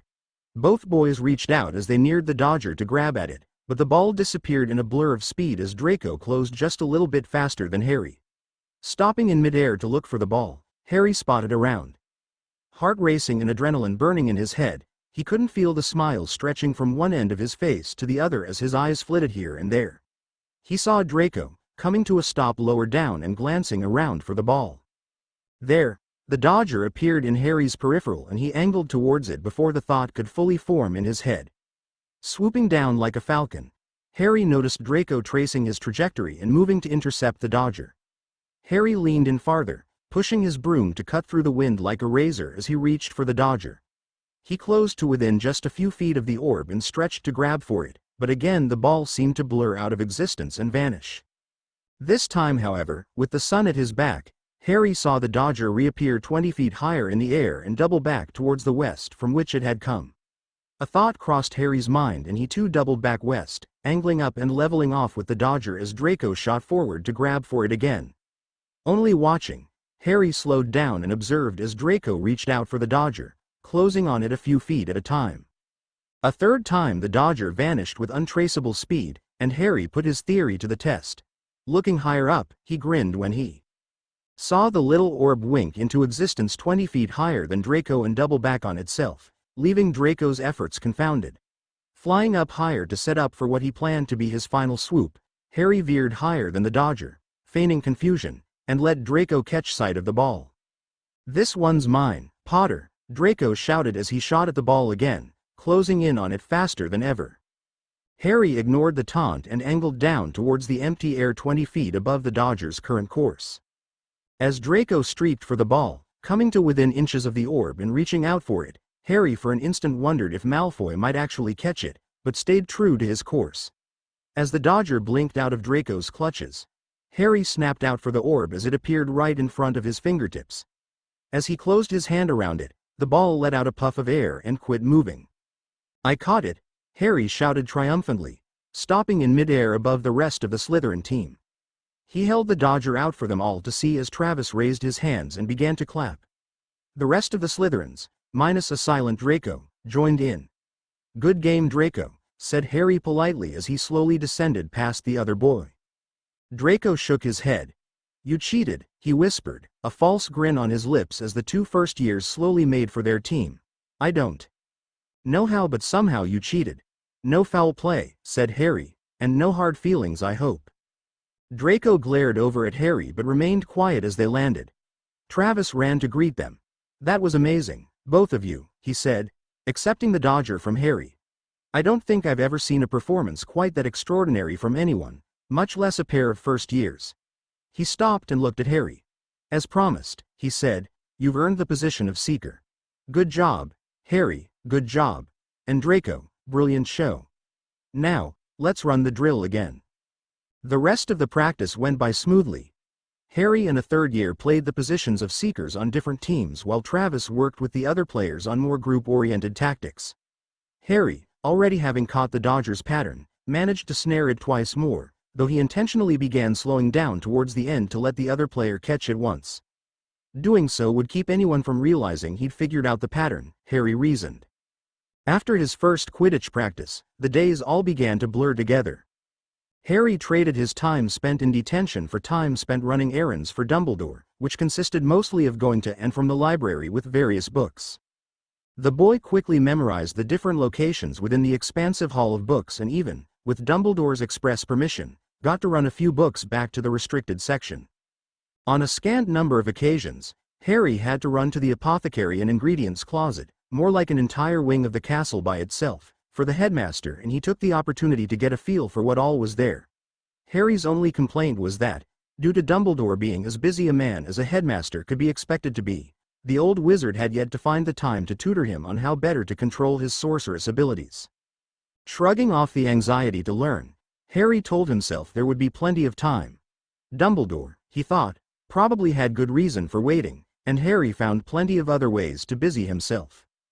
Practicing for Quidditch and spending time with Ron, Neville, and Tracy took up the bulk of the young student's free time, and Harry quickly learned that having only 24 hours in a day made for tight schedules. Even Draco became less and less of an issue as the days ticked by.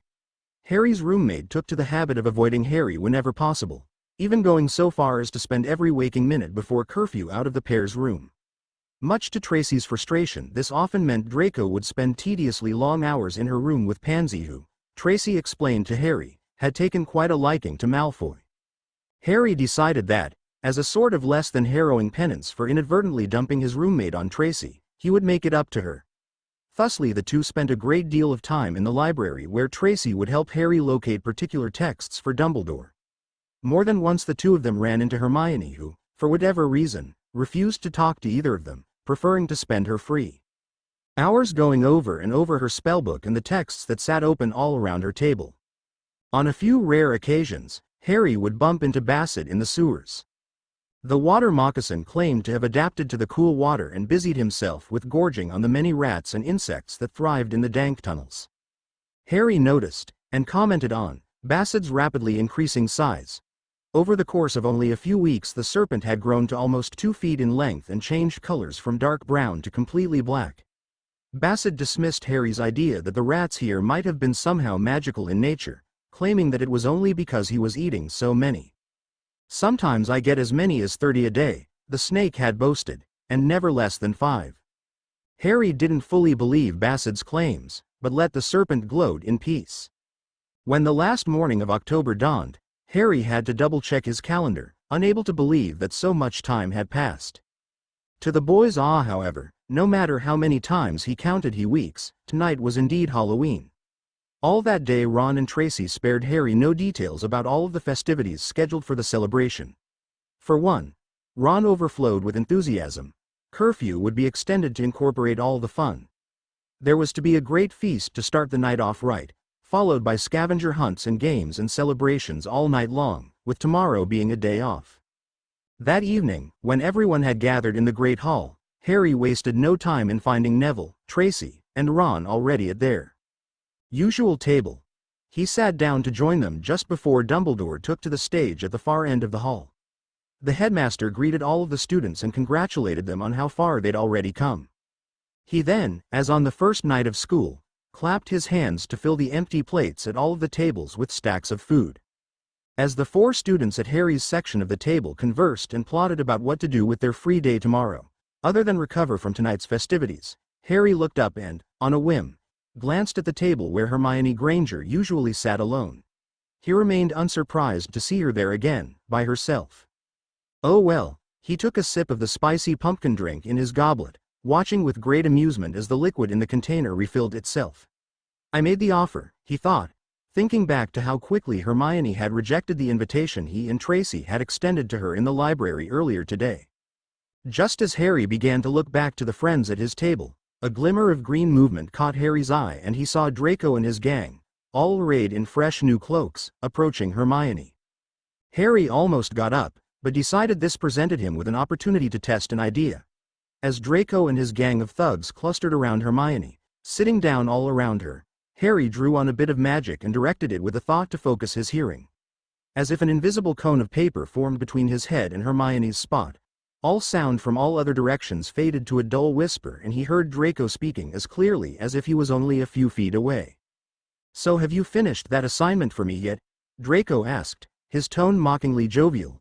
"It was more than generous of me to give you an extension." "I told you," Hermione said, "I'm not doing your homework for you. Any of you." She scanned all of the faces around her. Draco's face hardened and Pansy Parkinson shoved Hermione, almost knocking her from her seat. "Well, why not?" sneered the girl. "Too hard for the little muggle-born brain in there." She tapped Hermione on the top of her head. Hermione steadied herself and faced Draco, ignoring Pansy. "I'm not going to do it for you," she said, her voice shaky though her face remained placid. "That's not going to change. You should learn your place," Draco growled through a smile. "It's the dirty people like you who give wizardry a bad name. If not for blood traitors like Dumbledore and half the other people at this school, the best you could hope for would be to serve your betters. You have no right to be here. Filthy mudbloods like don't belong anywhere but in a shallow grave with the rest of your sordid, worthless, kind." Harry listened, folding his hands in front of his mouth as the rest of Draco's gang began laughing and taunting Hermione. Each of them took a turn calling her a mudblood, and saying that she'd never be as worthy as any of them, while Hermione just sat silently and stared at the table.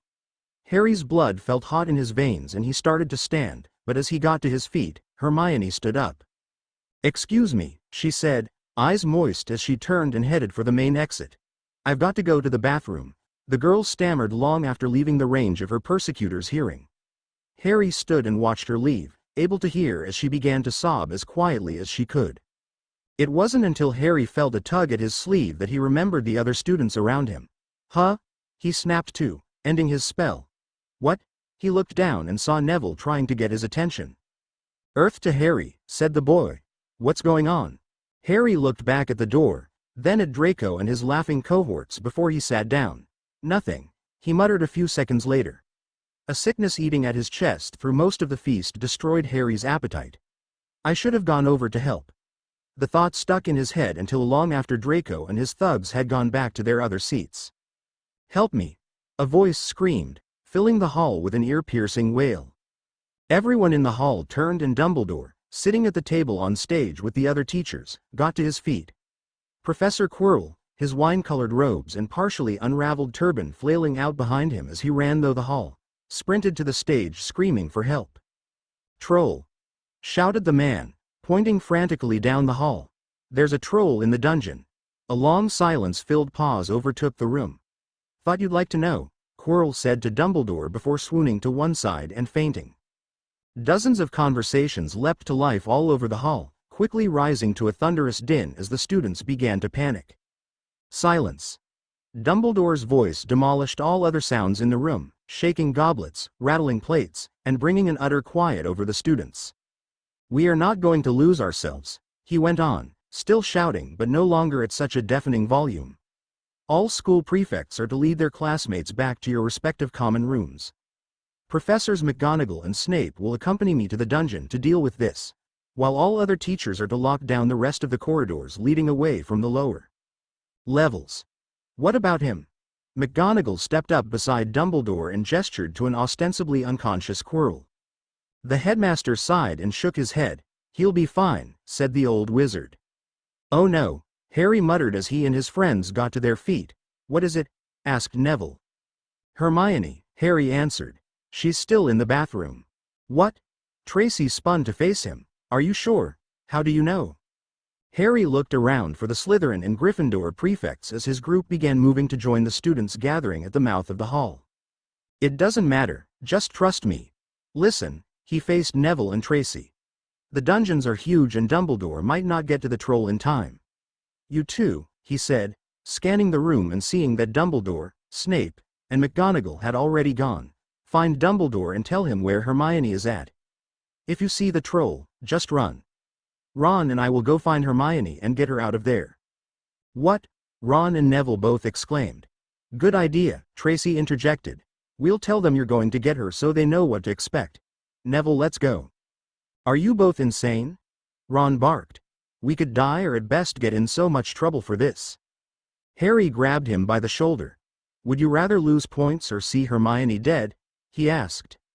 Ron, Neville said, shaking but clenching his fists. Harry's right. Hermione needs our help. Ron's mouth dropped open, but he nodded. Fine, he said. Let's go.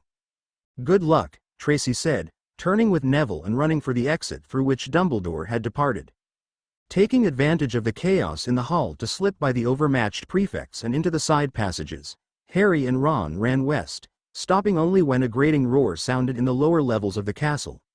The baleful sound seemed to come from every door and side hall all at once, freezing Ron in his steps. I can't do it, Harry, I can't do it. Ron's voice wavered as he stood in place, shivering.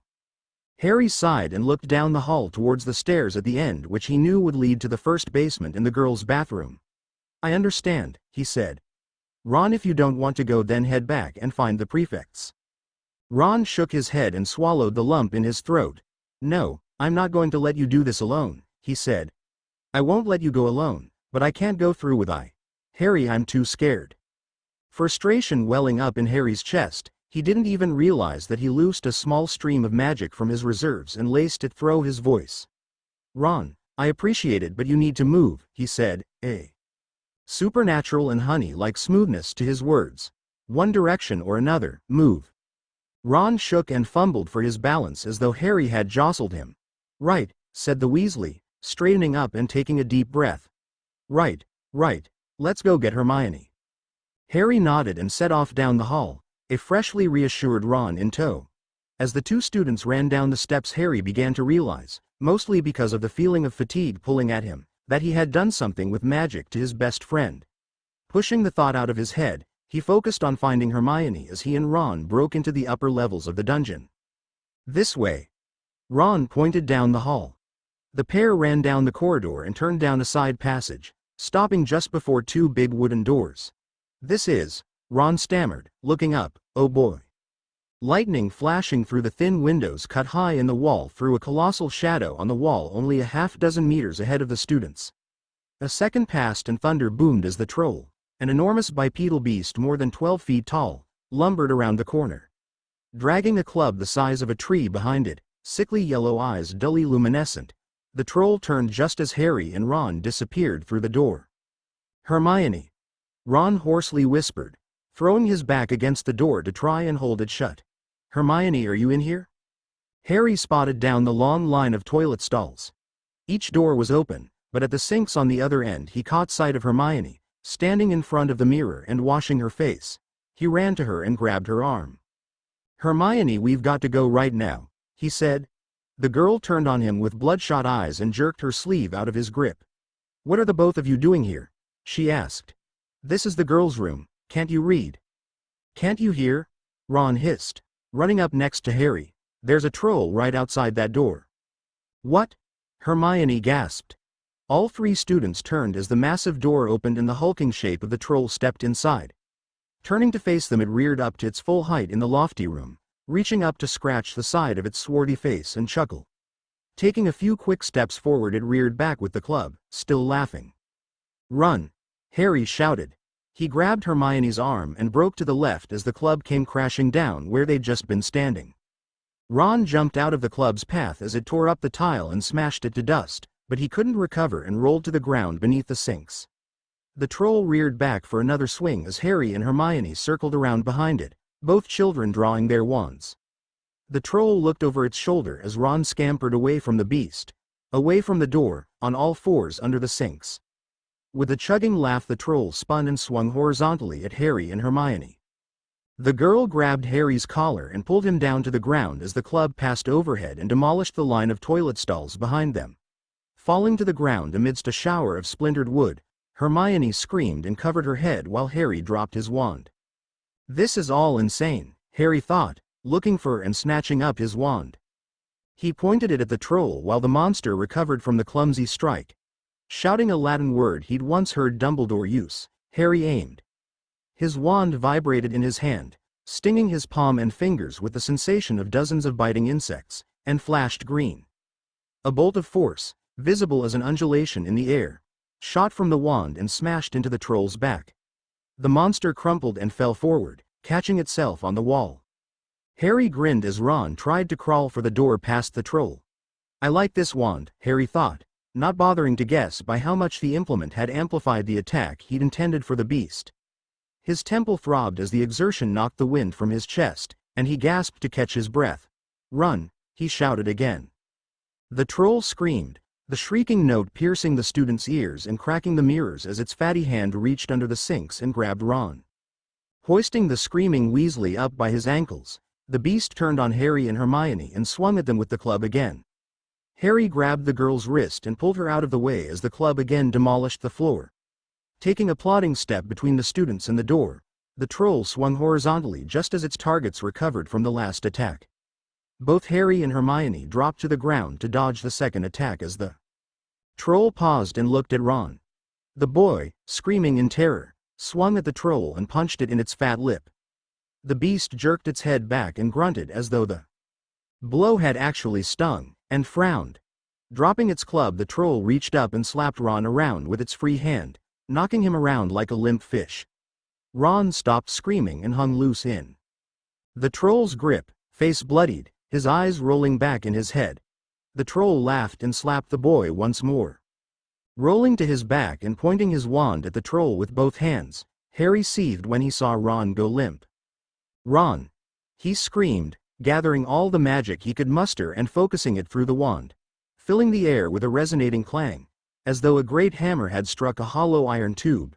Harry's wand pulsed in his hand, again biting his fingers with what felt like the stinging of fire ants. Another bolt of force, this one straight as an arrow and glowing dimly emerald green, shot from the tip of the wand and slammed the troll in its cheek. Spinning on its heel as though sucker punched by a creature as large as itself, the troll dropped Ron with a grunting yelp of pain as its head snapped to one side. Hermione's head slowly turned as she looked at Harry in utter shock and disbelief. The young sorcerer, still laying on his back, jaw clenched, hands locked on his wand, took aim at the troll again. Fire burning in his skull, making his whole world seem painfully bright and hot, Harry drew on another wave of magic, and a third time his wand bit into his hands with a rune-shaking clang. Beryl sparks shot through his fingers and one more missile shot from the wand and thudded into the back of the troll's leg. The creature buckled and dropped to one knee, growling as a violent pulsing and a heat overtook Harry's head. The boy's concentration shattered and he reached to press his palm into his temples. The troll slowly looked over its shoulder at Harry and Hermione.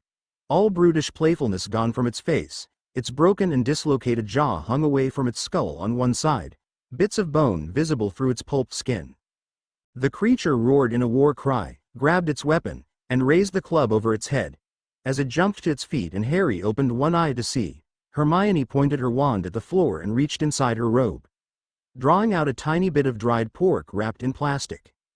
Hermione spat a command and the fatty meat burned up in a flash, as the molten plastic bubbled on Hermione's palm, making her shout in pain and clutch at her hand. The troll charged forward. As soon as the creature set its foot down, however, the floor at its feet shimmered and a thick layer of grease appeared over the stone.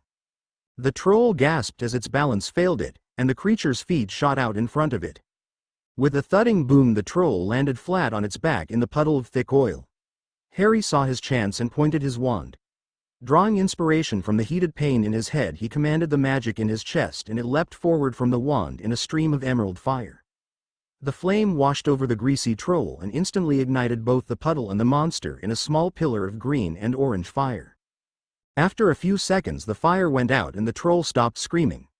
Harry dropped his EAD on the ground and took a few deep breaths. Looking over at Hermione and reading the shock on her face, he squinted through the magic-induced migraine. Guessing that he'd completely exhausted his store, he reached out to touch her on her knee. "Are you all right?" he asked, trying to smile. Hermione stared at him for a moment before nodding. "Thank you," she said. "What are friends for?" he answered, sitting up and gesturing to her hand. "How's the burn?" he asked, seeing that she'd clawed away most of the plastic, leaving a blistered patch of skin beneath. "Not too bad," Hermione said, turning as both students heard a groan from Ron. Harry forced the pain to the back of his mind and stood up with a little help from Hermione. Both crossed the gap to Ron as quickly as they could and knelt down by the battered Weasley. "Did I miss anything?" Ron groaned, opening one of his two black eyes as Hermione propped him up. "I told you this was stupid," he smiled through his split lip. Harry grinned. "You didn't get it that bad," he said, "I'm sure." All three students froze as the troll, still laying in a heap and clutching its weapon, groaned and tightened its grip on the club. Sitting up, the monster turned on them and got to its knees, staring with its good eye at the children. Its flesh mostly burned away, the revealed muscles beneath twisted into an unmistakable expression of rage, and the troll screamed, pushing itself up to its knees and brandishing its club. Harry's breath caught as he reached for his magic and found only an empty well with no power to draw. Hermione and Ron both screamed as the creature stalked forward. The students all turned to scurry away as the troll reared back to crush them, but only saw the creature freeze where it stood. Harry watched as the troll dropped its club and began rising into the air, uttering a moan of surprise. With a shriek of pain, the monster imploded in on itself as if crushed in the grasp of an invisible fist. The beast's unrecognizable remains fell to the floor in what resembled a lacerated bag of leather filled with soiled meat.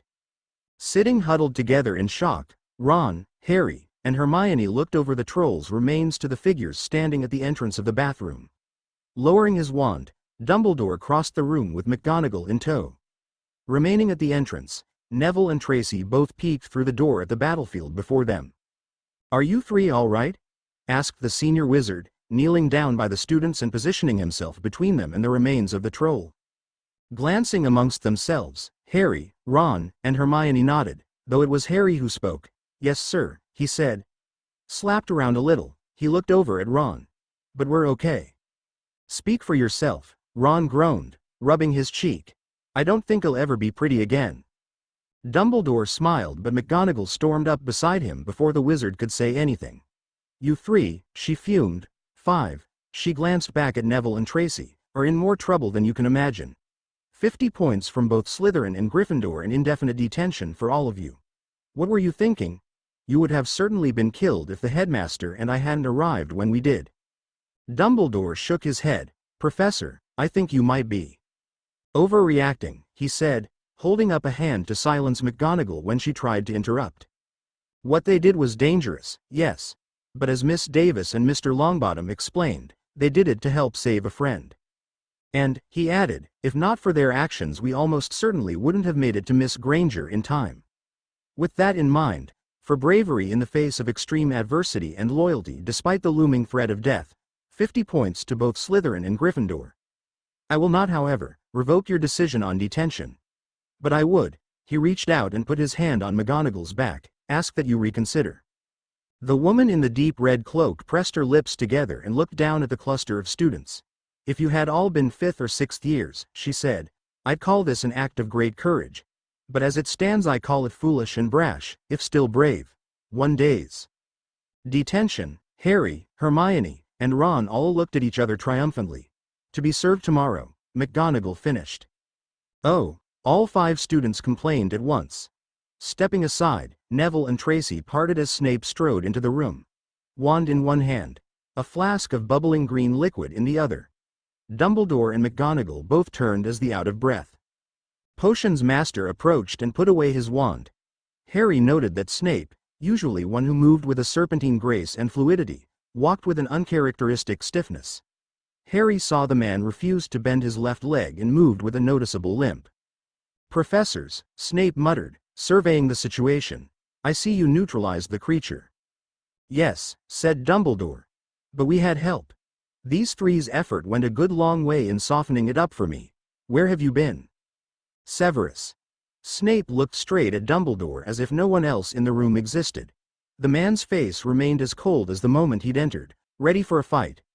"I wanted to ensure Quirrell made it to the infirmary in one piece," said Snape. "You know he's of a somewhat lesser constitution." "I see," said Dumbledore. "Well, I'm sure you did the right thing. For now, perhaps we can put this whole messy episode behind us."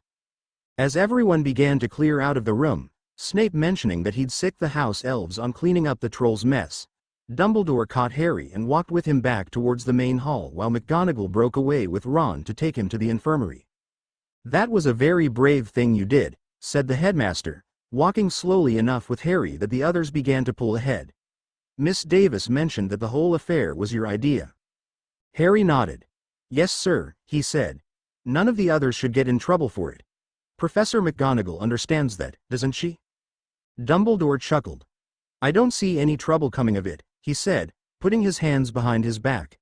"The good professor was only concerned for your sakes, and once she cools down I'm sure she'll come to see the valor in the act. I owe you my thanks, as Miss Granger certainly wouldn't have made it if not for your efforts. Professor McGonagall and I were on the other side of the dungeon when Miss Davis and Mr. Longbottom found us." "I think I should be thanking you," said Harry. "You saved us in the end." "I was." Harry cut himself short. "Out of your prepared spells?" Dumbledore prompted, glancing ahead to ensure that no one was paying attention to their conversation. "About that. Harry, I think it's far past the time that you began sitting in on a few of my more advanced lectures. You possess enough raw talent, as evidenced by the condition of that troll when I arrived. Tomorrow there won't be any errands, but I'd still like you to drop by my office at noon." Harry nodded, a huge grin spreading across his face. "Yes, sir," he said. "Absolutely." Snape led Tracy and Harry back to the Slytherin's empty common room while Dumbledore took Hermione to Gryffindor's. Stopping in the entryway, Snape turned to his students and addressed them both nonchalantly. "Allow me to inform you," he said, "that while what you did may be seen by everyone else in the school as daring or heroic, it was in fact quite foolhardy. I don't know by what luck you lasted as long as you did, but it certainly won't last in the future. Don't be heroes, now go to bed." Tracy nodded and turned to Harry. "See you at breakfast," she said before turning around and heading down the hall, leaving Harry standing behind in the common room. Snape sniffed once. "Something to say, Mr. Potter?" he asked. "Actually, Professor," said Harry, "I have a question if you have a moment." "Well, if there were one tonight it would already be past curfew," said the teacher. "Ask." Tonight at the feast Draco and his gang were hassling Hermione. That's why she got up and went to the bathroom, because they were calling her a mudblood. Harry stumbled as Snape's eyes lit up with what might have been anger, though his face remained emotionless. "So I was wondering, what is a mudblood exactly?" Snape paused. He looked away and then back at Harry. "It's a derogatory term for wizard or witch. A very derogatory term." Snape spoke each word clearly. "Essentially it means dirty blood or common blood, and it's just about the foulest word one person can call another." Harry bit his lip, suddenly furious with Draco. More so than usual he found himself fighting the urge to see if he really could turn his roommate into a rat to feed Bassett. "Oh," said Harry, swallowing bile and turning to walk to his room. "Well, thank you. That's good too." "No, Mr. Potter," Snape said, going on when Harry stopped and looked back to him. "Lucius Malfoy, Draco's father, is one of the richest and most influential wizards in the world, not to mention one of the most powerful. For someone to harm his son without destroying all the evidence would not be in the best interest of that person. Likewise, for that person to do it with a teacher in the immediate vicinity would be equally unwise." The teacher turned around, his robe flaring out behind him, and strode down the hall, his limp already less noticeable. Harry waited until Snape had gone, then walked down the hall to his and Draco's room. Pausing at the door, still fighting the bile burning in the pit of his stomach, he tried to decide what he would do when he actually saw the boy who had driven Hermione into harm's way. He took a deep breath and shook his head. The adrenaline was wearing off and his magical migraine still thumped in his skull, making clear thought less than possible. "I'll just go to bed," Harry thought, walking in and immediately spotting Draco sitting at his own desk. Draco turned to Harry with a smug grin. "Where have you been off to?" said Draco. "Fighting trolls, was it?" Harry stumbled. "How did you know?" he asked, walking across the room and sticking his fingers through Hedwig's cage to pet her. A quiet hiss caught his attention and he looked on his bed to see Basset's head poking out at him from beneath his pillow. The snake flicked its tongue. "Want to hunt rats tonight?" it hissed, too quietly for Draco to hear. "There's a hole in the wall too high for me to reach with a whole nest inside." Draco fiddled with his pen and leaned back in his chair. "The prefect knew you were missing. He even saw you leave, and as soon as he said it I knew you and Weasley had gone for Granger." He pivoted his seat around to face Harry. "Well, you're alive and here, so I'm guessing you saved her, Harry nodded. "Ron and I got there in time," he answered, his self-control already straining, fortunately. "Pity," said Draco as casually as ever. "When I heard about the troll I'd begun to hope it might actually get to her." He didn't see as Harry's fists clenched and the young sorcerer walked up next to his bed. Harry looked at Basset and held his hand down next to his pillow.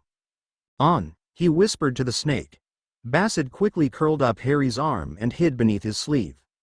"Oh well," said Draco, spinning back around to face his desk. "I guess you can't have everything you want. But eventually that little mudblood will get what she has coming." Harry walked up behind Draco and grabbed him by the collar. Wrenching him to his feet and jerking him around to throw Draco's back into the wall, Harry grabbed the boy by his neck and thrust his hand into Draco's face. "Basset," Harry hissed to the snake. "Care to see what he tastes like?" "What the hell are you doing?" Draco shouted. "I'll have you flay." He stopped struggling and his threats stammered to a halt as Basset poked his pitted head out of Harry's robe. Slithering forward and pushing the flowing sleeve up to Harry's elbow as he reared up, Basset unwound the first 12 inches of his body from Harry's arm and peered down at Draco through slitted yellow eyes. The snake turned and looked back at Harry. "Piss you off, did he? Help me get to those rats and I'll waste a bite on his face." "I'm thinking," Harry whispered. "Potter," Draco barked. "Call it off, call it." Basset whirled on Draco, stretching his huge white mouth open wide and revealing his unnaturally long fangs with a spitting hiss. The threat instantly silenced Draco, and Basset held its maw open to keep the boy in check, the twitching fangs more than enough to keep Malfoy quiet. "He's not worth your time," Harry said, still holding the snake out towards Draco. He looked from the serpent to the boy and took a heavy breath. "If you," he gestured to Malfoy, with Basset for emphasis no less, "so much as look at Hermione ever again, or ever try to hurt her again, I promise you that your father won't be able to protect you from me. This is your last warning," Harry hissed, his words as venomous as any snakebite. "Leave me and my friends alone, or I will make you suffer." Shoving Draco's throat and stepping back, Harry held up his arm to bring Basset to eye level. Again the snake hissed at Draco, baring his fangs to add weight to Harry's words. "It should go without saying that if you mention this to anyone," said Harry, stopping and letting his words sink in. Without finishing he turned and walked from the room, closing the door behind him. A quick succession of short hisses escaped Basset as Harry slumped against the door. "I enjoyed that," laughed the snake. "The brat was scared stiff. Bet it felt good for you too." Harry shook his head. "Let's get you to those rats," he said. Chapter 6 Assumptions. Stirring from a nebulously unpleasant dream, Harry woke the next morning, pulling himself out from under the bed in the unoccupied room in which he'd slept. Heading back to his shared cell, he wondered briefly why students were made to share quarters when an entire hall of rooms sat unused just opposite the occupied quarters. Finding Draco already gone and Hedwig unmolested, Harry got dressed and went to breakfast to meet Tracy, Neville, and Ron. Sitting around the table, the four students alternated talking about the woe of their detention, scheduled for late that afternoon, and their victory over the troll the previous night. Neville and Tracy spared no energy in congratulating Harry and Ron, with Ron hungrily snapping up the praise while Harry mostly nodded and acknowledged that everyone had done their part to help a friend in need. "You seem better," said Harry, looking across the table at Ron and nodding to his bruised face. "I can barely tell a troll beat you." "Senseless." Ron shrugged. "You should have smelled the medicine they made me drink," he said. "It looked like a black soup, smelled like death, and tasted like—" He stopped and looked past Harry. The students at the table all shifted as Hermione, carrying a tray of breakfast, stepped up beside Harry and waited sheepishly. "Mind if I sit here?" she asked. Harry scooted closer to Neville and widened the empty spot next to him. "Of course," he said. "Please do." Hermione smiled and sat down. The other students at the table all looked around at each other for a second as an awkward silence settled over the group. Hermione bit into a biscuit, not making eye contact with anyone. Harry cast about as Tracy crossed her hands and Ron stared at him. "Who's coming to the game next Friday?" Harry asked. "First match of the season, Hufflepuff versus Slytherin." "You're going to need to watch out for Cedric," Tracy answered quickly. "He's a third year, but he's been given the position of Seeker, and he's good." Ron nodded. "My dad knows the Diggories," he said. "They start their kids off in flying lessons early, but I don't think it's anything you can't handle." Clearing her throat, Hermione looked over at Harry. "If you'd like," she said, "I've got a book on Quidditch that you could have. It's all about strategies that have been used by successful players over the ages." "Sure thing," said Harry. "In fact, why don't all 5 of us grab some practice brooms from McGonagall's office and see about getting in some training drills?" He glanced to Harry. "Maybe we can put that book of yours to use." As they all finished breakfast, Hermione and Neville both ran back to the Gryffindor common room while Ron and Tracy accompanied Harry to McGonagall's office to ask about borrowing some brooms. When the professor initially refused their request, citing Harry's tendency to fly too hard as her reasoning, both Ron and Tracy assured the professor that Draco Malfoy wouldn't be anywhere near the practice grounds. Upon hearing that, McGonagall's demeanor softened noticeably and she agreed to loan out the broomsticks on the condition that should anything go wrong, Harry and Ron would be held personally responsible and docked 20 points. As the trio left McGonagall's office with the brooms, Tracy stopped at the bathroom along the way. "That was awfully nice of you," said Ron as they waited outside the washroom. "What was?" asked Harry. "Going out of your way to include Hermione. I just hope it doesn't turn into her talking our ears off or telling us we're doing everything wrong." Harry grinned and sized up the broomsticks. He wasn't really looking forward to riding one of the hand-me-down devices when his Nimbus 2000 Saturday unused in his room. "I think you should give her a chance," said Harry. "You never know how she might surprise you." "I don't plan on being surprised," said Ron. Harry laughed. "Nobody ever does," he patted Ron on the back. "But at the very least, you can never have too many friends. Let's just see how it goes." Greeted by a warm morning and a cloudless sky, everyone met on the Quidditch field at 9:30 and Harry passed out the brooms. Hermione volunteered to remain on the ground and call out the drills while everyone else flew them, but Neville decided that rather than fly he'd stay on solid ground with Hermione. Practicing for several hours, losing track of time as none of the students had thought to bring a watch, no one seemed to take notice of the morning slipping by. Hermione would explain a drill, mounting a broom and slowly demonstrating if the exercise was complicated, while Harry, Ron, and Tracy flew the patterns and passed various objects amongst themselves or threw balls at targets. Harry had just finished executing a flip, catching a ball with relative ease and absent-mindedly going over the previous night's troll attack, when the young sorcerer froze. Sitting atop his broom and staring dumbly at the ball in his hand, the thought occurred to Harry that his battle with the troll had taken up a great deal of his personal store of magic. That realization alone was nothing new to Harry, and in fact he still felt the fatigue tugging at him, though the migraine had since subsided. The thought that stopped Harry cold was the memory of Hermione staring at him during the battle. Harry's mind had just worked out that Hermione had seen him perform feats of magic well beyond the abilities of any first-year student. Couple that with everything she reads and, if she puts it together, that I'm a sorcerer, Harry thought, glancing down at the girl on the ground from the corner of his eye. Harry swallowed the lump in his throat and tried to think straight. He shook his head, but the anxiety hung at the forefront of his mind like a numbing haze. "There's no way she's forgotten what I did, but maybe she doesn't know how I did it." Harry remained frozen as his brain floundered. No, don't be stupid. Hermione is brilliant. She has to know. And if she tells anyone, then they'll throw me out of Hogwarts and send me back to Uncle Vernon and Aunt Petunia. He cringed. "Harry!" Hermione called, snapping the young sorcerer from his ruminations with a gasp. "Are you all right up there?" Harry cast about and noticed that everyone was looking at him. He took a quick, deep breath. "Fine," he answered, tossing the ball back to Tracy. Stay calm, don't act suspicious," he thought. "Even if she does know, she doesn't have any proof. If I act like nothing's wrong and just make sure she doesn't go snooping too deep, I should be fine." As a bell tolled only once from the other side of the school, Harry looked from his broom over towards the tower. "Oh no," he shouted, dropping quickly to the ground by Hermione. Ron and Tracy both followed him, confused, as Harry handed the ball to Hermione. "I just remembered," he said. "I was supposed to meet Dumbledore at noon." "Better hurry then," she said, taking his broom as he handed it to her. "Don't you want this to get back faster?" She tried to hand the broomstick back to him. Harry turned and ran off towards the school.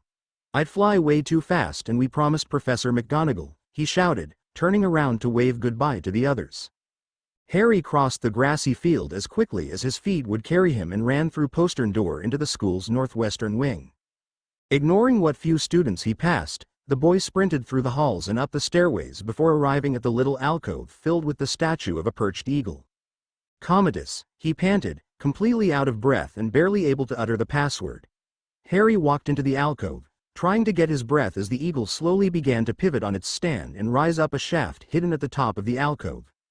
Holding onto the eagle's wing as it came to a stop, Harry stepped off the pedestal and into Dumbledore's personal library. All four walls being taken up by bookshelves that ran to the ceiling, the only windows in the room had to be in the ceiling where the panes, which were themselves the size of large tables, let in copious amounts of the plentiful afternoon light. As Harry crossed the room to the cracked door on the other side, he stopped short when a voice escaped the other room and reached his ears. Unable to hear exactly what had been said, but recognizing the voice as Snape's, Harry paused and slowly approached the portal. "I understand," said Dumbledore from the other room. "But Severus, I know what I'm doing.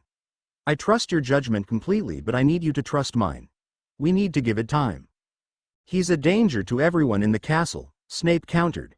"If we act now, expose the issue and strike while we still have the chance before he catches on, then we could buy ourselves valuable time, maybe as much as another decade. He knows I suspect him already and our chance to catch him off guard is quickly passing us by. We should strike soon if not immediately." Harry gulped, the thought of being found out still fresh in his mind. Before he could leave, however, he heard Dumbledore sigh. "At the expense of our friend." It was his choice. He was weak-willed. It could have been any of us. "It was still his choice," Snape repeated, "both to betray us and then to so brazenly come back to his position, expecting us to be none the wiser." "We don't know that for sure and we're not going to argue about this, Severus," said Dumbledore. "I'm going to keep looking for a way to break the enchantment. And in the meantime our students will suffer and learn nothing. What if he makes a move against Potter? The boy would be defenseless." "I'm sure you'd never let that happen," Dumbledore responded. "Of course not. But then just keep up the good work, Severus, and trust me. If you're so concerned that Harry is in direct danger, and you don't trust yourself or me to keep him safe, then give him the cloak as Lily requested." A long pause issued from the room before Snape spoke again. "I might just do that, but right now I think I'll go have a word with Hagrid. Be well, old friend." Harry heard footsteps from the other side of the door and took a few quick steps back. As the door opened, Harry stepped off the pedestal on the other side of the library and crossed the room, meeting Snape halfway and greeting him with a polite nod of the head. "Professor," said Harry, noting that the man's limp was almost completely gone. "Mr. Potter," Snape answered without stopping. He boarded the lift and spoke a word Harry didn't hear. Harry approached Dumbledore's door and knocked. He opened the door when Dumbledore called from the other side, and crossed the threshold into the headmaster's expansive, split-level office. Dumbledore sat at his enormous mahogany desk, hands resting on an open book, and looked up as Harry entered. "Ah," said the headmaster, "I was beginning to wonder if you'd lost your way." "Sorry, Professor," Harry responded, still noticeably out of breath. "I was out on the Quidditch field and lost track of time." "I imagined you had a good reason," said Dumbledore. "Now, are you ready to begin?" Harry nodded. "Yes, sir," he answered enthusiastically. Dumbledore reached for the heavy book on the corner of his desk and spun it open in front of Harry. "I checked your grades thus far," said the headmaster. "And I'm quite impressed. The only area that needs any concerted effort is your grasp of arcana, so that's where we're going to begin." Harry's face contorted in confusion. "But sir," he said, "I've made almost full marks in arcana, and I thought you were going to help me with—" He paused and turned around to make sure there was no one standing at the door with sorcery. Dumbledore smiled. "I plan to, but allow me to explain. I'm not a sorcerer, Harry, he said, leaning back in the chair. But I've known 3 in my lifetime, including you, and all 3 were at one point or another my aide and student. I however have no sorceress talent. It's a bit like poetry, Harry, said Dumbledore. Sorcery is. It's something you have to feel, something that's guided not by science, like wizardry, but by raw intuition. No one can teach you to be a better sorcerer, not even me. Like a poet, you'll have to draw on your own inspiration for both power and control. My job, he patted the book on the table, is to show you the tools you'll need to compose that poetry, and let you do the rest. I don't understand, said Harry.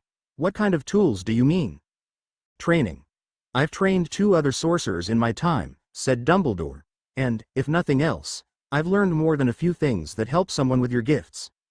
For instance, given the nearly limitless possibilities sorcery provides, it's difficult to practice the specifics of your technique, leading you to practice sorcery in a reactionary manner, formulating your spells to fit the moment with no forethought or preparation. I thought that was the whole point, said Harry. Not exactly. Tell me, Harry, what do you do to practice magic? Harry stumbled. Well, I try all kinds of different little exercises. I try to come up with different things to do that, well, use magic. Dumbledore smiled. Your mother gave me a similar answer when I asked her that question. Can you guess what I told her? Harry shook his head. No, sir. That she was completely missing out on her full potential, said the headmaster. Random exercises are fine to stay sharp, but they'll do next to nothing to advance your understanding of your abilities. You'll never grow without a concerted and focused effort to expand your understanding of magical principles beyond simple sorcery. All right, said the boy. What should we do then? I plan to teach you spells in much the same way as I teach a wizard, just as I did your mother, and let you draw inspiration from them and manipulate them as you see fit. Hopefully, given time. You'll not only learn to think about what you yourself are capable of, but also how to think and plan ahead for what you might have to face so you'll be ready for anything. I think you'll be pleasantly surprised by how quickly your horizons will expand. The young sorcerer fiddled with the end of his robe. I'll definitely give it a try. You won't be able to cast the higher level spells, of course, said the headmaster. You're simply not ready for that, but I'll show you what they do and have you write them in your spellbook nonetheless. But to do that, he tapped the pages and pages of seemingly indecipherable runes in front of Harry. You're going to need a much deeper understanding of arcana and spellcraft than what you'll learn in a first year's curriculum. Harry tightened his lips, feeling his stomach turn at the concept.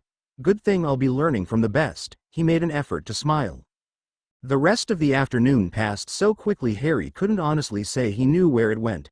Dumbledore brought Harry's chair around to the other side of the desk and pulled out all manner of texts and scrolls, having Harry read through a page of runes in one of the headmaster's many spellbooks, then try to tell Dumbledore about the spell the symbols represented. Even after repeating the drill over and over again, Harry struggled with the exercise, being able to point out little more than from which school of magic a given spell originated. When the boy grew frustrated, Dumbledore would help him along and point out patterns that existed within each spell and carried over from the less complex cantrips to the more complicated incantations. The headmaster frequently demonstrated the effects of the spells he had Harry studying. From invisibility, to telekinesis, to minor evocations of flame or bursts of cold, Dumbledore burned through components ranging from flecks of paint to small gemstones in order to show Harry the effects of the spells and give him ideas of his own. After every demonstration, the old wizard would give Harry a moment to think about what he'd seen, then ask the boy how he might go about imitating the effect and altering it to fit a wide variety of scenarios. Most of the time, Harry couldn't muster anything above the obvious, but Dumbledore didn't seem to mind. The headmaster would nod, say that Harry was doing well enough for the present, and return to the demonstrations. And if you're not particularly careful, said Dumbledore, standing in the office's open center, holding a small orb of flame that resembled a tiny sun in his outstretched hand, the headmaster's fingers shook and cast long shadows all across the room. Then this can happen. He opened his palm and the little sun exploded in a burst of light and fire. Harry ducked behind Dumbledore as the flame curved around older wizard's invisible shield of energy and dissipated into a thin smoke. You see, said the headmaster, turning around to Harry. Very dangerous. Useful beyond measure if you ever stumble across a vampire, but dangerous still. I see, said Harry, stepping back into the middle of the wide open area in the center of the office. So that was real sunlight? He asked. Dumbledore nodded. A very diluted form thereof for the purposes of safety, but yes, he answered. If I had chosen to allow more energy from the ruby to fuel the spell, then it would have been far more impressive. You'll learn in later years that you don't have to allow all the energy from a component into the reaction of a given spell. But you'll just store the energy in your dwemer for now, said Harry, and use it later. Exactly, said the headmaster. Harry paused and considered the concept for a moment while Dumbledore took a breath and rubbed his hands together. Professor, said Harry when he noticed Dumbledore's hands had yet to be so much as singed by any of the spells he demonstrated. I've seen Hermione Granger cast a few spells by now and, he paused again, every time she does, she burns her hand. Why is that? Dumbledore sighed and sat down behind the desk, motioning for Harry to also have a seat. For one, she's only 11. She hasn't had much of a chance to practice casting spells efficiently. As she grows and gains experience, it will be easier for her to control the energies without as many negative effects, answered the headmaster. So it has nothing to do with her being a Muggle-born? Harry asked as he sat down. He sank back in his chair a little when Dumbledore didn't answer right away. Not that there's anything wrong with that, he added quickly, feeling that he'd just struck a touchy subject. No, you're partly right, said the headmaster. Muggle-borns do tend to struggle with magic more than half-bloods and pure-bloods. It's not because they're any kind of lesser person than those with magical lineage, though some people would contest the point. It's simply a fact of life, just like people with tall parents tend to be tall, though there's more to it than that. Miss Granger, no matter how smart she may be or how hard she studies, won't advance as quickly or grow to be as powerful as if she were a half-blood or a pure-blood. Should she have children, however, even with a Muggle, those children would reap the benefit of their mother having magical experience and grow more quickly for it. Why is that? Asked Harry. Dumbledore shrugged. Why does magic work at all? He said. Honestly, Harry, I couldn't tell you. All right. If you say so. He glanced up at the clock on the wall and his eyes went wide. Not again, I'm going to be late, he griped. I'll take care of it, said Dumbledore, reading Harry's mind. I'll inform McGonagall that I was making you useful so you won't be in trouble for missing detention. In exchange though, he drew a scroll bound with a leather thong from behind his desk. I'll ask you to return this to the library for me. Thank you, said Harry, standing up and accepting the parchment. Where does it go? Section 11, Row 19, Case 3, Shelf 27, the headmaster recited. He leaned forward and handed Harry a small copper token. It's in the restricted section, so take this. You'll see the spot where it goes. I'll bring the pass back when I see you tomorrow, said Harry, SC. Case 3, Case 3, Harry muttered as he scanned all down the row of bookshelves and glass cases. Searching in the waning sunlight slipping through the windows set high in the vaulted ceiling proved a tedious task, though Harry did eventually find his destination. Shelf 27 of the third case in the row being high overhead. Harry looked up at the spot where he was to put the scroll, then spotted around for a ladder. Finding nothing, Harry paced about the shelf, peeking around corners and down rows of shelves to make sure there was no one around. Drawing on a bit of magic, Harry focused the energy into his fingertips and felt an itching overtake his hands. As his fingerprints expanded off his skin, growing into a mesh resembling the skin of a gecko, Harry slipped the scroll case under his arm and grabbed hold of the edge of the wooden case. Testing his hold when his fingers stuck to the wood, Harry gripped the wood and carefully pulled himself up to the 27th shelf and slipped the scroll into the only empty slot in sight. Taking a second to catch his breath, Harry glanced about the great chamber of the library and immediately spotted a figure in a dark robe pacing slowly down one of the rows of bookshelves. It's after hours, Harry whispered to himself. There shouldn't be anyone in here unless they have a pass or... The young sorcerer grinned and quickly lowered himself down to the floor after memorizing in which direction the hooded figure had been walking.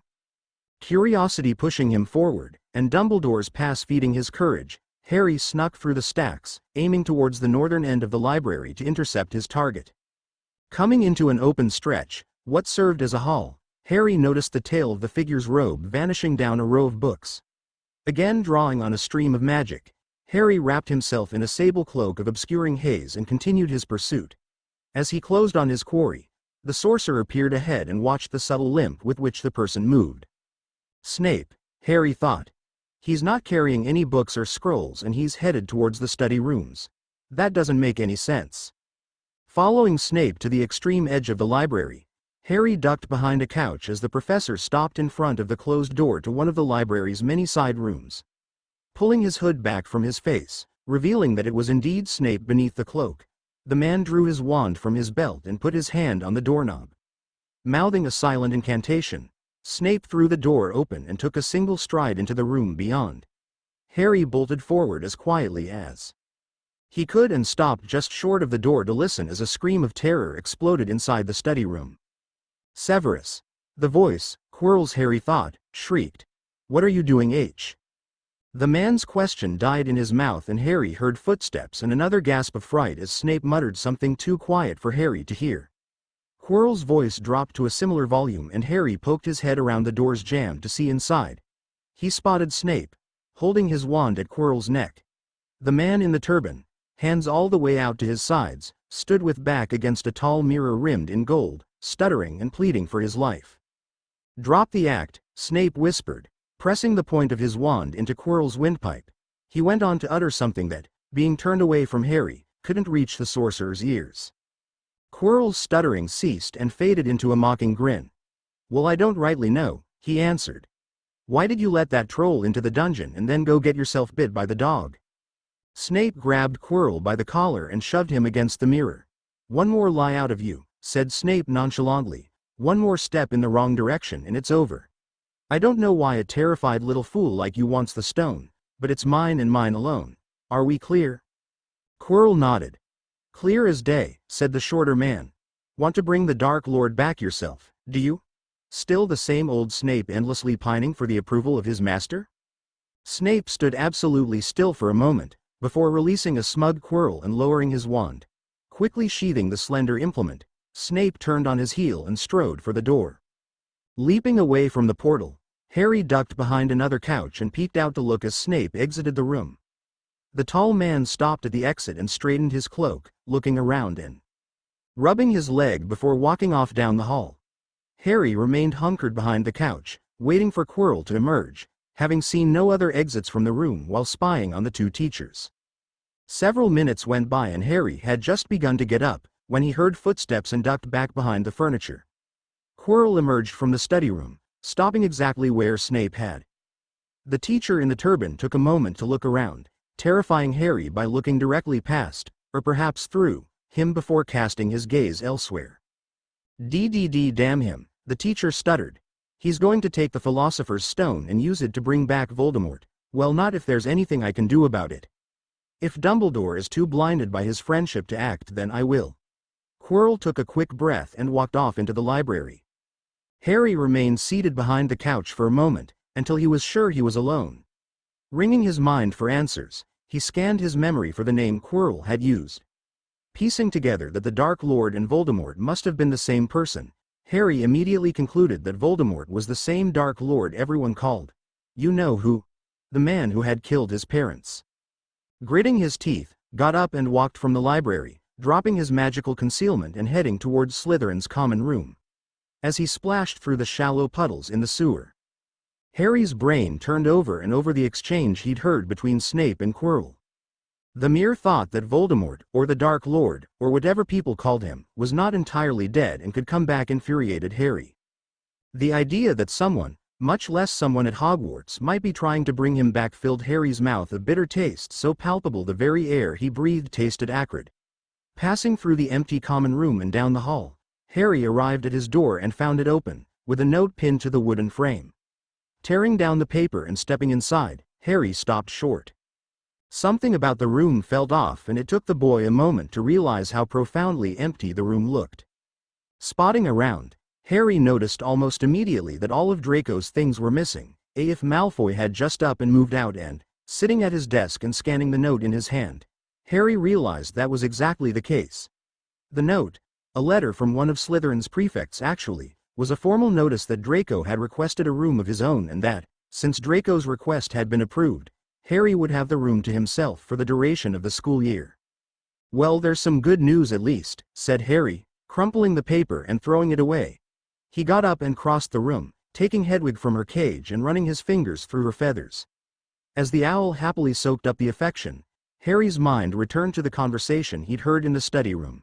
He knew better than to assume Snape's guilt based on a conversation from which he'd only heard one side, but he also knew that meant he could trust neither Snape nor Quirrell. Two things seemed pretty clear. Hedwig. Harry put his bird on her perch and leaned back on his bed. Something is very wrong at Hogwarts, and it has something to do with whatever that dog is protecting. SC. Go Harry, go! Ron screamed at the top of his lungs. You can get it. Rocketing through the air on his Nimbus 2000, arm outstretched, Harry raced through the clear afternoon after the golden snitch. Right beside him, neck and neck with his own fingers straining after the prize, Cedric Diggory chased the snitch like a man possessed. Below, the two boys zipping over the Quidditch field like hornets, the rest of Slytherin's and Hufflepuff's teams fought viciously over every point, seeming to intuitively know that the end of the game was drawing close. Both sides knew that either Cedric or Harry would soon have the snitch, and thusly Slytherin and Hufflepuff tried to gain enough of a lead over the other to make up for the vast number of points either seeker seemed only seconds from scoring. Draco Malfoy, leaning into his broom and blasting forward with blinding speed, shot past Hufflepuff's chaser, tearing the quaffle out of her hand and nearly knocking the girl from her broom. An instant later, Draco ducked under the yellow-clad keeper and rolled on his broom to fire the quaffle through the goal. Immediately the crowd, with the exception of the Hufflepuffs, erupted in thunderous applause.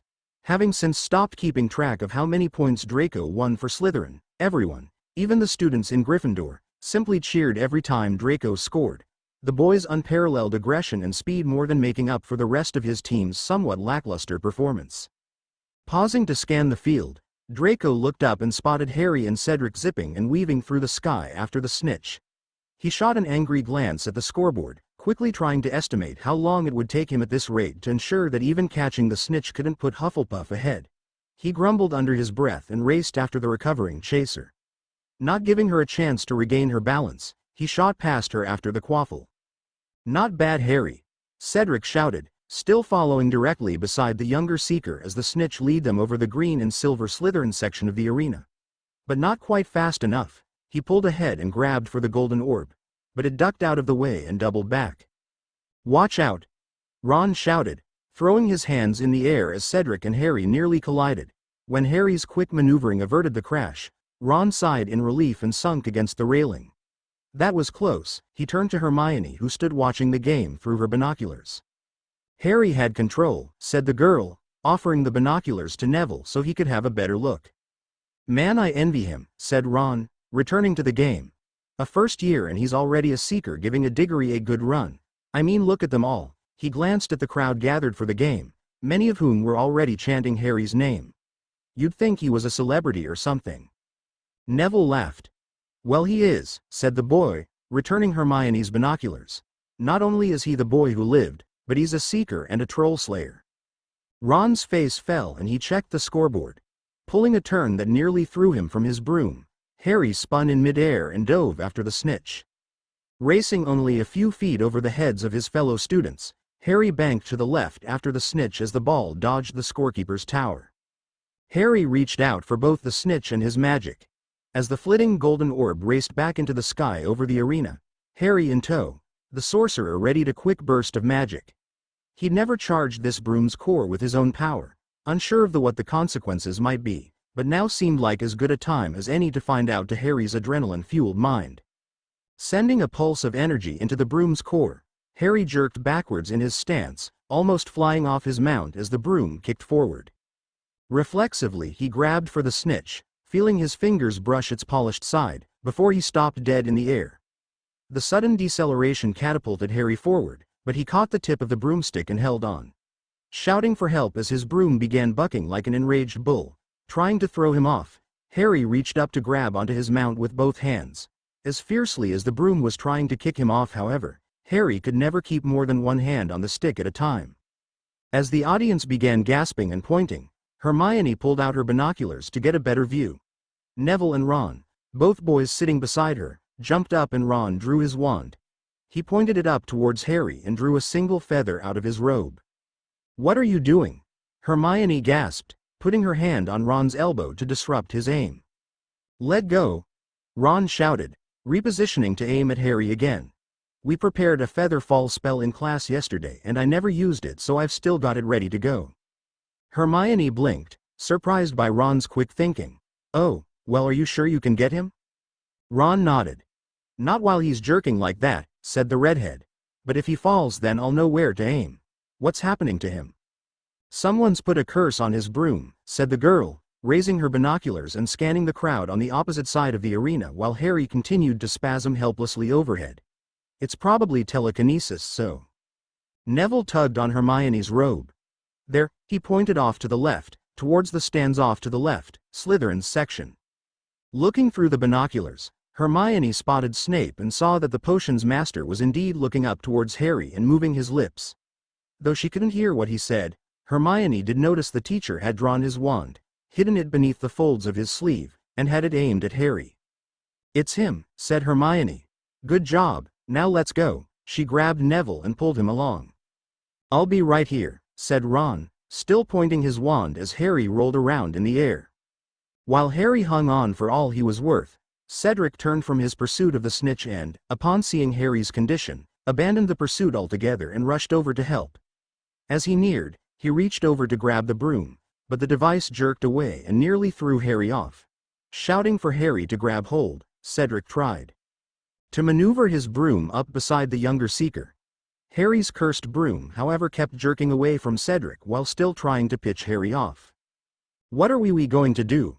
Asked Neville as the pair of students ducked behind the wooden bleachers and ran towards Slytherin seating. Snape's already got the curse up, said Hermione, reaching to her belt and drawing her wand, but you have to concentrate to maintain telekinesis, so we're going to distract him. Once his focus breaks, Harry will have a chance to get to the ground. Ducking behind the row of teachers sitting with Slytherin, Hermione and Neville crept up to the back of the group and the girl pointed her wand at Snape. Reaching into her robe and pulling out a tiny pinch of yellow sand, Hermione whispered a command and tossed the sand towards the teachers. The gritty material flashed and burned up, blasting a spray of rainbow colors out over all of the teachers gathered for the game. The multicolor beam passed over the teachers with no apparent harm, though Snape and a few others blinked and swooned. Snape dropped his wand as nausea overtook him. Immediately Harry's broom ceased struggling and both the boy and the broom dropped like stones. Barking his command and snapping the feather between his fingers, Ron pointed his wand at Harry the second he saw his chance.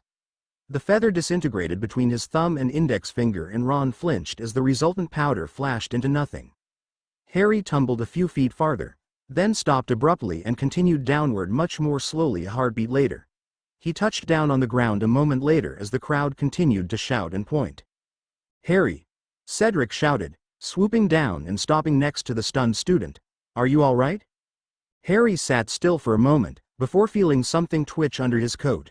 Reaching behind his leather jacket, Harry pulled out the golden snitch and stared at it as the orb went still in his hand. Grinning, unable to figure out how it got there, Harry held it up for everyone to see. The crowd took a moment to go quiet, but cheers quickly went up from everyone as Harry held the snitch high. Cedric grinned and shook his head. I can't believe it, he muttered, SC. I can't believe it, Tracy barked. She angrily set down her goblet and looked at Harry, who sat across the table from her and Neville. What in the world was Snape trying to do yesterday? Did he want you dead or something? Harry shrugged and crossed his arms, having skipped lunch and instead just sat with his friends. How should I know? He asked. I mean, why would he? Well, you are one of the few Slytherins who really has friends in other houses, said Ron. Maybe he resents that. Snape wouldn't be that petty, said Hermione. Besides, Tracy is still alive, she gestured to the other girl. Harry thought for a second, leaning back in his chair. Is there any chance that Snape was actually trying to help me? He asked, drawing awkward glances from everyone but Hermione. Any at all? Well, he might have been trying to counterspell, Hermione said. If we assume that it was someone else using telekinesis to control your broom, then it's possible Snape was trying to undo the magic with a telekinesis spell of his own, but doing so when you were so far away would be next to impossible, she went on. Most counterspelling is extremely difficult and takes careful concentration even at close range. I just can't see Snape trying to kill me in front of everyone like that, said Harry. Even hiding in a crowd that big, he had to know someone would see him. Neville spotted him easily. Harry nodded to the boy across the table. "Thanks again for that, by the way," he said, "to all of you." Neville nodded. "That's what friends are for. Don't sweat it," said Ron. "But I still don't get it," he muttered, looking down at his plate. "Snape has been a professor here for years, since my brothers were just starting out. It doesn't make any sense. Plus," Harry added, "Dumbledore trusts him. That alone is enough to make me think there's something bigger going on, especially since Dumbledore's been going out of his way to tutor me." "Lucky ass," muttered Ron. "Some people have all the luck. Others just get beaten up by trolls." Hermione glared daggers at the Weasley. "Be serious," she said. "There might really be someone after Harry. Brooms don't just go rogue on their own. Somebody has to make them. Snape's our best suspect, but if not him, then who would it be?" Tracy turned to Harry. "Couldn't you just ask Dumbledore for help?" she asked. "He'd listen to you." "And ask him to do what?" Harry answered. He paused as the table went quiet, then got to his feet. "I'll think about this later," he said. "Where are you going?" asked Tracy. "Hagrid's," said Harry. "He invited me over for tea and I wanted to ask him a few things. Anyone care to join us?" He looked around the table. Tracy and Neville both shook their heads. "I've got potions next hour," said the girl. "Conjuration," said Neville. Setting off across the fields north of Hogwarts, Harry, Hermione, and Ron trekked to the edge of the Forbidden Forest, and stopped at the little hut on the edge of the jagged tree line. Hagrid's two-room abode seemed far too small for the half-giant. Even sitting down he remained at eye level with the lintel over the fireplace, on which he'd set his now empty cup of tea. The giant and the children went back and forth for the better part of an hour about classes in Hogwarts in general, before finally touching on the subject of Harry's Quidditch mishap. "Terrible, terrible thing what happened yesterday," said Hagrid, folding his hands over his stomach as he looked down at the three students sitting in his parlor. "I'm just glad it all turned out for the better. That was an awful smart thing you did," he pointed at Ron. "Why, if I could, I'd given you 10 points for that kind of quick thinking." "It was pretty clever," said Ron. "Hagrid," Harry interjected. "Would you mind if I asked you something rather direct?" Hagrid shrugged and jovially nodded once or twice. "Go ahead," he said. "No reason not to, I suppose." "What do you know about the three-headed dog in the school?" asked Harry, drawing looks of surprise from both Ron and Hermione. "The Cerberus," Hagrid clarified. "Why, that's Fluffy, one of my pets," he burst with a proud grin. "One of the best animals I ever trained. Bit temperamental, prone to biting, but that's exactly what she's supposed to do." He stammered and looked at Harry. "How did you know about her?" asked the giant. "I ran into her not too long ago," said Harry. "I lost my way, got turned around, and there she was." Hagrid nodded, his tone some combination of disbelief and surprise. "I'll have to get Filch to check that bloody lock again. But Harry, and you too," he pointed at Ron and Hermione, "don't any of you go spreading around that we've got one of those on guard. The Ministry of Magic would have a mad cow, if they knew I'd loaned a Cerberus to Dumbledore to guard that thing." "Guard what?" Harry asked. Hagrid's face froze halfway through a laugh and he looked down at Harry. "Guard what?" Harry pressed. "Nothing you need to worry about," Hagrid tried to wave off the question. "Just some business between Dumbledore and one of his friends." "Is it the Philosopher's Stone?" Harry asked. "Is that what you took out of Gringotts? Is that what the dog is protecting?" Hagrid's eyes went wide and he sat dumbfounded. "How?" he stammered a moment later. "How did you know that?" The giant looked over his shoulder. "Did Dumbledore let you in on it? Did you run into Nicholas when I wasn't looking?" Harry shook his head. "I read about the robbery at Gringotts and knew that you took something out of the vault that was broken into. I knew the dog was guarding a trapdoor, and when I found out the dog was yours, it all fell into place," Harry said quickly, leaving out how he knew about the Philosopher's Stone in the first place. "Hagrid, who all know that the Philosopher's Stone is here." The giant shook his head. "I really shouldn't have told you any of that, and don't any of you go mentioning to Dumbledore that you heard any of that from me. It might just cost me my job." "You didn't tell me," said Harry. "I figured it out," he lied. "But Hagrid, I need to know who all knows about the stone. I think there's a connection between the stone, the troll getting into the school on Halloween, and whoever tried to kill me at the game yesterday." Pausing for a minute, Hagrid took a deep breath. "Well, You didn't hear it from me, but as far as I know, only Dumbledore, Snape, and me know about it. But Harry, listen, it's important that you don't go looking for it. You hear? The stone's protected by all kinds of things more powerful than Fluffy. It's safe? All right? Harry sat still for a long minute, thinking. To everyone in the room it was obvious his mind was turning over and over something, before he looked up. I think I've got it now, he said, standing up. Hagrid, thank you very much for the tea, but I need to go see Dumbledore right away. As he walked for the door, Hermione and Ron both got up to follow him out into field. The two students thanked Hagrid for the tea and quickly chased after Harry. Where are you going? Hermione called after him. Dumbledore's, Harry answered, stopping and turning around. Hermione, he said, do you know what the philosopher's stone does, exactly I mean? Hermione and Ron skidded to a stop. What is going on? Asked the girl. Harry, you're not making any sense. Trust me for a minute, said Harry. What does it do? Thinking for a second, the girl cleared her throat. Well, it's supposed to make the owner immortal, said Hermione. Or at least that's the official story. Really, it's not so much immortal as it is very, very healthy. The stone can be used to brew the elixir of life which will cure any disease, and restore anyone, even someone on death's door, to perfect health. One sip every century or so and the drinker could, in theory, live forever. Nicholas Flamel is over 1,000 years old after all. Can it bring back the dead? Harry asked. No, Hermione shook her head. Absolutely not. It can only restore, not revive. But that doesn't make any sense, Harry mumbled, turning in place. Voldemort is dead, everyone knows that. Harry. Ron and Hermione both gasped. Don't say that name, Ron continued. Never say you know whose real name. Snape being a potions master makes sense, more than Quirrell, but neither of them could use it to bring Voldemort back. Harry went on, absorbed in his own thoughts, unless, he paused, not wanting to accept the implication. He isn't really dead, muttered the boy. Oh God. Hermione grabbed Harry's shoulders. What's going on? She asked, holding him still. Harry took a deep breath and thought for a second longer. The philosopher's stone is hidden somewhere in the castle, and I think either Snape or Quirrell is after the stone because they want to bring Voldemort back. He waited as both Ron and Hermione stared at him dumbly. I was in the library, Harry added, briefly explaining what he'd seen transpire during and after Snape's argument with Quirrell. I'm pretty sure both of them knew I was there, the young sorcerer went on. Snape just didn't say anything because Quirrell was right there, and Quirrell didn't say anything because he either wanted to warn me about Snape without drawing attention, or because he was trying to draw my attention away from himself. One of them is working for Voldemort and the other is trying to warn me about the other. I can't be sure which is which, but I'm positive it's one of them that's after the stone because they're working for Voldemort.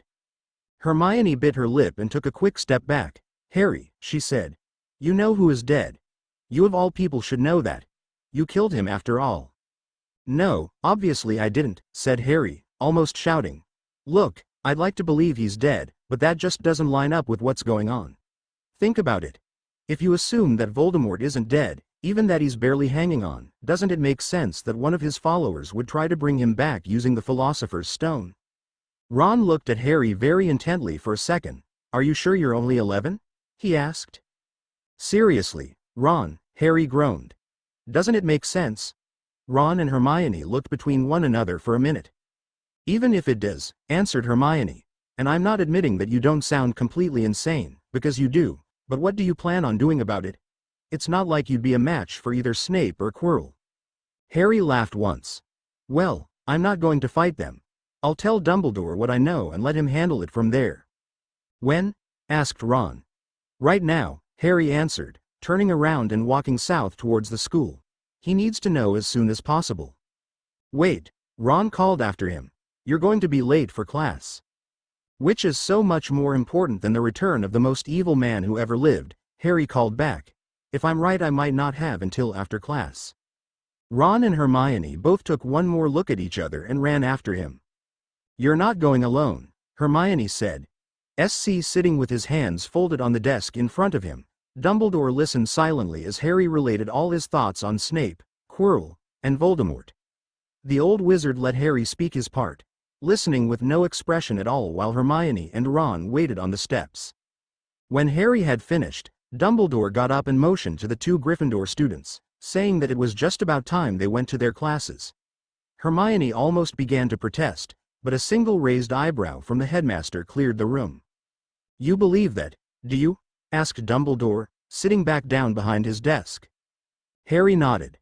"Assuming Voldemort survived and he's still out there somewhere, then yes. It makes as much sense as anything." Dumbledore took a deep breath and looked off towards the one window not on his office's ceiling.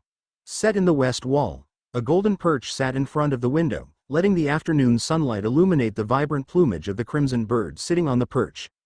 About the size of a swan, the creature sat with its eyes closed, lazily napping. "Beautiful creatures, phoenixes," said the headmaster, getting up and walking across the room to scratch the colorful animal's feathers. "Harry, you've put me in a difficult position." "I'm very sorry, Professor." Harry looked at the phoenix. "How did I do that?" Dumbledore shook his head. "Because you're right about one of the teachers here working for Voldemort, but I desperately want to help Quirrell however I can," said the headmaster. "He's a very clever, if weak-willed, individual and you've managed to put yourself square in his sights. I don't blame you, Harry, but if Quirrell knows you saw him arguing with Professor Snape, then I fear he'll want to use your knowledge of the episode as a shield. It's good you came to me first, or he might have tried to turn you against Severus or even me." "Professor, I don't understand," said Harry. "How would Voldemort control Professor Quirrell?" "Any number of ways," said the headmaster, "and unfortunately I have no way of determining exactly how without tipping my hand. Quirrell and I were friends before this whole nasty business, so I assume the Dark Lord used a particularly evil curse to rob Professor Quirrell of his free will. That is why I'm working on a ritual to break that curse. If, however, he has simply given his will over to the Dark Lord, then we'll no choice but to take measures I'd rather avoid." "Which means Voldemort really isn't dead," said Harry, ignoring the unease in the pit of his stomach. "No, Harry, he isn't. But you don't need to be afraid. You're safe here." "I'm not afraid," Harry interrupted, "not of him." Dumbledore smiled and tapped the desk to get Harry's attention. "Then you're a braver man than I," he said. "He's just a man, and men can be killed," Harry growled, tightening his fists at his sides. He stopped short of going on and tried to suppress the growing bitterness in his chest. "I'm sorry," he said. "Where do we go from here?" "You," said the headmaster, "are going to go about your normal routine as though you didn't know any of this. Leave the rest to me." Harry nodded. "That sounds like the smart option if there's nothing I can do to help." "I'm sure the time for that will come," said Dumbledore, "and if it does, I'll let you know. For now though, you're a normal first year, worrying about your classes and nothing more than that." "Understood," said Harry, after Dumbledore instructed Harry to bring his spellbook to his office beginning next week. Harry said goodbye and left the headmaster's office. Much to his surprise, Hermione and Ron were both waiting for him outside in the hallway, books in hand and faces worried. "We talked it over," said Hermione, nodding to Ron when Harry asked what they were doing, "and, no matter how crazy it sounds, we both think that there might be something to this idea of yours of you know who's still being out there. If there is, then no one is in more danger than you." "What she's trying to say," Ron piped up, "is that from now on we've got your back." Harry smiled and put a hand on Ron's shoulder. "I appreciate it, but," he paused, "there's no need for you to put yourselves in danger for me. If I'm wrong then there's nothing for it anyway, and if I'm right then there's nothing for it either."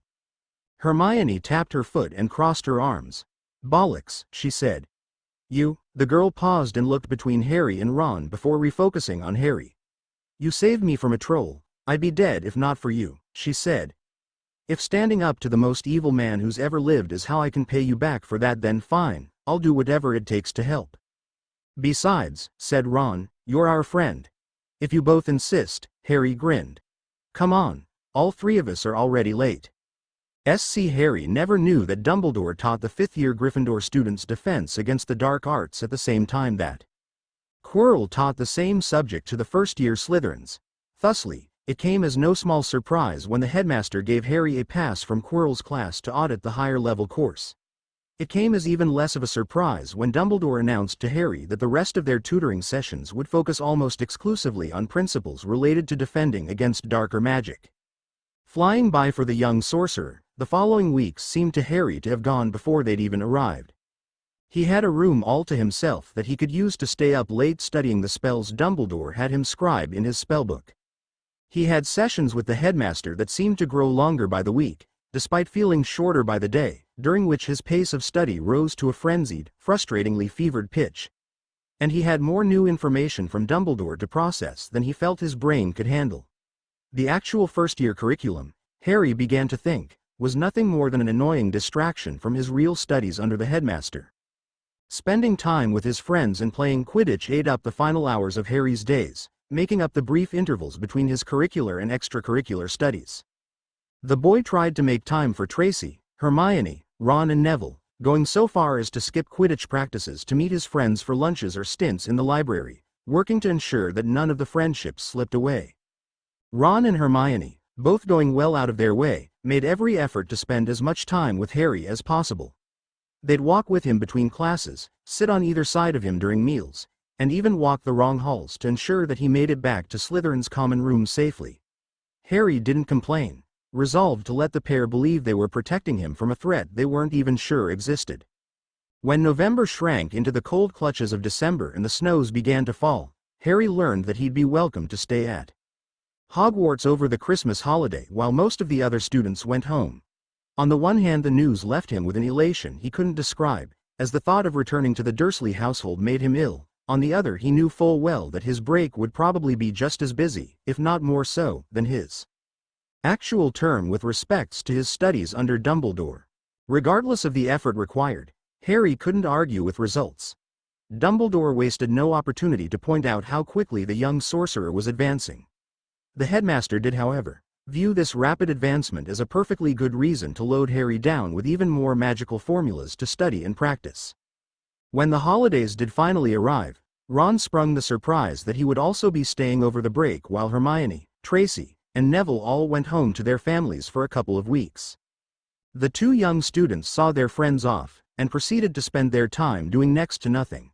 It was during the first week of vacation that, having been given a few days' reprieve from Dumbledore, Harry learned that despite his considerable skill in games of strategy and tactics, he couldn't best Ron in chess.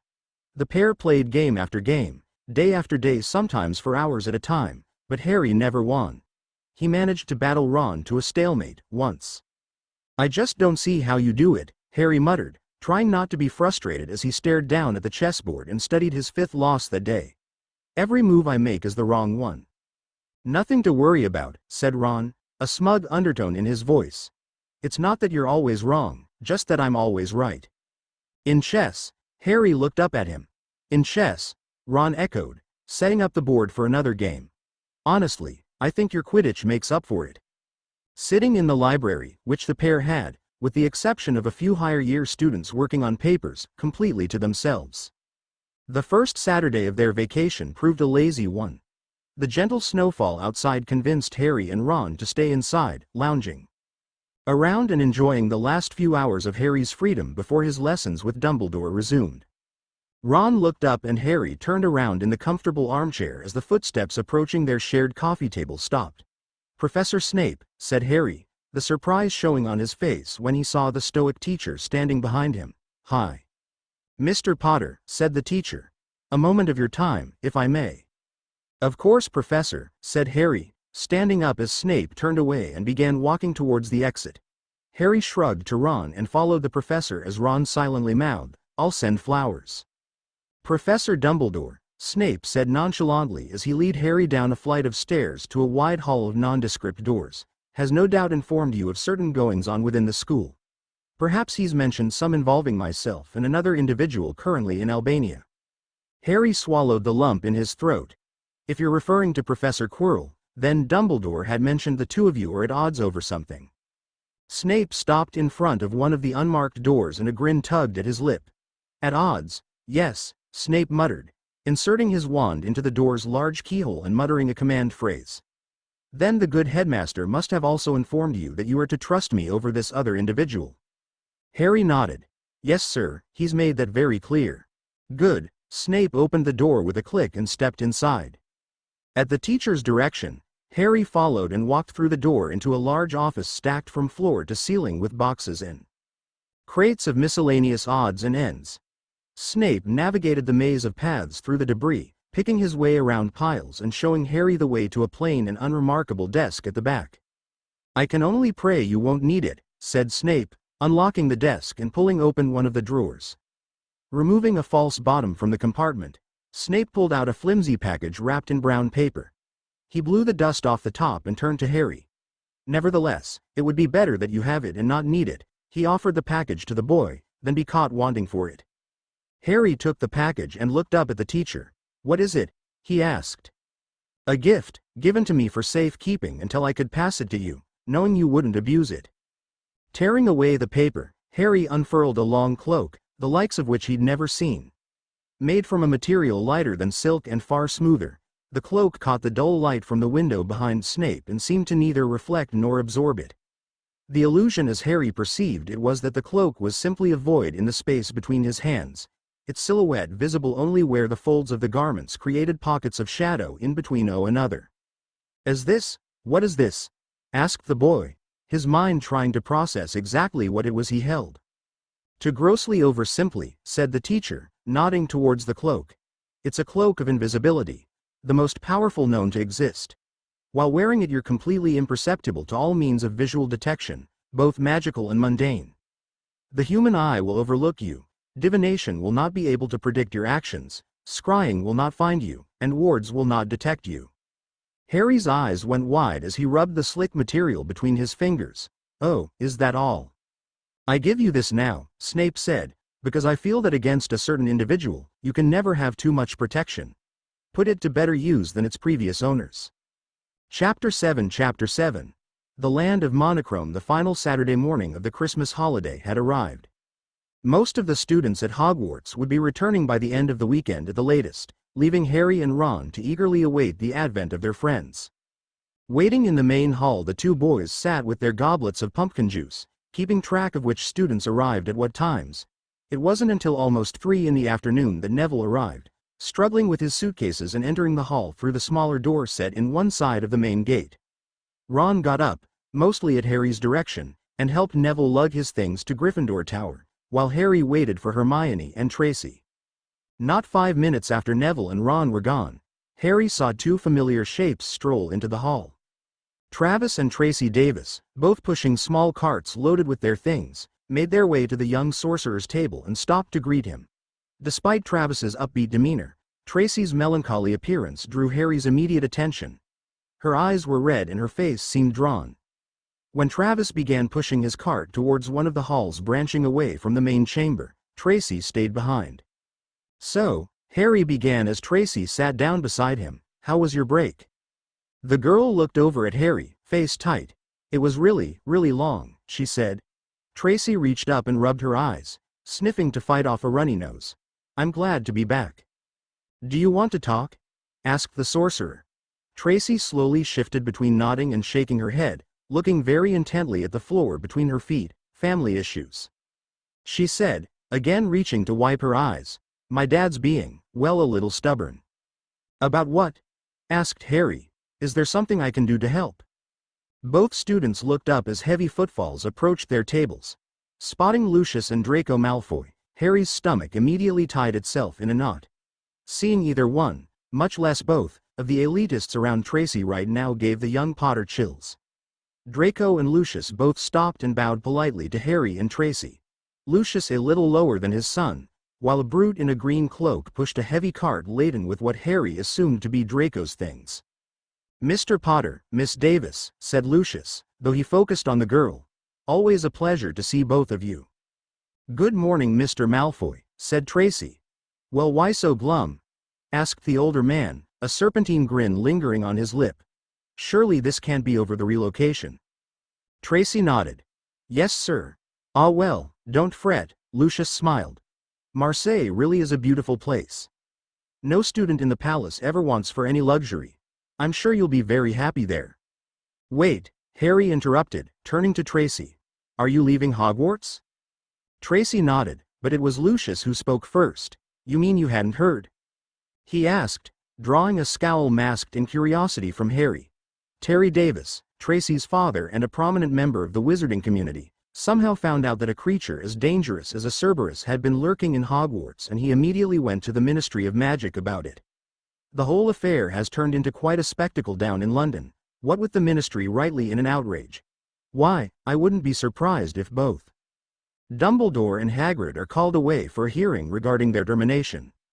Harry sat dumbfounded by the news, not wanting to stare at the girl beside him, but not particularly able to fight the urge. I wonder how that got out, the sorcerer muttered, making Tracy twitch and bite her lip. However it did, said Draco, his tone notably less polite than his father's. I'm glad that someone will finally be doing something about it. I'm positive that once the Ministry has possession of the beast, they'll euthanize it, just like the rest of its mangy kind. Draco. Lucius put a hand on his son's shoulder. No need to be so blunt. He turned back to Harry and Tracy. Mr. Potter, Miss Davis. He nodded and began walking away, followed by Draco and the cart pushing Brute. Sitting quietly until Draco and Lucius had gone, the two Slytherin students made great efforts not to look at one another. Her breath catching, still pressing her lips closed and squinting through tears, Tracy got up from the table and began walking away, abandoning her cart completely. Harry jumped up after her, looking between her luggage and the girl for a second, before picking up his pace and chasing Tracy down one of the exits. Hold up, he said, catching her and grabbing her arm. Both students skidded to a halt in the narrow corridor, and Harry turned Tracy around to look at him. What's the matter? He asked. Why are you crying? Tracy shook her head and looked down. I'm sorry, she said. I didn't mean to tell him, it just slipped out. And now my dad is trying to get Dumbledore fired, and he's taking me out of Hogwarts, and it's all fallen apart. She wrapped her arms around herself and tried to fight back a few sobs. It's my fault, but I'm sorry, she said. Not at all, said Harry, stepping forward and hugging her. He took a deep breath to suppress the frustration building in his chest as his mind began to race. Wondering how in the world the stone would remain safe if Dumbledore left the castle made Harry's brain ache. Stuff happens. Don't beat yourself up over it. Harry made sure she couldn't see his face and the mask of twitching anger thereupon. Tracy cried into Harry's shoulder for several minutes before her sobbing began to let up and she leaned back a little. Sorry, the girl repeated. She looked at Harry's clothes and the big wet patch she'd left on the shoulder of his robe. I can get you a towel if you'd like. She laughed though the last few tears. Harry grinned and shook his head. Don't worry about it, he said, turning and tugging on her robe a little. Let's get back to the main hall before Draco gets back and robs your cart. Making no effort to hurry, the pair trekked back to the main hall, where they found a fairly confused Hermione Granger standing by Tracy's cart. When the Slytherins arrived, Hermione greeted them both with hugs and questions about their holidays, leading Harry to quickly make himself the center of Hermione's attention while Tracy, much to her own relief, could stand back quietly while Harry talked. When the young sorcerer had filibustered all he could, Harry suggested that the three students meet up for one last dinner before classes resumed, an idea readily agreed to by both girls. While Hermione ran off with her light load of luggage to inform Ron and Neville, Harry and Tracy both made their way down to the sewers.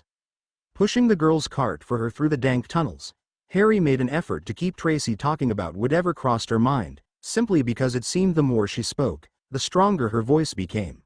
To Harry the connection between talking and feeling better seemed obvious. But I'll at least be finishing up the year, said Tracy with an uneasy grin. So you all will have to put up with me for a few more months. But after that, whoosh, she slapped her hands together, trying to make light of the subject. Off to Bobaton's for me, her lip fluttered. You'll make sure to write though? Harry asked. Of course, she answered, every day if I can. And I'll make sure to tell everyone there that first years at Hogwarts aren't even considered real students until they kill a troll. Laughing, Harry stopped in front of the portrait hanging within the small recessed frame of the sewer wall. Pure blood, he said, stepping through as the wall opened up into the Slytherin common room.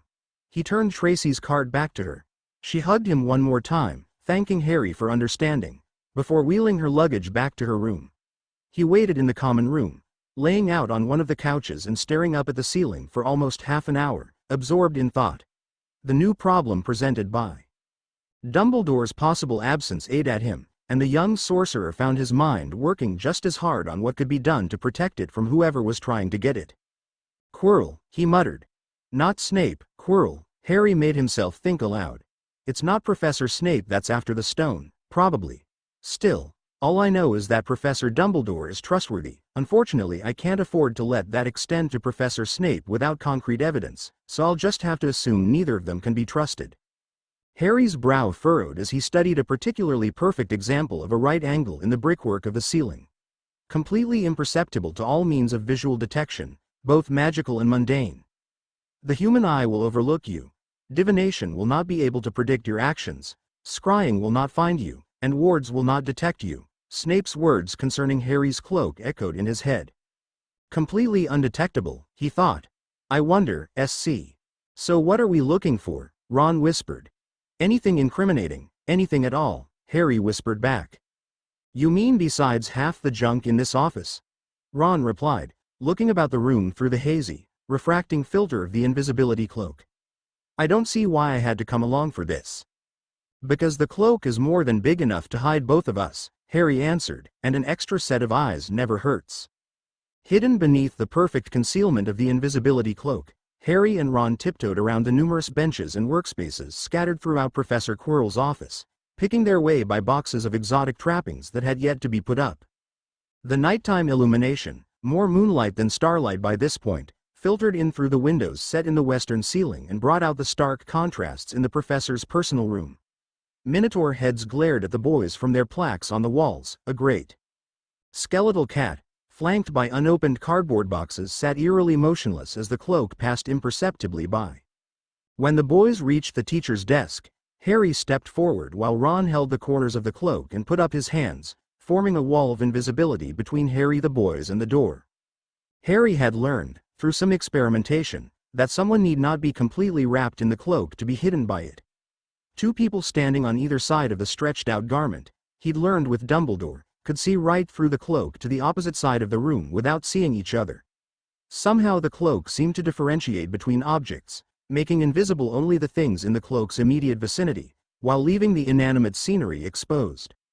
You sure he's really running late? Ron asked. 'Cause if he's not, then we're in more trouble than we can imagine. Harry finished Ron's sentence, beginning to riffle through papers. Trust me. Professor McGonagall said that Quirrell was running late from Albania and wouldn't be back until Wednesday. That's in an hour, said Ron. I know, said Harry. Maybe he'll be tardy or we'll find something in time to Snape, he muttered. Snape? Ron asked. Snape, Harry repeated. Or a letter from him to Lucius Malfoy. Harry examined the manila envelope, noting the wax seal had already been torn away, and carefully withdrew the single page.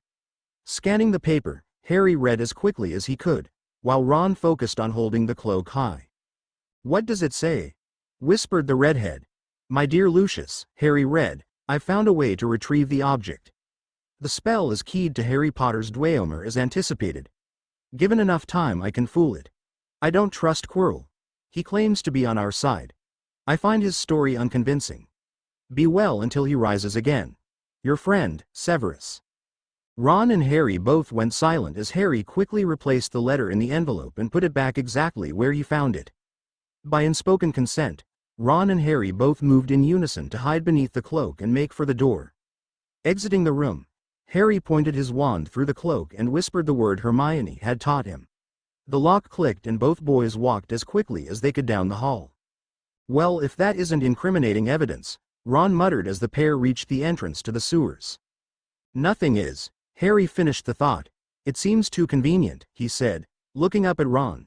Like it's supposed to be incriminating. Do you think Quirrell forged it? I think you're reading too much into it, Ron answered. It seems pretty clear that Snape is the bad guy here. But it doesn't add up, said Harry. There's too much circumstantial evidence pointing the other way. I'm still not convinced. Then you won't be until Snape makes you a sacrifice to you-know-who, Ron whispered, looking around as a gust of wind blew through the hall. We really need to get going, he said. Harry stepped out from under the cloak. Use it to get back to Gryffindor's common room, Harry whispered, looking around to get a clearer picture of his surroundings. You sure? Ron asked. Harry nodded. You can give it back to me tomorrow at dinner. No answer came, but the sound of nearly silent footsteps quickly vanished down the hall. Harry waited until he was sure Ron had gone, then ducked into the sewers. Drawing on a good deal of magic, The boy vanished from sight into the darkness, not even disturbing the surface of the water as he made for the common room. Sneaking in the door, through the empty room, Harry hovered invisibly down the hall and slunk through his door. Shutting it behind himself and turning around, the sorcerer gasped to see the great shadow on his wall and whirled towards the candle on his desk. With a flick of his tongue, Bassett turned to Harry from his spot on the desk. "Where have you been, I wonder?" hissed the snake. Harry exhaled and withered against the door as Bassett coiled up. "What are you doing here?" asked the sorcerer, taking a steadying breath. "Got bored and wondered if you wanted to go hunting," said the snake. "Your owl makes for pleasant conversation when she's not threatening to eat me." Harry glanced at Hedwig, who appeared unbothered by the Ophidian animal's presence. "Actually, I just got in from the sewers," said Harry, "but I think I've got an idea." "Oh," muttered the snake, raising its head in curiosity. "What would that be?" "Well, if you can promise not to bite me, SC." "What do you mean?" asked Harry after raising his hand and waiting for Professor McGonagall to call on him. "Cotton in your ears?" asked the older woman. "I said the Professor Snape won't be here today, so you'll be having study hall with the Ravenclaws instead. Now everybody up." She raised her hands and motioned for the students to move and follow me. Harry went silent, anxiety tearing away at his calm as he followed McGonagall and the other students down towards the main hall. So distracted that he didn't notice when Draco stepped up beside him, Harry literally jumped when Draco poked his shoulder. The young sorcerer whirled on Draco and glared at him. "Don't do that," he growled. Harry's eyes flitted to his flowing sleeve, where the coils of the snake flexed almost imperceptibly, and shook his head to silently answer Bassett's question. "What's the matter, Potter?" asked Draco with a smug grin. "Scared of me are you?" "I saw you and thought another troll had gotten loose," Harry retorted. Draco shrugged off the insult. "Funny thing that both Snape and the bumbling idiot Quirrell go missing on the same day," said Malfoy. "But it also presents you and me with an opportunity." "Wait," said Harry, checking to make sure McGonagall wasn't listening. "How do you know Professor Quirrell is missing?" "We're having study hall with the first-year Ravenclaws," said Draco. "They have defense against the dark arts right now. That means that their teacher, Old Towelhead, is missing and no one can cover. Now about a little deal." Harry shrugged. "What is it?" he asked. Draco grinned. "There's this second-year Ravenclaw I've got eating out of the palm of my hand," he said. "She does all my homework for me, and if you want I'll have her do yours too, for a price." Harry's turn to smirk had arrived and he glanced at Draco. "I knew you couldn't be getting all those C's by yourself," he whispered. "Somebody had to be holding you up." Draco's face soured. "Stuff it," he sneered. "Do you want in or not?" Harry shook his head. "I've got more help than I need right now anyway, thanks though." Draco walked to the front of the line with a muttered obscenity directed at Harry, leaving the young sorcerer to grin to himself. His mind quickly turned to the fact that both Snape and Quirrell were unaccounted for. Harry quickly found a spot and sat down with his bag. Pulling out his spellbook and endeavoring to look busy, he stared down at the page and tried to think of a reason for Snape and Quirrell to both be gone. As the thoughts turned over and over in his mind, and as much as he tried to reject the notion, the only contingency that fit with all the evidence was that one of the teachers was going for the stone and the other was moving to stop them. "And I haven't had a chance to talk to Dumbledore," Harry fretted, wishing he'd gone immediately after breakfast to see the headmaster. "I can't believe it would come to a head this quickly." He reached inside his bag, groping for the invisibility cloak that usually never left his possession. "Shit!" he almost yelled, realizing he'd given the cloak to Ron. Harry's hand thrust into the air, waving furiously for McGonagall's attention. "What's the matter?" asked the professor, stopping behind Harry. "You look like Miss Granger during an extra credit quiz." Harry produced a small copper token from his robe and held it out for McGonagall to see. "Very sorry, Professor," he said. "But I needed to return this to Professor Dumbledore yesterday. It's important that he gets it back immediately." McGonagall straightened up and folded her hands. "Well then, I'm afraid you've missed your chance," she said. "Professor Dumbledore left late last night for London. He and Hagrid are to speak before the Ministry of Magic on a rather important matter." Harry's face went completely blank. Realizing that he had just run out of options, Harry turned away from the professor in red and stared intently down at his spellbook. "Oh," he said. "I see. Well, thank you." McGonagall looked down her nose at the student for a moment, before shrugging and walking away, leaving the young sorcerer frozen in place. A cold sweat broke out across Harry's forehead and trembles ran down his arms. Think. He tried to jump-start his brain, but the very idea that either Snape or Quirrell was making a move for the stone paralyzed him with fear. He reached instinctively for his cloak one more time, desperately wanting to disappear without expending his own energy, but his hand met with nothing but the bottom of his bag. "That's it," he exclaimed in his mind. "I need the cloak." 2 hours later, the tallest tower of Hogwarts echoed with the drum of the great iron bells, alerting the entire school to the time. Almost immediately the doors to Professor Sprout's burst open and a great flood of students clad in red and gold spilled into the hall. Neville, Hermione, and Ron walked among them, talking and joking amongst themselves. Quick as a thought, Harry, dressed in Gryffindor robes, walked out of an alcove and joined the procession of students. "Ron," he said, grabbing his friend by the shoulder and continuing forward, not giving him the chance to stop moving. "Where's my cloak?" "Harry?" Ron muttered in disbelief. Why are you dressed like?" "Where's my cloak?" Harry interrupted. By now Hermione and Neville had noticed him, though both kept walking. "What are you doing here?" asked Hermione. "Shouldn't you be with Professor Dumbledore?" Harry shook his head. "Dumbledore's gone. Whoever is going after the stone is making their move. Ron, I need my cloak right now." Ron stammered for a second, but Hermione beat him to speaking. "You're not going down the trapdoor," she hissed, casting about to ensure no unnecessary attention had fallen on them. "Not no but never." "I'm out of options, Hermione," Harry answered. "With Dumbledore gone I can't trust anyone but you three and I need to get that stone before Snape or Quirrell. Now Ron, where is my cloak?" Slowing down so the group of 4 students fell back to the rear of the procession, Ron turned to Harry. "I left it in my room," he answered, his expression growing deadly serious. "And I'll only get it for you on one condition." Neville tried to interrupt, stepping between Harry and Ron. "What are you two talking about?" he broke in. "Quit joking," Harry growled, ignoring Neville. "We're going with you," said Hermione. "If you're going down the trapdoor, then so are we." "Don't bother telling us we can't," she said before Harry could answer. "Where are you two talking about?"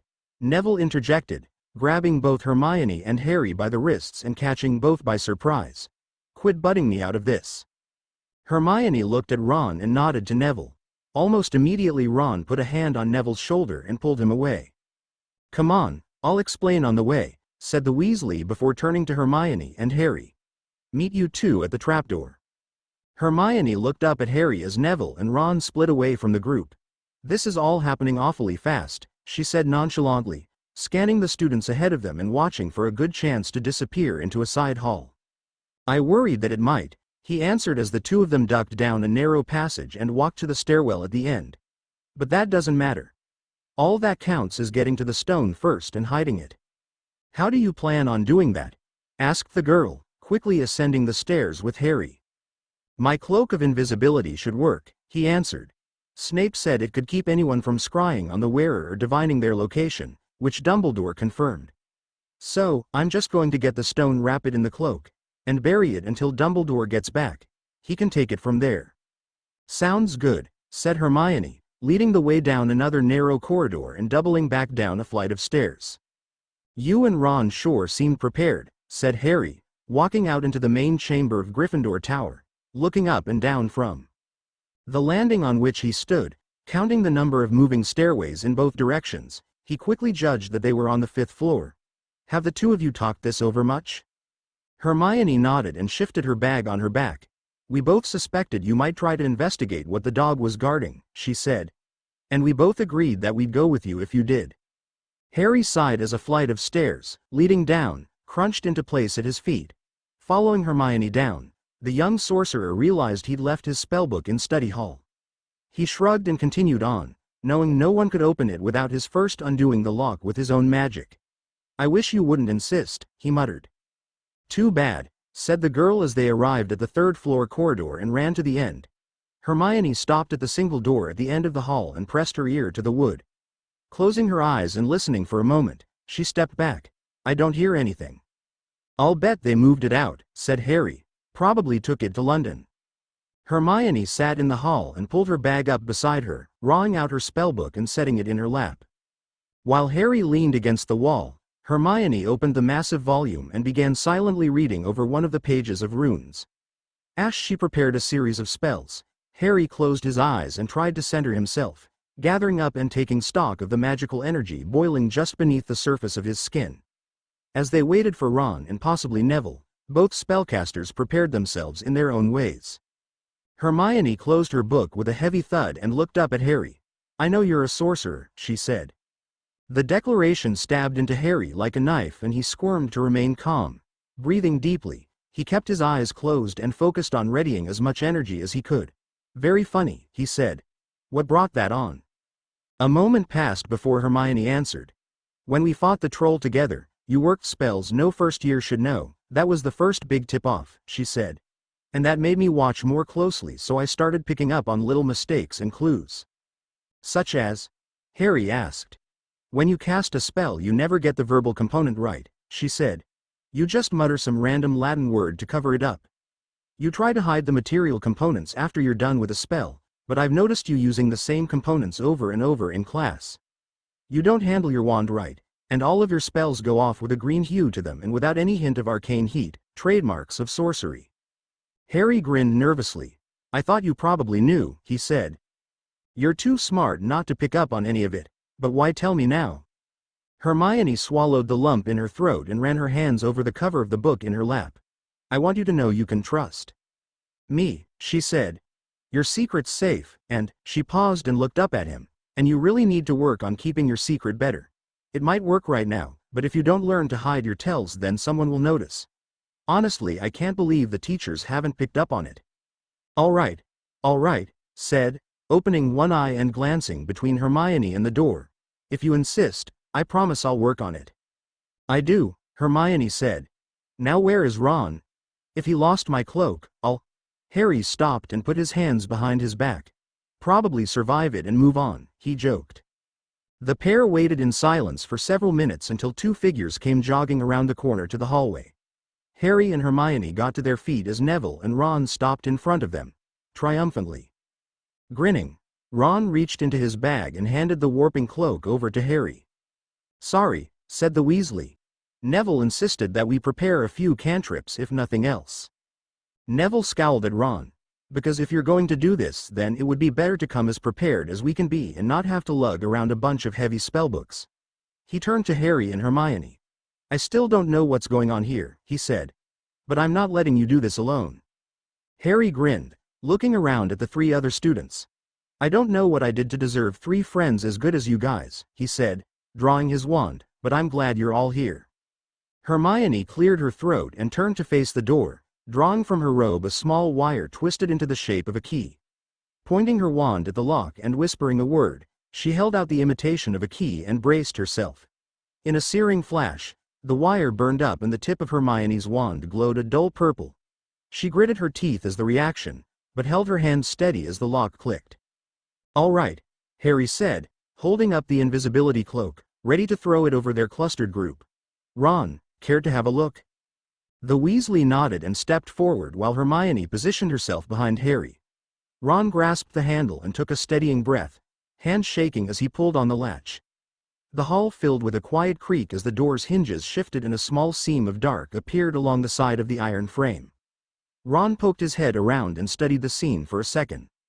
"I can't see anything," he whispered back, "and it's quiet, give me a second."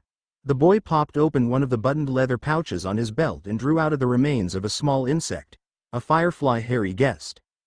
"Anyone got a stone or something?" "Gotcha," Neville said, handing Neville a marble from his component pouch. "I hadn't planned on needing to transmute anything anyway." Ron held the marble and the dead firefly in one hand and pointed his wand at the two objects. Muttering a command, the firefly winked out of existence in a puff of wispy smoke, and the marble flickered with an inner light. Quickly shifting his hand through the door, Ron tossed the marble into the dark room just before the little glass sphere lit up like a torch, casting a bright enough light to clearly illuminate the empty room beyond the portal. "There's nothing," said Ron.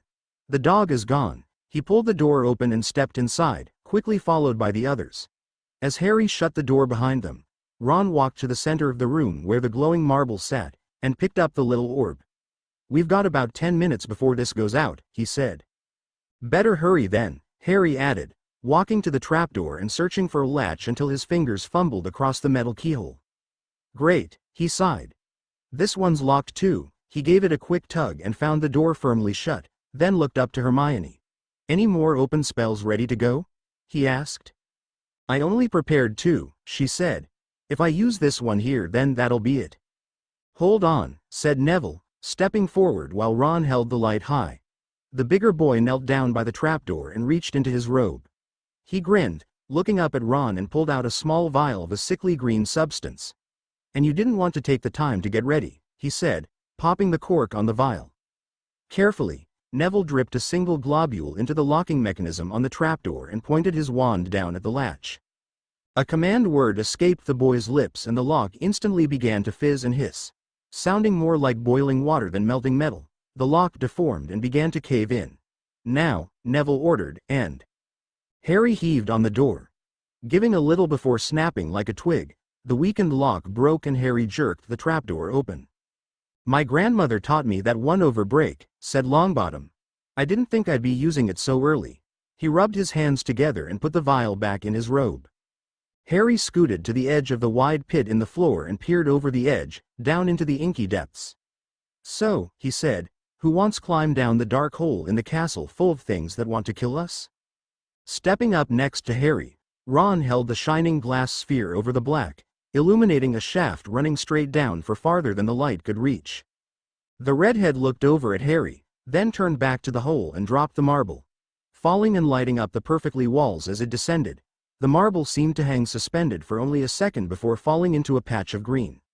All 4 students now gathered around the pit peered down at the mass of what looked like green vines. "What do you think?" said Hermione, kneeling down and reaching into her bag. 30 feet. "Sounds about right," Harry answered, still staring down the pit.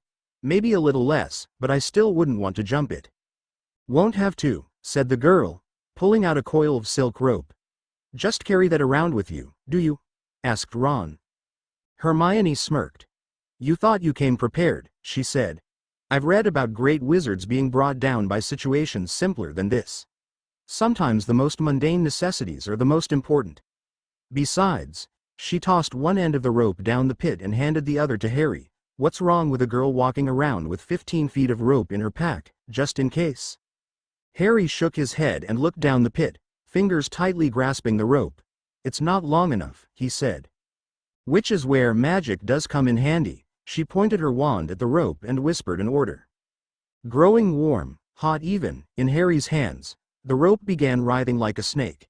Harry had to tighten his grip as the slick cord seemed to grow thinner, but expand down the pit, dangling off only a few feet from the green floor beneath the pit's exit. "It should be about 23 feet long now," Hermione pointed out. "We can drop the rest without too much trouble." "All right." Harry wound the rope around his hands another time and braced his feet, readying to hold the rope secure. Drawing on a small portion of magic, Harry directed the energy into his arms and his feet. He felt his muscles tighten, past the point where they would normally ache, and his feet grow unnaturally heavy. "I can hold it on this end." "Then I'll go first," said Ron, stepping up in front of Harry, motioning to Neville for aid, and dropping one leg down over the edge. "See you on the other side." He carefully lowered himself down on the ledge, until both feet dangled in the pit and only Neville holding his hands held him up. Gingerly gripping the rope to avoid throwing Harry off balance, Ron transferred his weight to the silk lifeline and began letting himself slide himself down. "No worries." Ron called up the shaft after a moment. He'd almost reached the end of the rope. "It looks perfectly stable," he said, "but there's some giant plant down here," he yelled, now hanging freely in the room below, not supported by any walls. "It covers the entire floor and I don't see a door." "Hold tight," Harry shouted down the shaft. "I'm going to pull you up." "Don't worry," Ron answered.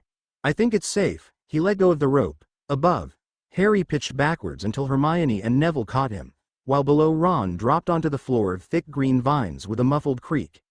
"It's all right." He called up the shaft, holding his arms out beside him to keep his balance. "This thing's as soft as a pillow.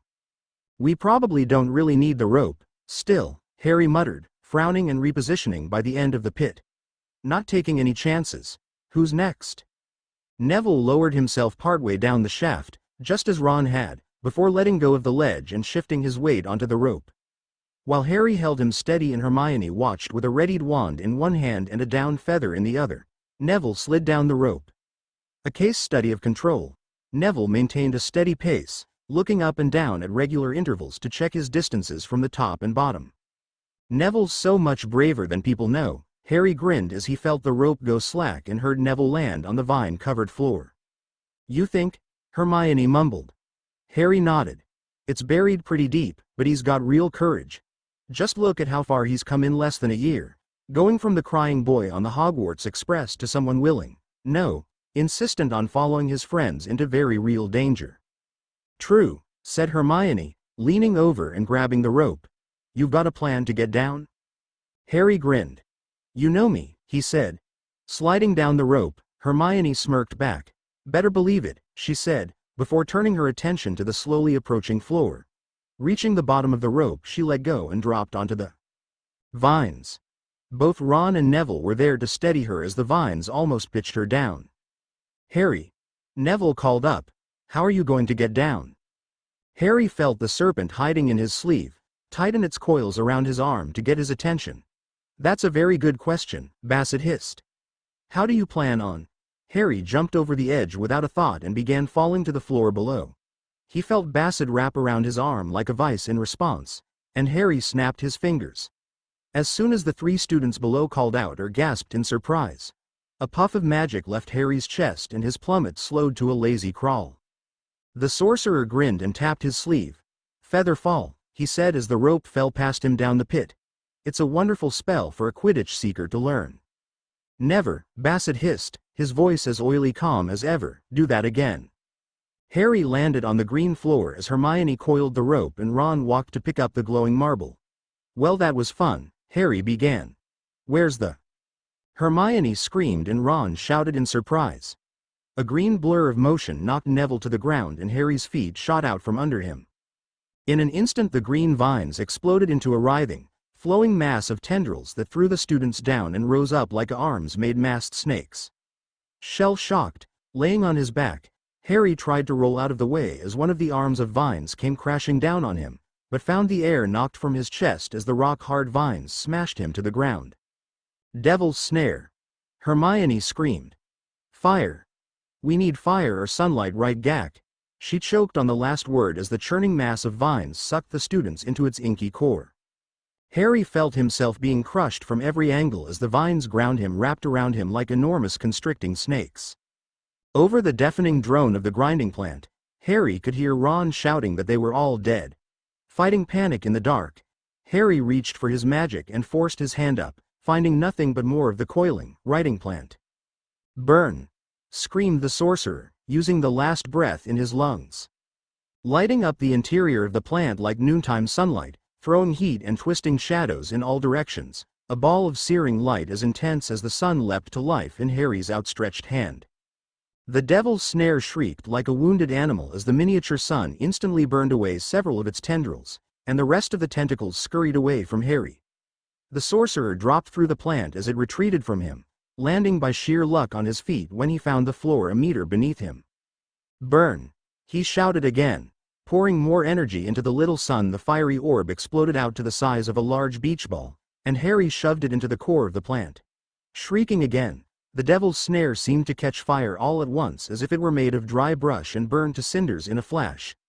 Losing control of the magic, Harry instinctively mentally heaved to dominate the spell and force much of the energy back into his reserves, releasing the rest in a blast of hot smoke. Shouting in surprise, Hermione, Ron, and Neville all dropped to the ground below, amidst a steady snow of ash. They collapsed in a heap around Harry, who swooned and stumbled to catch himself on the wall. As the other students took a moment to get up, Harry leaned against the concrete surface, putting his hand up to his head as if the motion would ease the throbbing racking his brain. Way too much, he muttered. Neville, clearing his throat before he spoke and still unable not to sound frightened, approached the young sorcerer. What in the world was that? He asked. A weakened wizard's dawn, said Harry. Dumbledore taught it to me, He straightened up and looked around at the other students, wincing in sympathy pain. Ron, Neville, and Hermione had all been ground up fairly bad by the devil's snare. None of them had escaped without most of their exposed skin rubbed completely raw by the vines, and their robes all but shredded. Feeling a stinging pain wrapping around him like a hot wind, Harry looked at his hands, which were raw all over and bleeding at the knuckles. "I feel like we just went through a meat grinder," Hermione muttered, touching her cheek and drawing her fingertips away bloody. "Thanks," she smiled at Harry. "The devil's snare was masticating us." "Ew." Ron's face went sour and he shifted awkwardly away. "Masticating," Hermione groaned. "Like chewing your food." "Oh," Ron muttered. "I knew that." Hermione shook her head. "Pervert." Neville took a long look around the room, looking through the falling ash and pointed off to the far end of the chamber. "Well, there's the door," he said, crossing the room and sainting up to the closed iron portal. As he listened intently, pressing his ear against the cold surface, Harry, Ron, and Hermione all stepped up beside him. "Hear anything?" Harry asked, still wincing through the stinging. A quick spark of realization striking him, Harry tapped his sleeve. Luckily one of the only parts of his robe not to be shredded beyond repair. He felt Bassett coil a little tighter and whisper that he was fine. Neville pulled away from the door and shrugged. "No, not with my ears still ringing." "Let's see what's waiting for us now," Harry said, taking the handle and pulling on the door. The heavy iron plate, cast in a checkered pattern, opened in silent hinges into an enormous room lit by flameless torches set in the walls. Stepping inside, the students cautiously looked about as their footsteps echoed off the checkered black and white marble beneath their feet. Statues, some as standing as tall as 10 feet high, stood motionless on the enormous squares of marble, like two armies silently facing one another. "It's a giant chessboard," Ron muttered, pointing to the statues of castles, horses, and humanoid figures. "Only the white side is missing a few pieces." "And there's the door," Harry grinned, pointing towards the opposite wall and walking past the white figures. He got to roughly the center of the board, the others following behind him, before it occurred to the young sorcerer that he was currently in a castle stocked to the brim all manner of dangerous magical artifacts, searching through one of the most dangerous sections of that castle, looking for a powerful item guarded by nightmarish monsters. Harry stopped dead in his tracks. "Wait," he said, bringing the others to a halt. "There's no way it's this easy." "I was thinking the same thing," muttered Neville. "There's got to be some trick to this." "Like what?" asked Hermione. She took a step forward. "What could?" A metallic ring filled the air as the line of pawns, hunched figures each bearing a pair of scimitars, all drew their swords and formed an interlocking wall of metal between the students and the exit. Hermione gasped and jumped back as the three boys all took cautious steps away from the pawns. As they stepped back, the line of statues, stretching from one wall all the way to the other, relaxed and went back to a less threatening stance. "It's a game," Neville muttered. "We have to play." The four students looked at each other and turned back to the white statues opposite the darker ones. "A bishop and the queen are missing," Ron muttered, grinning through the anxiety building in his mind, before glancing at the black side before turning back to the white. "And both of our knights are missing their riders. One for each of us, how convenient." Ron walked back to the white statues and walked between them for a moment, before stopping at the king's knight, and climbing into the saddle of the rearing marble horse. "Neville," Ron ordered, voice growing firmer. "You take queen's knight, Hermione, you take bishop, and Harry, you take the queen's position." Neville walked up to the other horse without complaint and slung himself into the saddle. Hermione walked to the queen bishop's spot and Harry stepped into the queen's position. "Why do I have to play the queen?" asked Harry. Ron looked around as the glowing orange lights along the walls shifted to a deep red and grew brighter, filling the expansive chamber with an infernal hue. "Does it really matter?" he asked, his heart rate rising as chamber grew hotter, as if in answer to the lights turning red. "Just get ready because white goes first." "C2 to C4, Ron ordered. In spite of expecting it, all four students twitched in surprise as the heavy marble statue to Neville's right shifted forward, sliding across two squares and covering 10 feet in all. A moment passed and a pawn on the opposite side of the board slid forward in answer to the move. "E2 to E4, Ron ordered, prompting another pawn to slide forward. "Are you sure this is a good idea?" Hermione whispered to Harry as the black side made its move, positioning a knight. Harry shrugged. Ron's the best I know, he said. If anyone can beat whoever we're playing, he can. Both Harry and Hermione turned as the black side's queen, a tall figure carrying a halberd, took several steps at an angle across the board and stood in front of Ron's pawn. Lifting the halberd, the queen smashed down on the pawn with the hammer fixed to the end of the pole, crushing the statue with a resounding boom. The queen took several more strikes at the destroyed figure, pulverizing it into dust before moving into its square. The four students all watched in horror as the queen raised her halberd over her head triumphantly. A ghostly wail filled the room as she screamed a war cry and plunged the butt of her weapon into the ground beside her. Slowly, Hermione, Harry, and Neville all turned to look at a petrified Ron. The Weasleys sat wide-eyed in the saddle and swallowed hard. "Great," he muttered. "We're playing for keeps, Ron," Harry called. "Are you sure you've got this?" Turning quickly to the young sorcerer, Ron took a second before he nodded. "I'll keep you all out of the way," he answered. "I'll just have to think a little harder is all." Over the next hour, Ron and the Invisible while guiding the enemy pieces exchanged blows and moves. Each time one piece claimed another, smashing or hacking it to rubble, a guttural or baleful scream filled the room, shaking the students to their cores. More than once, Ron had to move one of his friends into a position directly beside an enemy piece, but Harry, Neville, and Hermione all obeyed without complaint and took their places. The only comfort Harry could take was that he only had to move up next to a piece Ron ordered his to capture, and the opposing statue would crumble and give up its place to the young sorcerer. Dragging on into its second hour, the board gradually cleared. Neither side was quick to risk its tokens, and Ron especially took great pains to keep his friends away from dangerous positions, never gambling with their safety. Often, Ron would sacrifice a decisive advantage over the black side to keep Hermione or Neville safe, but the toll began to wear on the young wizard. His expendable forces were failing him faster than he could push the other side back, and Ron kept discovering his plans had to risk one of his comrades. "Harry!" Ron shouted from the far end of the board. "Move to E7. Harry spotted the position and he sucked in a truncated breath. "Are you joking?" he called back, spotting the square flanked by his opponent's bishop and threatened by its knight. "Trust me," Ron called out. "It will be all right." Harry steeled himself and walked forward, past Hermione, and stood next to the black bishop.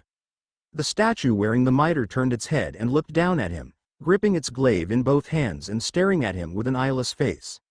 The young sorcerer felt his blood go cold as the bishop took a step past him and positioned itself to threaten Ron's king, reinforced by the dark rook. All right," said Ron, out of breath. All according to plan, he ordered Neville to step in and destroy the bishop, to which the Black Knight responded by shifting away and destroying Ron's last rook. "This is it then," the young wizard muttered, looking between Hermione, whose line of threat now passed directly by the opposing king. "Harry," Ron shouted. "You see what I want you to do when I move to take the king's other bishop?" The sorcerer looked at the board, taking a moment to study the possible outcomes of such a move, and immediately turned back to Ron. "No," he shouted. "Ron, that's out of the question." "You see what you can do." Ron straightened up in his saddle, lip quivering. "Put the king in checkmate," he ordered, before telling his mount to move forward and attack the Dark King's bishop. Watching with his breath held, Harry felt his heart leap into his mouth as Ron's horse reared up and smashed the bishop with its hooves. He ignored Hermione as she called out to ask what was going on, focusing instead on the enemy's queen as she turned to glare at Ron. "Check!" Ron shouted. Without hesitation, the enemy queen gripped her halberd and stomped across the board, clearing the way to the king for Harry as she stalked towards Ron. The Weasley boy's facade of resolve crumbled and he squeezed his eyes shut as the queen raised her halberd over her head with an ear-splitting howl. Swiping down, she smashed the axe head of the weapon into the pommel of the knight's saddle, pulverizing the horse in an instant and throwing Ron to the ground in a heap. Hermione's face went pale. "No," she screamed, starting forward. "Stop!" Harry shouted, filling his voice with a compelling magic and freezing Hermione where she stood. "Don't move." "Ron," she answered, pointing to the fallen wizard but unable to run to him. "Wait, just wait," Harry shouted back, barely finishing his sentence before running from his square to the position next to the enemy king. Checkmate. The king, easily the tallest figure on the board and carved in the image of an armored soldier with an enormous clamor, dropped to one knee with a thud, and released its sword. The weapon fell squarely at Harry's feet and a mournful cry sounded inside the king's armor, echoing out into the chamber. The cry seemed to quench the harsh red torches, as they returned to their more subdued green hue. Without waiting another second, Hermione ran to Ron and Neville jumped down from his horse. "He's bleeding," Hermione stammered, holding the unconscious wizard in her arms and cradling his head. "He must have fallen hard." "I'm just glad he's not dead," Harry sighed, kneeling down and examining their wounded companion. "Looks like he hit his head," he went on as he spotted the bloody mat of hair on the back of Ron's skull. "That could be nasty." "But he's alive," said Neville, turning and looking across the room at the door set in the opposite wall. "Should we go back?" Harry shook his head. "We can't now, we've come too far." "We can't leave him." Hermione looked up at Harry, tears in her eyes. "I wouldn't ask you to," he answered, staring across the checkered floor to the door on the other side of the room. "Hermione, you stay here with Ron. Neville and I will keep going." "What?" Hermione and Neville both turned to him. "Unless you want to leave him stranded," Harry gestured to Ron. "Then it's the only option, because I'm going to go get the Philosopher's Stone, no matter what." Neville lowered his chin and reached up to rub his eyes, as if to wipe away the fear painted on his face. "I've come this far," he answered. "I won't quit now." Hermione took a deep breath and looked down at Ron. "I'll wait here," she said. "You two need to promise to come back though." Helping Hermione move Ron to the comparative safety of the corner of the room, Neville and Harry carried their helpless companion as carefully as they could, before leaving him exclusively in Hermione's care. The two boys crossed the room one last time, coming to the door opposite that through which they'd come, and Harry put his hand on the knob. "You sure you're ready?" Harry asked, the doorknob clicking in his hand. Neville's eyes darted between Harry and the door. Pursing his lips and sucking in a breath through his nose, Neville nodded quickly. "We shouldn't let anything on the other side see Hermione or Ron," the boy whispered. Pulling the door open, Harry and Neville stepped through immediately and shut the iron hatch behind them, only stopping to look around once they'd entered the chamber beyond. Wands drawn, the students took a few careful steps into the dim sewer of a chamber. Walking down a shallow ramp that faded away into a pool of stagnant and inky water, the boys could see only by the light of a torch, set in a sconce on the room's far wall. As they walked farther, only the sound of their wading in the silent pool breaking the silence, the water gradually deepened until Neville and Harry found themselves knee-deep in the obsidian pool. Neville gasped and froze. "Something bumped my leg," he hissed. The sound of a single drop of water striking the pool rung like a bell in the chamber. Harry stood motionless only a pace ahead of Neville as the plip echoed off the distant walls, growing quieter but remaining eerily audible. "Keep walking," said Harry, taking another step and motioning for Neville to do the same. "There is again," Neville croaked. "Harry, there's something in the water." Looking towards the door and the torch, Harry guessed the distance to be less than 20 meters, but given the water's steadily increasing depth, it seemed to the sorcerer entirely possible that they'd have to swim before the end. He looked at Neville, pointed to his eyes and motioned to the far door. Neville nodded and tensed. "On three," Harry muttered, turning in the unnaturally still pool, hearing another plip of water somewhere in the distance. 1, 2, 3. Shattering the silence in a torrent of splashing, Neville and Harry dashed for the door. The ground beneath their feet dropped off as the invisible plateau ended, and both boys splashed completely beneath the surface. Harry instinctively tried to scream as something sharp snagged his ankle. His whole left leg burned as a sudden jerk sucked him downwards and drove the barb farther into his ankle. Mind swirling in terror, Harry clutched at his wand and pointed it down towards his foot. As a burst of magic left his chest, Harry felt an explosive shockwave tear through the water. The claws jabbing into his ankle went slack for a second, and Harry felt Bassett tighten his grip. As realization dawned on him that he didn't know which way was up, Harry simply kicked and flailed his arms to swim away from the monster in the darkness. But the claw in his leg again held him back. A stabbing pain erupted in his thigh as a second and possibly a third barb dug into his flesh and began yanking him down. His lungs burning, Harry again pointed his wand down towards his leg and unleashed another ray of magic. The dim bolt of green energy flashed and crushed into Harry's leg, driving the three barbs he saw in even deeper, but severing them from whatever thick appendage to which they had been attached. Harry spotted for only a second the nebulous shape farther down in the incalculably deep pool before the next tendril racing up to grab him faded into the darkening water as the light from the spell faded. Heart racing, Harry turned and tried to kick for the surface, feeling his fingers poke through the ceiling of water only an instant before a bone-crushing force crashed in on his leg and sucked him back down into the darkness. Harry couldn't even tell if his eyes were open as they throbbed in their sockets. His whole body screamed for want of air, and a third time he took aim with his wand. Expelling the last stale breath in his lungs, Harry cried out and unleashed a prismatic spray of energy from his wand. The weaving band of light washed his already burning leg in fiery pain, but again severed the tendrils and illuminated the two appendages retreating back towards the shape in the deep below. Harry gasped in a breath of air as his head broke through the water, his hair dripping down his face and blinding him. Harry reached out randomly and felt for anything solid he could grab. Just as his fingers struck a stone ledge, a tight grasp closed around his wrist and began pulling him out of the water. He recognized Neville's voice as the Gryffindor student pulled him from the water and away from the ledge. "I've got you, Harry," Neville barked, his voice sounding far away to the sorcerer. "Are you all right?" Laying on his back, Harry reached up and pushed his hair out of his eyes. He tried for a breath, but could only roll onto his side and heave the water out of his airways. "I've been better," Harry coughed before gagging and spitting up another mouthful of water. "Glad you're all right," he looked up at Neville. "What was that thing?" Longbottom asked, pressing his back to the wall by the door and staring intently at the once again unbroken surface of the obsidian pool. Harry wiped his mouth and nose on his sleeve. "I don't know and I don't care," he muttered, pushing himself up to his feet. "You tried the door?" Neville shook his head. "I wanted to get you out first." Looking back across the surface of the water for only a second, Harry quickly made sure he hadn't lost anything in the water. Satisfied that all of his possessions were still in place, he turned back to Neville and nodded to the door.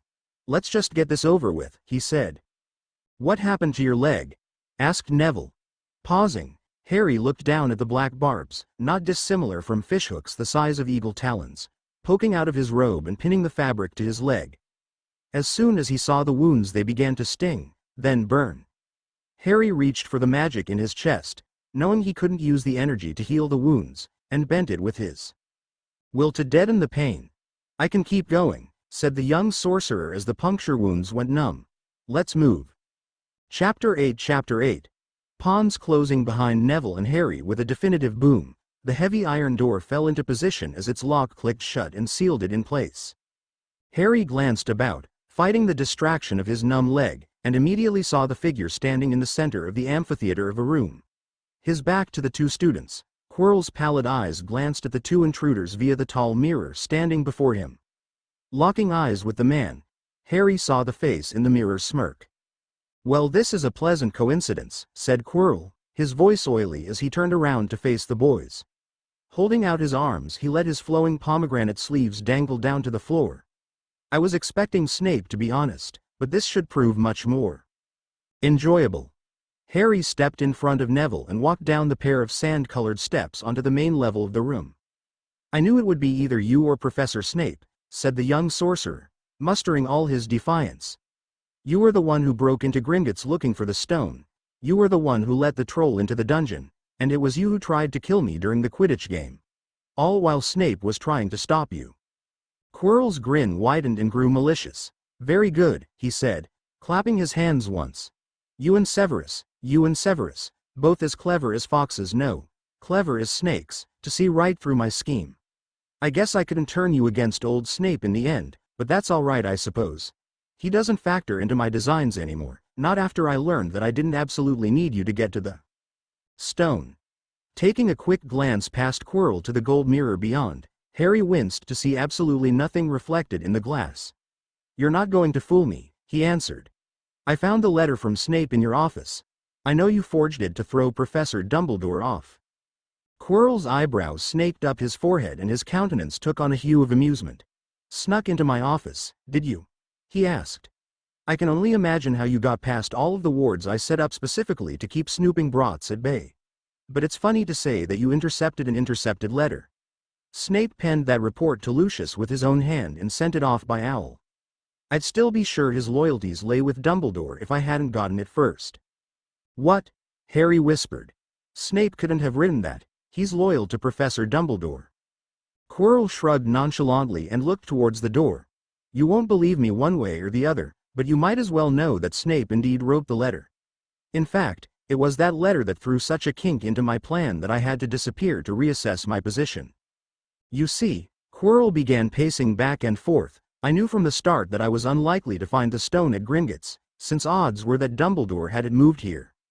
Without a good reason, however, the old oaf might have simply left it somewhere, hidden in a random desk in a back room protected by divination countermeasures where I'd have to search for years to uncover it the old-fashioned way.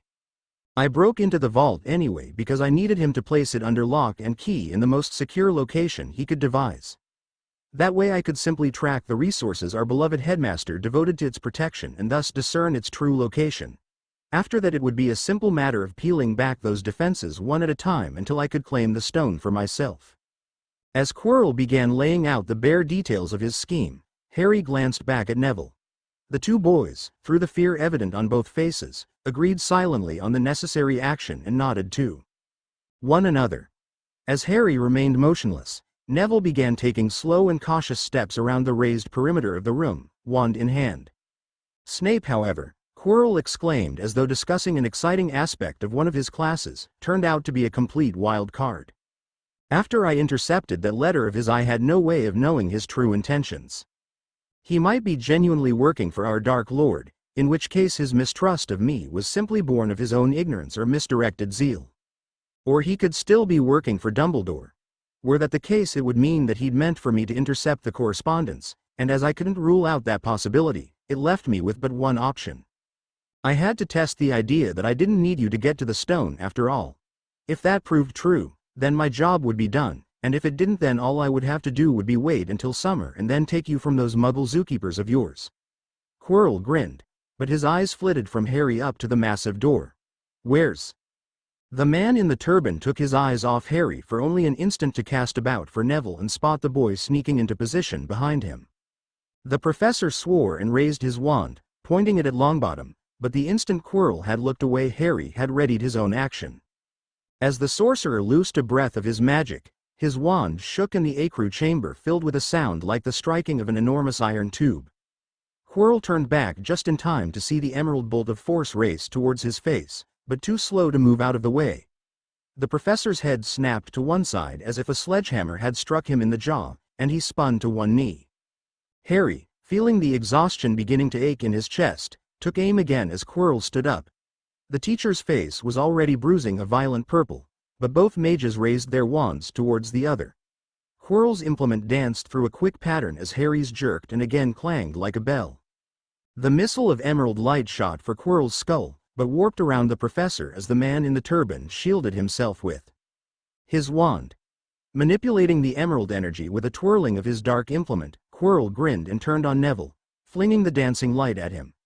Gasping, Neville jumped to the side as the missile of force slammed into the wall behind him, demolishing the stone and sending shrapnel spraying in all directions. Snape isn't the only one who can counterspell, Quirrell laughed as Neville went limp and tumbled down the short steps to the floor. And I'm better than even him in that regard. Quirrell drew from his robe a tiny glass cone, flicked his wand, and muttered a command. Instantly Harry felt the air grow frigid around him as the crystal cone in Quirrell's hand vanished in a puff of smoke.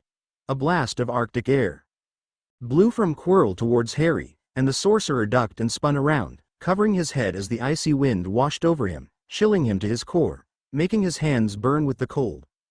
The moisture drained from the air in a flash, condensing on Harry's exposed hands and cracking his already near-frozen skin. Dropping to his hands and knees, Harry gasped for air, sucking in the frigid breath and coughing as he did.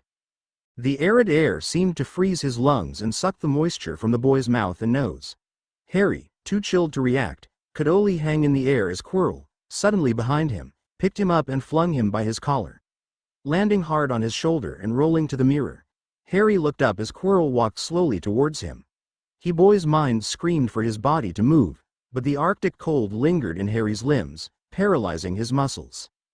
"You look like a proper little yeti," Quirrell growled, grabbing a handful of Harry's hair and hoisting the boy up to face the mirror. "Now tell me, what do you see?" Forced to look on the reflective sheet of silver, for a moment Harry could only see himself, looking as though he'd just been drawn from a night in a freezer, and Quirrell. Before the boy's eyes the vision melted away and the gold-framed silver went black. The surface of the mirror rippled like the surface of a lake, and through the undulating glass, Harry saw a woman with fiery red hair and eyes that sparkled green. She looked past, or maybe through Harry, chilling the boy through to his bones, and glared at Quirrell.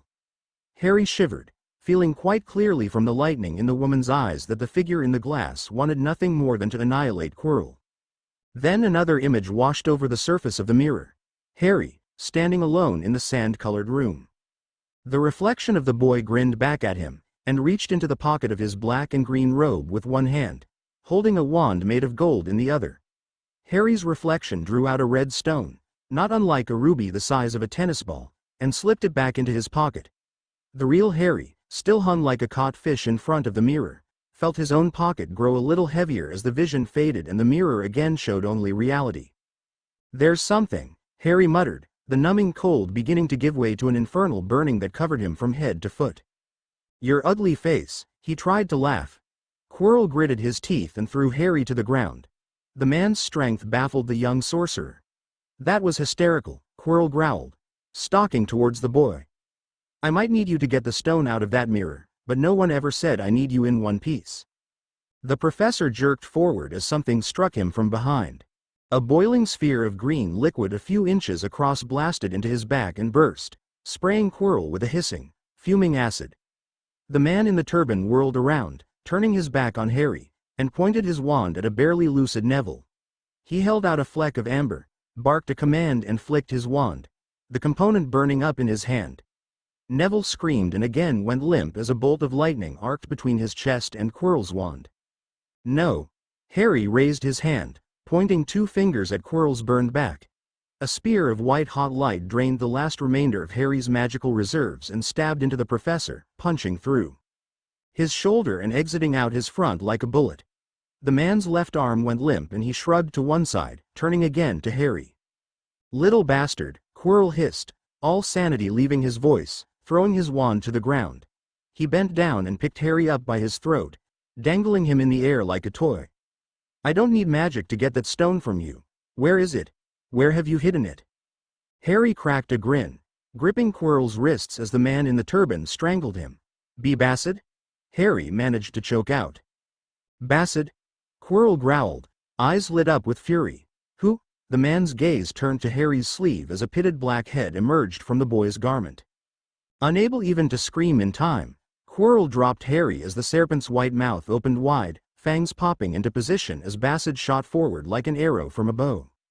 Bassett's wickedly long teeth passed effortlessly through the flesh of Quirrell's neck and the snake wrapped around his throat like a bullwhip. Quirrell stumbled backwards, one good hand clawing at the snake. Bassett's head twitched again and again, the corners of his jaw pulsing as the muscles pumped dose after dose of venom straight into his gagging victim's jugular. Finally, after the snake had drained its reserves, Quirrell got his hand around Bassett and threw him to the ground. The snake flipped over and promptly scurried away as the man in the turban choked and clutched at his neck. Mouth open, spitting and gasping, Quirrell's wild eyes turned to the door as he dropped to his knees. The loud click from the locking mechanism sounded in Harry's ears, and from his spot on the floor, the boy turned towards the portal. Wand at the ready as he pushed the obstacle aside, Snape took a single step into the chamber. His glance shot between Harry and Quirrell as he raised a pinch of dust with one hand and flicked it into the air, weaving his wand through a quick motion and uttering a command. The dust exploded in a green flash and a crackling line of emerald energy shot through the air towards Quirrell. The man in the turban screamed as the light struck him, a pulse of green and blue particles radiating out from his chest and disintegrating him in an instant. Watching for a second as the ashes, all that remained of Quirrell, floated to the ground like snow, Snape took a deep breath and surveyed the rest of the scene. Walking past Harry, he crossed the room to Neville and knelt down by the boy. Harry felt himself grow light as the edges of his vision blurred. The pulsing migraine in his head gave way to a cool numbness and he laid his head back against the stone floor. Unconsciousness, unmarred as it was by pain or worry, had become dull to the young Harry Potter. His mind had sat idle, undreaming, for a span of time he didn't care to think about. Nevertheless, when the warm blanket of black began to break away and he found himself slowly rising out of the comfortable murk towards reality, he began hearing the one sound, the only sound in all of Hogwarts that genuinely annoyed him: the scratching of a quill pen's nib on parchment. That ubiquitous, omnipresent, tugging and pulling sound as the nib began running low on ink filled his head and made his eardrums ache for what felt like hours as his mind began to stir. Who could be writing so much? He wondered as the scratching went on. Is someone penning a novel, or are they just copying every book in the library by hand? He tried desperately to ignore the noise and go back to sleep, but soon the tugging sound of the pen, coupled with the sensation of warm light on his face, overpowered his drowsiness and Harry opened his eyes. For a brief moment all he could see was white.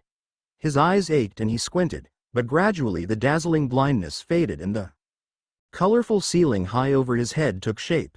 He felt the feather mattress pressing at his back, and the warm pillow tucked behind his head.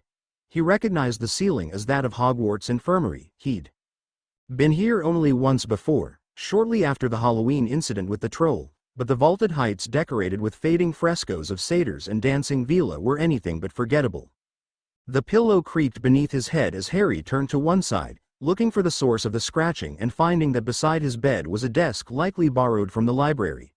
Sitting on a simple wooden chair, looking intently down at the vellum on which she copied line after line of runes from her spellbook, Hermione Granger sat next to a dozing Ron Weasley. Just past Ron, Tracy Davis leaned over a small book, scanning its paragraphs and lazily turning the pages. "Hey," Harry said, his voice more of a dry groan than the happy greeting he'd intended. Tracy and Hermione both started and looked up from their books when he spoke, breaking into wide grins and standing up. Tracy jostled Ron to wake him while Hermione turned and sat on the edge of the bed, grabbing Harry's hand and holding it so tight the young sorcerer winced from the jolt. "You're awake," Hermione beamed, giving Harry's hand an enthusiastic shake. "You had everybody so worried when Snape brought you back from the vault." Harry grinned as Ron gasped and woke up wide-eyed. "FRM a dream. Sorry about that," said the sorcerer. "I'll try not to do it again." "You better not." Tracy sat on the bed next to Hermione. "Not without me at least. I can't believe you'd leave me behind like that," she pouted. Sorry, Harry apologized again. "Next time the world needs." He sat up in bed, twitching at the needles of pain that shot down his spine, and looking around. "The stone," he said. "Where is it? What happened down there?" "It's all fine," said Hermione, gently pushing on Harry's shoulder, prompting him to lie back down. "It's all fine. The stone is safe." "Snape showed up at the last minute," Ron interjected, walking around the bed and standing over Harry. "I was just coming to when the door to the giant chess room burst open and Professor Snape came running through." He stopped just long enough to demand to know if you had gone ahead. When Hermione told him you had, the man was off again like a bat out of hell. Harry thought for a second. "I remember that now," he said. "I saw him at the end when he dealt with Professor Quirrell." Harry looked between the three people hovering over him. "Wait, where's Neville?" He tried to sit up again, but Ron and Hermione held him down. "Is he all right?" The three other students looked among themselves for a second. "What happened to Neville?" Harry demanded. "He's alive," Ron said, nodding to a curtained-off bed a few yards from Harry. "He might never be pretty again, but he's alive." "I remember a flash," Harry said. "A lightning bolt, to be precise," Hermione responded. "The spell went off half-charge, but it still did more than enough to pour." "Neville." Harry swallowed hard. "What did it do to him?" "We don't really need to talk about that right now," said Tracy, smiling as Ron shifted between Harry and Neville's bed. "We've been keeping you up on your homework while you were sleeping." Harry shook his head, trying not to think about what Neville must look like behind the curtain. "How long have I been out?" he asked. 2 weeks, Ron answered, watching with little amusement as Harry's eyes widened and his mouth dropped open. "You got hit by a cone of cold, so Madame Pomfrey decided to keep you comatose. Until you could heal up some. What did you expect? But like Hermione said, we've been keeping you caught up so when Dumbledore gets back everything should be fine." "Professor Dumbledore still hasn't gotten back?" Harry asked, voice still dulled with shock about the length of his recovery. Tracy shook her head. "He's been in London for quite a while. The Daily Prophet hasn't exactly been full of detail, but the Quibbler, if you believe that cocked-up rubbish, Hermione interrupted. Says that Dumbledore is fighting more for Hagrid's sake than his own, Tracy went on, before turning to Hermione. You kiss your mother with that mouth? She whispered. Well, it is cocked-up rubbish, Hermione whispered back, and no, I don't. Ron and Tracy shook their heads as Harry relaxed into the bed a little more. So who has the stone? Harry asked. No one. The Ophidian voice made all 4 students jump in surprise. Snape, standing a few paces away from the bed, crossed his arms and looked over the gathering. Study hall ends in 1 minute, said the teacher. None of you wish to be late to your next hour, leave. Harry received a few cursory glances as Hermione, Ron, and Tracy all began packing up their things while Snape stood back and watched. After a final volley of goodbyes and assurances that they'd be back after classes, the 3 students left, and Harry shifted up in bed. Leaning against the headboard, he turned to Snape. Professor, he said, thank you for helping back there. Snape grimaced. Spare me, said the teacher. I'm here for a question, not your thanks. When you looked into the mirror, the professor said quietly, what did you see? Thinking for a minute, Harry went silent and shrugged. Myself, he said. I was holding the philosopher's stone and then the real thing dropped into my pocket. And nothing else? Snape pressed. Despite Snape's completely placid demeanor, Harry believed he sensed a slight urgency in the teacher's voice. I also saw a woman in the glass, said Harry, stopping when Snape's face softened so noticeably that the young sorcerer almost forgot to whom he was speaking. She had red hair, he went on. And green eyes? Snape's question finished Harry's statement. Yes, she was beautiful but I didn't recognize her, said the student. For the first time in his brief time at Hogwarts, Harry saw a smile cross Severus Snape's face. Not a cynical grin, or a mocking sneer as he'd seen countless times already, but a subdued and almost happy smile. Professor, can I ask you a question? Asked Harry. I suppose that's fair, said the teacher, his demeanor quickly growing as withdrawn as ever before. Ask. What was that mirror? I saw it once before, when you were arguing with Professor Quirrell in the library. Snape took a deep breath and crossed his arms. Simple enough, he said. Dumbledore called it the Mirror of Erised, one of his more transparently titled artifacts, but I couldn't tell you by what name it went before he discovered it. And what is it? Asked Harry. Besides just a mirror, I mean. Call it a window into the heart if you would, said the teacher. For what purpose the mirror was created is a mystery, but what it does, most of the time, is provide the person looking into it with a glimpse at their deepest desire. Dumbledore, however, recently repurposed it and charmed it to protect the philosopher's stone. He keyed it to release the stone onto your person when his wards sensed your dweomer before it. Harry looked down at the blanket, fiddling with it and turning over recent events in his head. And you planned on it from the start, said the boy, getting the stone out of the mirror before Quirrell could figure out how to do it without me. Another, more cynical grin, tugged at Snape's lip. I did, he said. Dumbledore will likely call me reckless and callous, but I always keep my promises. So there was a way to get the stone out without me? Perhaps, said Snape. But if there was, then I didn't know it. Harry sat back, shivering once despite the sunlight warming him. Then why? Why did you say so in that letter? Harry demanded, frustrated and trying to remain civil. Why were you even writing to Lucius Malfoy in the first place, and why would you even think of giving him the stone? I don't need to explain myself to you, the teacher sighed. He started to turn away, but stopped in the middle of the action, and went silent for a minute. I never gamble, Snape began, though I may arrange events so it appears I am doing so. For months I'd been watching Quirrell, waiting for a chance and an excuse to deal with him, though I knew the latter condition would never arrive on its own. Quirrell had given himself over to the control of the Dark Lord, leaving no option but to destroy him before he could carry out whatever design he had in mind. Dumbledore refused to see this and insisted that we wait, his belief that you, and thus the stone, was secure fueling his resolve. I however saw the flaw in his defense, so rather than wait until you left Hogwarts, when Quirrell would meet little resistance trying to kidnap you, I decided to goad him into making a mistake. I wrote that letter to Lucius, knowing that Quirrell would intercept it. My whole purpose in doing so was to plant in his mind the idea that he might not need you to get to the stone. That way, As soon as he began going down to the vault to investigate, I'd have every excuse to deal with him. I also suspected that upon finding the letter, you might decide that neither Quirrell nor myself were trustworthy and go after the stone yourself, allowing me to find and destroy it after you unlocked Dumbledore's wards. You couldn't have known that, Harry barked. You had no way of knowing I'd find that letter. Again Snape smirked. Perhaps not, but after giving you the invisibility cloak, the perfect means to search anywhere in the castle with impunity, I would have been surprised if you didn't. Honestly, I'm nothing short of shocked that you didn't ransack my personal study for evidence of my guilt. Then again, you probably searched Quirrell's office first and didn't bother to investigate any deeper. Harry stopped mid-accusation and sat dumbly for a moment. You got me there. Nevertheless, Snape added, the letter's primary design was to goad Quirrell. Your unlocking the stone for me may not have been a given, but I would have been surprised if you hadn't. The only thing I didn't anticipate was your getting to the stone before me, but it all worked out.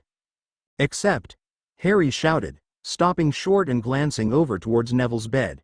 He bit his tongue and clenched his fists, remaining silent. Mr. Longbottom will be all right, said the professor. I won't forget what he did for me, and neither should you forget that he saved your life, quite nearly at the expense of his own. Leaving as Madame Pomfrey arrived to attend Harry, Snape retreated without another word. The rest of the afternoon blurred by as Pomfrey's medicines began kicking in and making Harry woozy. Not remembering having gone to sleep, Harry came to some time later, feeling groggy and lethargic.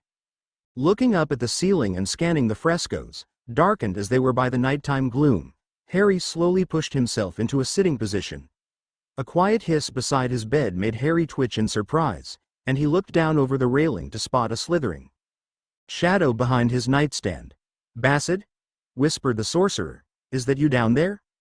The serpent's pitted head peeked out of the darkness, into the light cast through the window by the moon, and flicked his tongue at Harry. You've been asleep for a long time, said the snake. My stores of venom recovered in the time you've been sleeping, and they were empty during that fight. Harry leaned back down on his elbow, a stiffness in his side making him ache. Thanks for that, he whispered back. I'd be dead if not for you. I know, said Bassett. I was thinking maybe you'd like to help me hunt rats in the sewer as a kind of thank you. Harry grinned and tried not to laugh. Sure, he said. Sure, I think we can do that, not for a little while though. Wait until they release me from the hospital and then we can catch all you'd like. Bassett flicked his tongue again. Sounds like a plan, he hissed. The serpent began to slither away, following the shadows along the wall and quickly disappearing from sight. It's good, the snake hissed from somewhere in the dark, that you survived. Leaning back on the bed with a sigh, Harry tried to get comfortable and looked back up at the ceiling, before another rustling noise caught his attention. He looked back to his right, towards where Bassett had slunk away, but saw nothing. Harry, a croaking voice muttered, that you over there? The sorcerer turned and pushed himself up again, looking over towards the other occupied bed. Neville, he almost shouted, you're all right.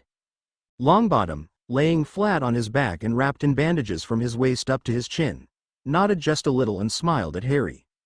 Yeah, but I hear that I'm not looking too good. Thanks Neville, Harry blurted. Thanks for saving me and I'm so sorry you got hurt. If you ever need anything, let me know and I'll be happy to make it up to you. Neville raised one hand and shook his head, as much as he could, given his wrappings. I'm just glad I could help, said the boy. You know what's kind of funny? He asked. What would that be? Neville cleared his throat and, grimacing as he did so, pushed himself up to grab a glass of water from the nightstand. After taking a long drink, Longbottom turned back to Harry. When you popped into the hallway like you did, to get your cloak from Ron and Hermione, his voice rasped less now, I had no idea what you were talking about, but somehow I knew that whatever you were up to was important. I didn't know where you were going, but I knew that I had to go too, and when Ron explained what you were planning it only made me more determined to come along and help however I could. And I really appreciate it, said Harry. Thanks Neville. Thank you very much. Pleasure, Neville grinned. Pausing, Harry lay a little lower on the bed and tried not to think about the aching in his side. Well, I'm glad you're not angry, he said. Tell the truth, I was worried you'd be more than mad at me, and not wrongly so. Neville shook his head and lay back down. No, he said. In fact, I think I should be thanking you too. For what? Harry asked. I don't think my grandmother will recognize me, Neville smirked. When I go home I'll be able to tell her Harry Potter and I fought a dark wizard all by ourselves. A year ago I never would have thought of doing that. I never would have dreamed I'd have the courage to stand up to anyone like that, but then I met you, Ron, Hermione, and Tracy, and the four of you showed me something I'd stand up for any time, to anyone at all. And that is? Neville laughed once but immediately stopped. A quick combination of a whimper and a chuckle escaped him as he pressed his hands to his stomach. Well, my friends, of course, said Neville. I've got a reason to be brave now. Well, that makes two of us with reasons to be brave, answered the sorcerer. We've probably got matching scars now too, you and me. Harry grinned, pointing to Neville's chest. Yeah, I think we do, answered Longbottom. Mine's just a real lightning bolt is all. The following week saw Harry return to his classes. Madame Pomfrey insisted that he spend his nights in the hospital wing, allowing her to monitor his recovery from severe frostbite and several bruised bones, but gave him leave to attend classes during the day, at which point the sorcerer began to feel that life at the school was slowly returning to normal, with a few notable exceptions. In Quirrell's absence, Snape and McGonagall took turns instructing defense against the dark arts, both attempting to make up for the previous teacher's lack of real instruction by packing the class full of information and demonstration. The class's homework load more than tripled as the teachers tried to pick up lost time. Dumbledore remained absent from Hogwarts until late March. His return was marked by very little ceremony and even less cheer. For the first several days after his return, Dumbledore declined seeing anyone other than Snape and Hagrid, who returned to Hogwarts as groundskeeper, ostensibly having won his case against the Ministry.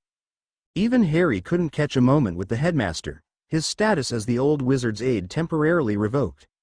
The boy missed the headmaster's instruction, finding even the fevered pace of the new defense against the dark arts class to be somewhat less than challenging, and tried to fill the gap with whatever time with his friends he could muster.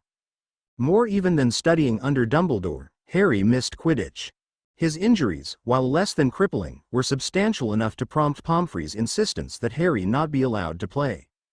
Harry's being gone prompted many students on all of the Quidditch teams to expect a radical change in the outcome of the season, a sentiment which only intensified when Travis Davis announced that he was stepping down as captain of the Slytherin's team. However, the sorcerer's medical leave left an absence on the Quidditch field that Draco was only too happy to step in to fill. Malfoy's performance as Seeker, which leads Slytherin to one victory after another, left Harry with a bittersweet taste in his mouth. Perhaps the most poignant reminder of the events surrounding the Philosopher's Stone, to Harry at least, lay in the constant rumors he heard circulating about himself. The boy had returned to normal life at Hogwarts, expecting that he might be thought of as something of a hero, but, much to his dismay, the other students, both in his year and those above him, began avoiding the young sorcerer and going out of their way not to speak to him. More than one of the many rumors Hitch sprung up only days after Harry's return from the vault suggested that Harry had been responsible for Neville's injuries. Another suggested that Harry had actually lured the 3 Gryffindor students into the vault to feed them to the devil's snare, and another postulated that Quirrell and Harry were secretly vampires who fed on young students. Of course, Harry's friends spared no pains to point out, both to Harry and everyone else, that such rumors completely ignored common sense, but the air of mystery surrounding the events in the vault provided more than enough fuel to keep the rumors alive in the mind of the average student. Nevertheless, as an already old winter grew into spring, Harry kept close with his friends as the 5 of them studied for their upcoming exams and kept trying to readjust to everyday life. Each day seemed to repeat itself over and over again. The 5 friends would meet for breakfast, go to classes, spend lunch together and finish up their last classes for the day, before retreating to the library to study. It was one such day late in April, while the 5 students sat gathered around one of the many round tables in the library, that Harry packed up his things early and stood up from the table, prompting several glances of curiosity from the other students. "Got somewhere important to be?" asked Ron, looking up from his spellbook. Harry nodded and slung his pack over his shoulder. "It's been 3 months since we got out of the vault," he said. "I've had more than enough time to recover, and I'm tired of not being able to play Quidditch, so I'm going to go talk to Dumbledore and see if he'll let me back on the team." "You sure he'll have time to talk?" asked Hermione. "He's been busy ever since he got back from London after all." "I'll wait if I have to," said Harry. "But we haven't spoken since Christmas and I need to talk to him about a few things anyway. Quidditch especially." "Good luck," said Tracy. Want some company? Harry shook his head. No, you guys stay here. Some of it's kind of personal. All right then, said Neville. See you later. Tightening his pack's shoulder straps as he left, Harry walked from the library and out into one of the winding halls of Hogwarts.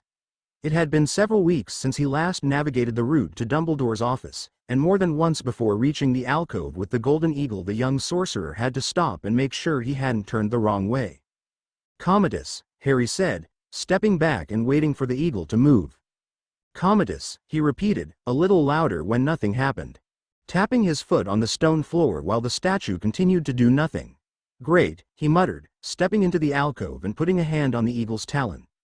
Glancing about the hall and finding it empty, Harry drew on a wisp of his sorceress magic and focused it into the statue. Finding the small gemstone at the center of the statue, Harry forced some of the energy into the gem. With a quiet whir, the statue jerked and began rotating upwards through the shaft in the ceiling. Coming into Dumbledore's personal library, Harry stepped off the lift and crossed the room to the closed door at the end. Listening for only a second and hearing a quiet murmuring on the other end, Harry straightened up and knocked. The murmuring instantly went quiet and a moment passed before Dumbledore called Harry by name and told him to come in. Stepping over the threshold, Harry saw the old wizard sitting low in his chair opposite his mahogany desk from two other figures. One, Severus Snape, remained facing Dumbledore while the other, a younger man, turned around to study the new arrival. The third gentleman, a handsome figure with solidly built features and reddish-brown hair he wore tied back, nodded to Harry and gestured to him with one hand. "This would be the boy?" said the younger man to Dumbledore. The headmaster nodded slowly. "Yes," he looked up at Harry. "Allow me to introduce Nicholas Flamel," said the old wizard, "one of my oldest friends." "Technically speaking," said Nicholas with a smirk, "I am your oldest friend." He turned back to Harry. "It's a pleasure." "Is there something you need?" Dumbledore asked Harry, looking at the student over the rims of his glasses. Harry shook his head. "I don't want to interrupt," he said. "I'd be happy to wait." "I think we're done here anyway," said Nicholas, standing up and patting Snape on the back. "No hard feelings, my young friend."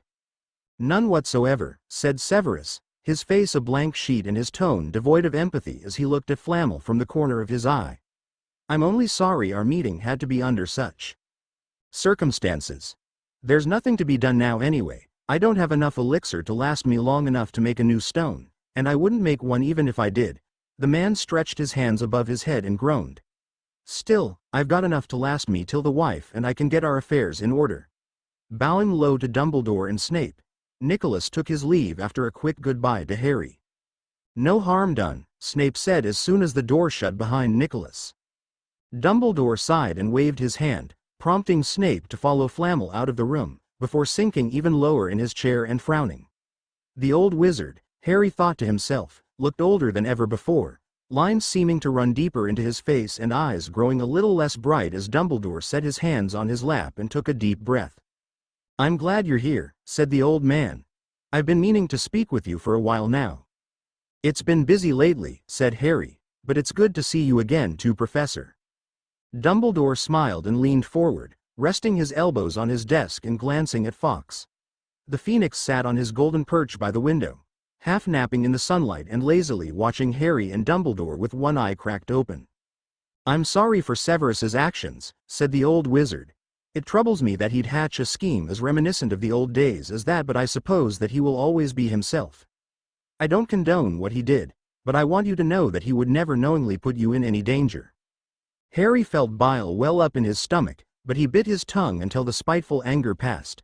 "I'll have to trust you on that," he said. "I can't say I've seen any evidence of it." Smile fading a bit, Dumbledore stood up and walked across the floor to Fawkes, running his fingers through the Phoenix's feathers and scratching his crest. "Severus is a complicated individual," said the headmaster. "And his motives are likewise complicated." "What does he want from me?" asked Harry. "What are his motives?" "It's not my place to tell anyone, not even you," said Dumbledore. "Severus has built his entire life around fulfilling a select few promises, and that's all I'm going to say about it." Harry nodded and stared at the relief of the eagle carved into the front of the headmaster's desk. "All right," he said. "If you trust him then, Professor, I have to ask," the sorcerer's tone shifted and his voice grew quieter, "is it over?" Is what over? Asked Dumbledore. This. Harry held his arms out to his sides. All of this about Professor Quirrell and Voldemort and the stone, is it over? Again Dumbledore sighed and looked back at Harry. This episode with the Philosopher's Stone is indeed over, yes. Severus destroyed the stone and Nicholas will not make another. But Voldemort is still out there, somewhere. He still possesses a great number of loyal servants and I fear he is again growing strong. So no Harry, I don't believe it is yet over. I didn't think so. Harry sank into his chair. Walking behind the boy, Dumbledore put a hand on Harry's shoulder and smiled down at him. You needn't concern yourself about it yet. Leave the fretting to worry withered old wizards like me and Severus. Harry grinned and looked over towards the Phoenix. Thanks, he said. I want to help though, however I can. You will, said the headmaster. I don't doubt that your role will be an important one. For now though, you need to be Harry Tur, the first-year Slytherin. Just focus on school and your friends. They're what count in the end after all, and yes. The headmaster went quiet. Yes what? Harry asked. I'll tell Madame Pomfrey that you're more than fit to return to Quidditch, so you'd best practice to get yourself back in shape for the last few matches. A wide smile burst across Harry's face and he jumped up from his chair. Thank you, he started forward, ready to hug the old wizard before stopping short. Sorry, he said. Perfectly all right. Dumbledore patted Harry on the shoulder. I may be your teacher, but, if you'll allow it, I'd also like to be your mentor and friend. Harry nodded and looked up at the wizard. That sounds fine to me, SC. The hissing steam from the sedentary locomotive washed over the loading platform as the Hogwarts Express blared its whistle one last time, as if to bid farewell to the students stepping down from the various cars. As parents and children helped unload luggage in great piles of suitcases and trolleys formed along the sides of the platform, a group of 5 stood off to one side by themselves. Hermione, Neville, Harry, Ron, and Tracy stood in a circle talking and looking about at one another to stave off the impending separation for as long as possible. I guess that's my number, said Ron, looking off towards the sound of someone calling his name. His mother, a stout woman flanked by 3 of Ron's other siblings, stood waving for him and shouting that they were getting ready to go. Ron wished everyone a happy summer, hugged Hermione and Harry goodbye, and put his hands on his cart. Be good while I'm away. He pointed his finger at Harry, his face so serious he could only be joking. Don't you dare go fighting any trolls without me. Harry grinned and promised as Ron wheeled his things over to his family. A few moments later, an old woman who carried herself like a queen broke away from the crowd and waved to Neville. The young Longbottom waved back and motioned for her to give him a moment. Well, that's my grandmom, he said. I'd better be going. He shook Harry's hand and hugged both Tracy and Hermione goodbye. Till next year, he said, wheeling his cart over to Augusta and stopping beside her. The old woman looked down at her grandson for a moment, then put her hand under his chin and lifted his face towards her. What are they feeding you at that school? The old woman toned, her voice carrying even to Harry. You look 5 years older. Tracy, Hermione, and Harry stood around in silence, 2 of them knowing this was likely the last time they'd all be together for much longer than a single summer. As the station began to clear out, Hermione's parents, both respectable-looking people dressed far nicer than most others on the platform, arrived and walked up to the trio of students. You must be Hermione's friends, said Mr. Granger, a well-built if slightly pot-bellied middle-aged man. He shook Harry's and Tracy's hands. Our little girl told us so much about you in her letters, said the woman. Thank you for being there for her. She looked around as though she were lighting on a secret, during the incident on Halloween. Thank you very much. Anything for a friend, said Harry as Tracy nodded. The Grangers departed after another round of thank yous and goodbyes, leaving Tracy and Harry on the platform. The better part of an hour passed and before long, the pair of students stood almost alone on platform 9 3/4. Your parents sure are running late, said Harry.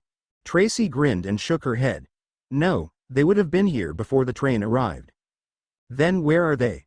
The young sorcerer asked, glancing about the platform.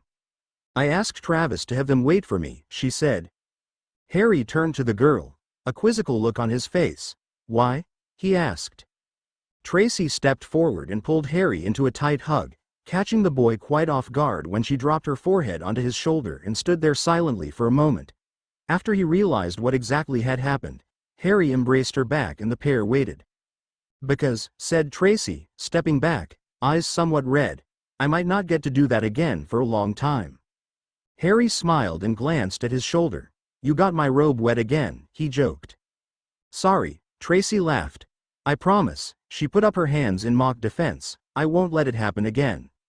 I'm not worried about it, said Harry. Just promise you'll write me, he went on. Even if it's about nothing, just write. Same goes for you, said Tracy. You're the one with the owl, not me.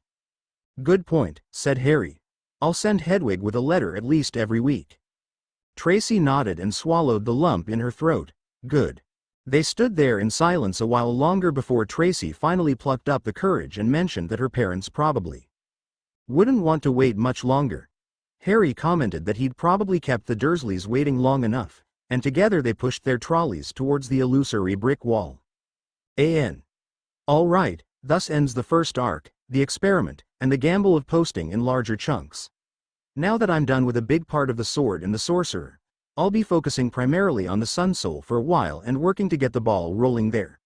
I'm not going to post a solid date on when I'll have Arc 2 ready to post, but my best guess would be sometime between March of 2011 and the winter solstice of 2012. Thanks very much for reading, and I'll see y'all on the other side. Peace.